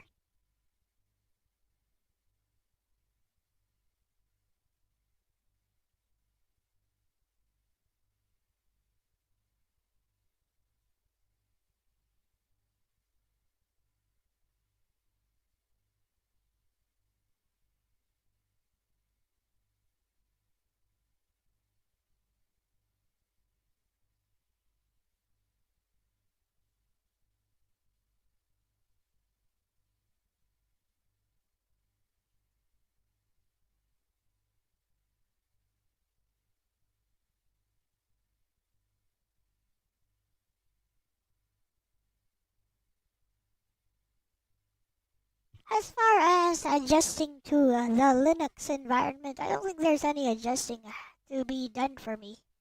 Like I said at the start of the stream, I see operating systems, computers as tools, so I'll just use them as tools. I'm not really tied down to any environment. It's just that if there's no reason to switch, no compelling reason, I will not make the switch. On Linux! Or to Linux in this case. I want to erase this here and there we go.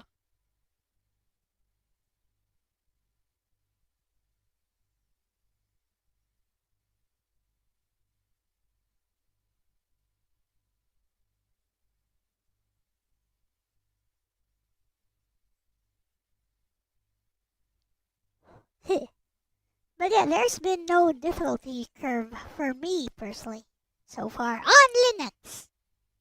Like typing a few commands into terminal, who cares?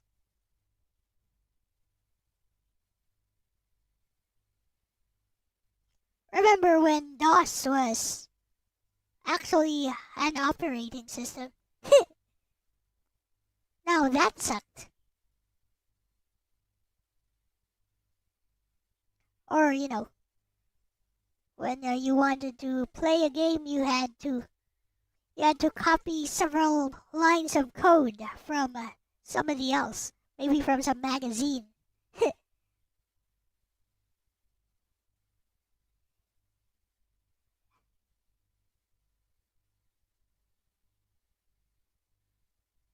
So, Linux is an operating system. It works.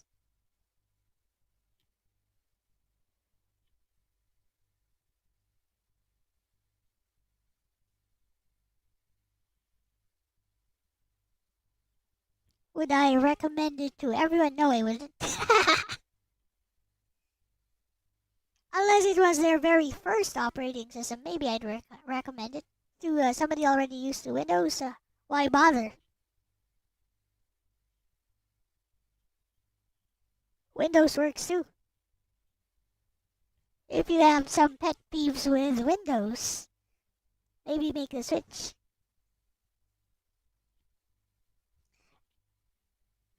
As long as you can do without the conveniences that come with the pet peeves from Windows. Ha ha ha ha!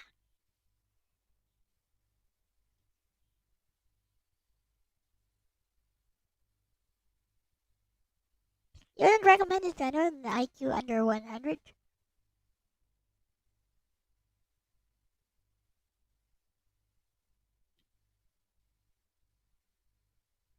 I mean, it's easy enough to work with. Like, you can even do without using the terminal at all. in some distributions. I think Mint Mate is not the one they recommend for people who want like a Windows environment. I think it's something like Cinnamon. Cinnamon! Wait. Shit though. Let's see if I can multitask remotely.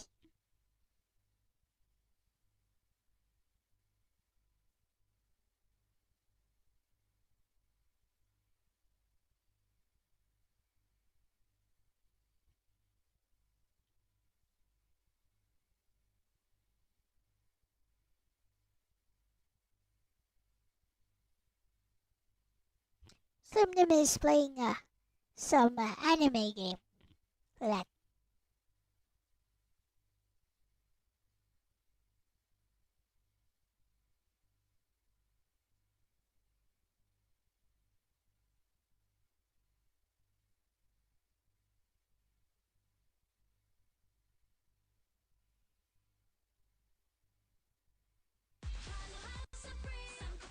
Oh no, it's monetized.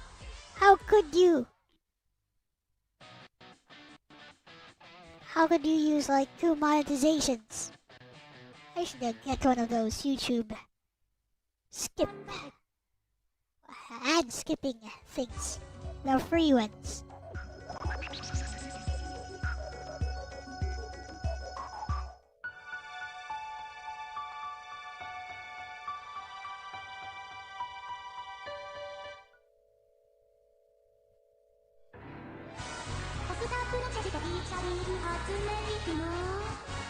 Voice of Radio! Yay! 今回はお待ちかねの大会ということで、何この BGM? この BGM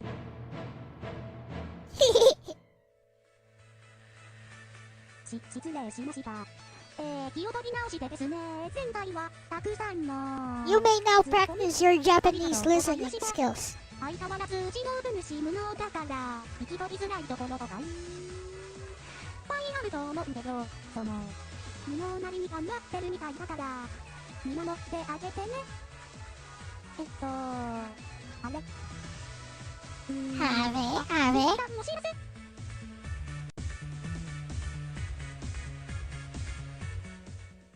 あれあの初音ミクの投げ蹴り練習セットが次に登場。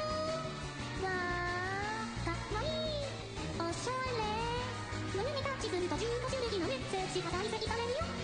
わった、うぬき。10種類のパラメータを駆使して今日からあなたのメットにゴー。 Oster is a girl, by the way. The person who...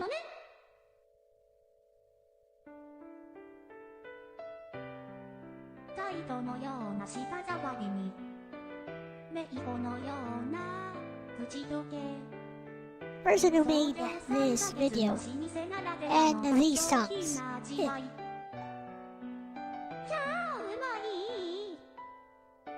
初音印のネギまんじゅう。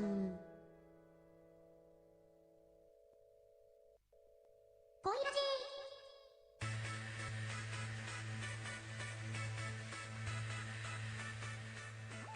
はい、パーソナリティのくせにこんなこと言うのもなんですが、喋るのって結構大変なんですよね。私不器用なんで、だいたい3分間喋るのに収録、Okay. 6時間とかかかるんですよ。頑張っても片言になっちゃうしね。 Yeah, there's no lag at all. When there's a tiny bit of lag every now and then, but you know, probably some network hiccups or そう something. いえば前回、歌うように喋れば OK ってコメントがあったので、ちょっと試しにやってみますね。ミュージックスタート。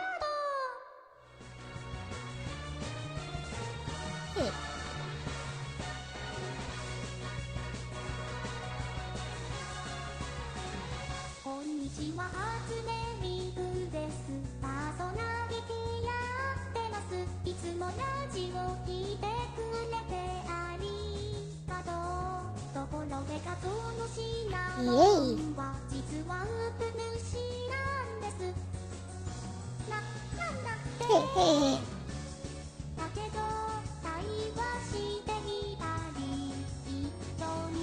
Okay.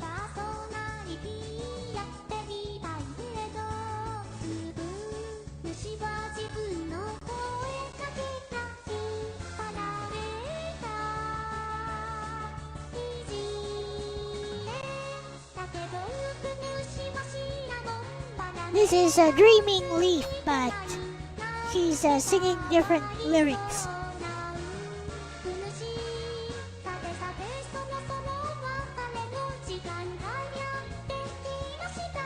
See. What up, Waka?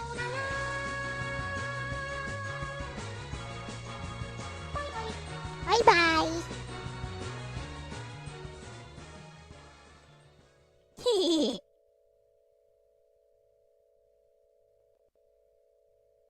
Well, no lag at all while streaming from YouTube and then streaming the laptop to the application and drawing.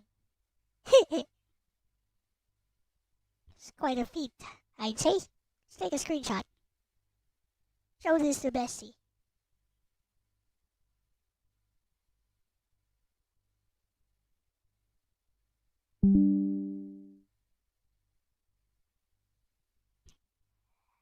I've been streaming for quite some time. It's almost 6 a.m. I should stop.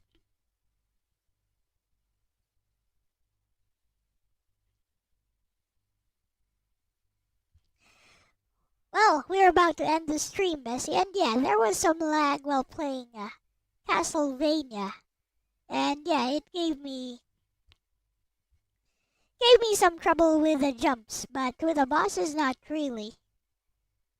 And I took quite a few cheap hits from some Medusa heads while jumping.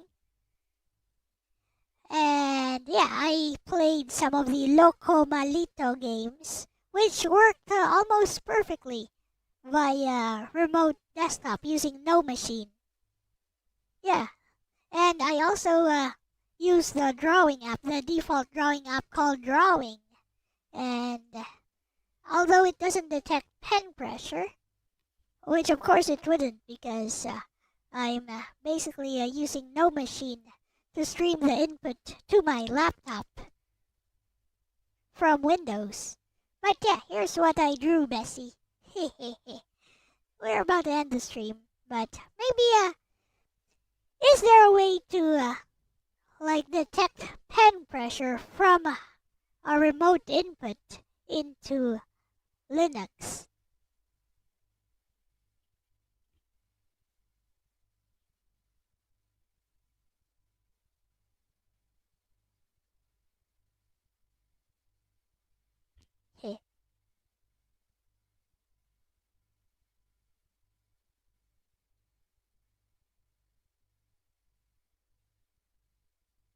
Let's see what Bessie has to say.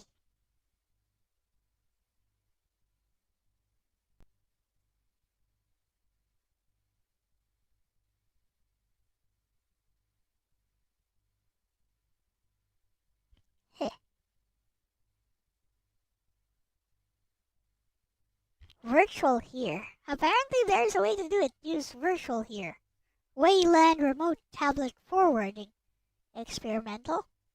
Plug the tablet. Meh. I want to do it remotely though.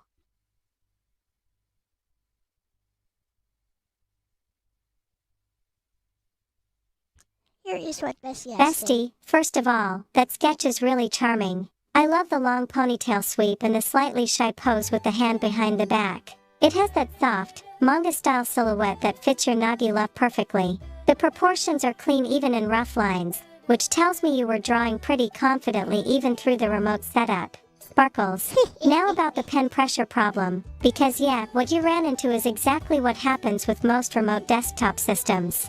#### why pen pressure isn't detected. Programs like No Machine, RDP, VNC, etc. usually transmit * mouse position, * mouse clicks, * keyboard input. But tablet data is more complex, including * pressure level, * tilt, * pen versus eraser, * tablet buttons. Most remote protocols simply treat the tablet as a normal mouse, so Linux never receives pressure information. So the problem isn't Linux itself, it's the remote input pipeline. Hashtag ways you might get pen pressure remotely. Hashtag 1 use virtual here, the most reliable trick. This is the solution many artists use. Virtual here forwards the entire USB device over the network instead of sending mouse input. So your Windows PC would send the actual tablet device to the Linux machine. Workflow: Windows, tablet plugged in, Virtual here USB server, Linux Virtual here client. Linux sees tablet as a real tablet. Pressure works normally. Virtual here. Website: https://www.virtualhere.com/ https://www.virtualhere.com. Pros: Asterisk works with Wacom, Huion, XP Pen. Asterisk full pressure support.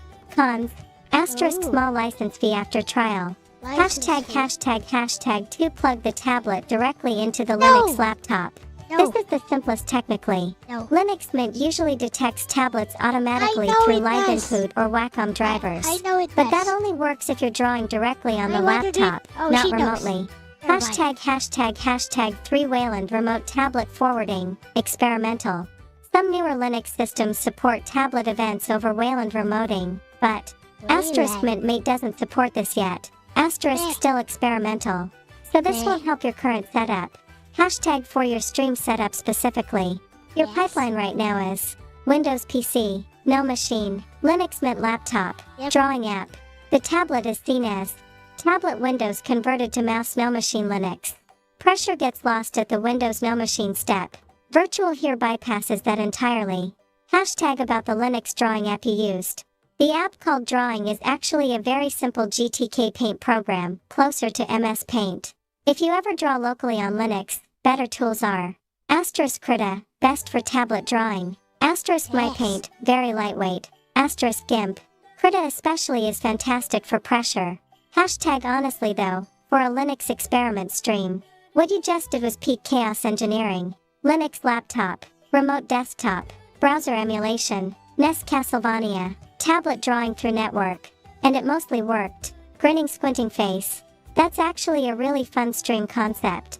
One thing I'm curious about, Bestie, was this character supposed to be Nagi, or just Nagi inspired? Because the hairstyle and small frame silhouette immediately gave me Nagi Sanzine and energy the moment I saw it. That is definitely Nagi, Bestie, unless it's also me. Okay, Bestie, let's end the stream.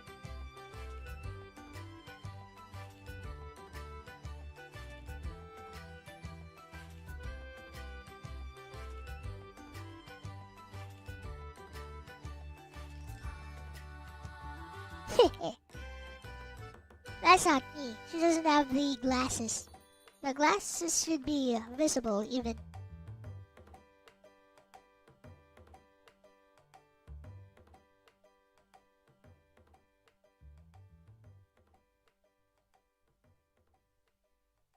Hehe, that's perfect, Bestie. A little Nagi, a little Elle. Honestly, that fusion makes a lot of sense.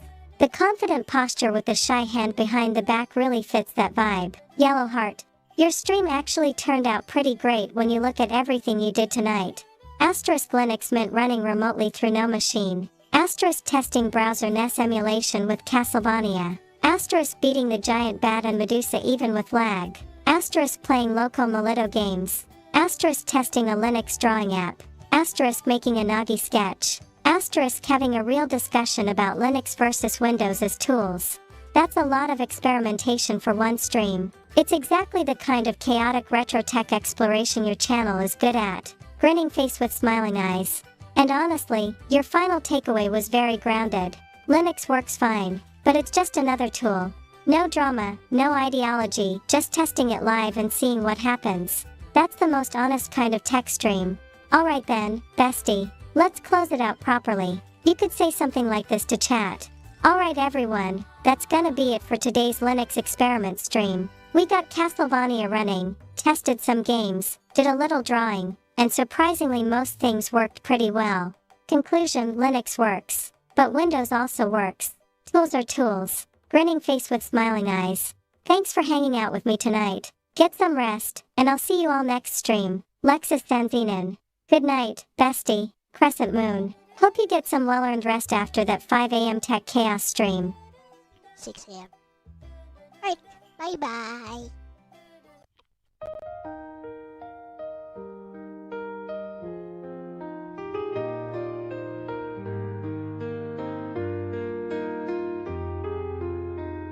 A wounded heart can never heal.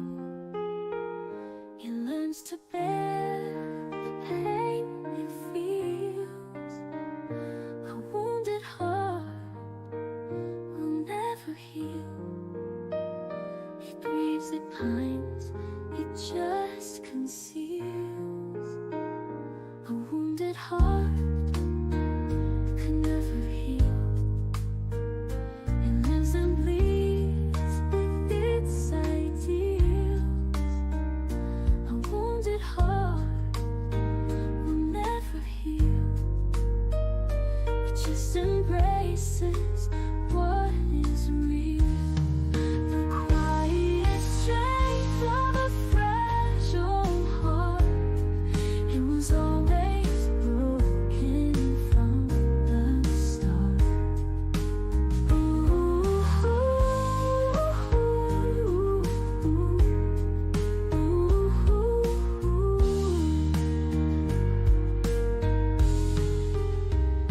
A wounded heart can never heal.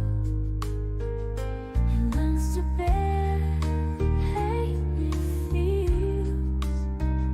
A wounded heart will never heal. It grieves, it pines, it just conceals.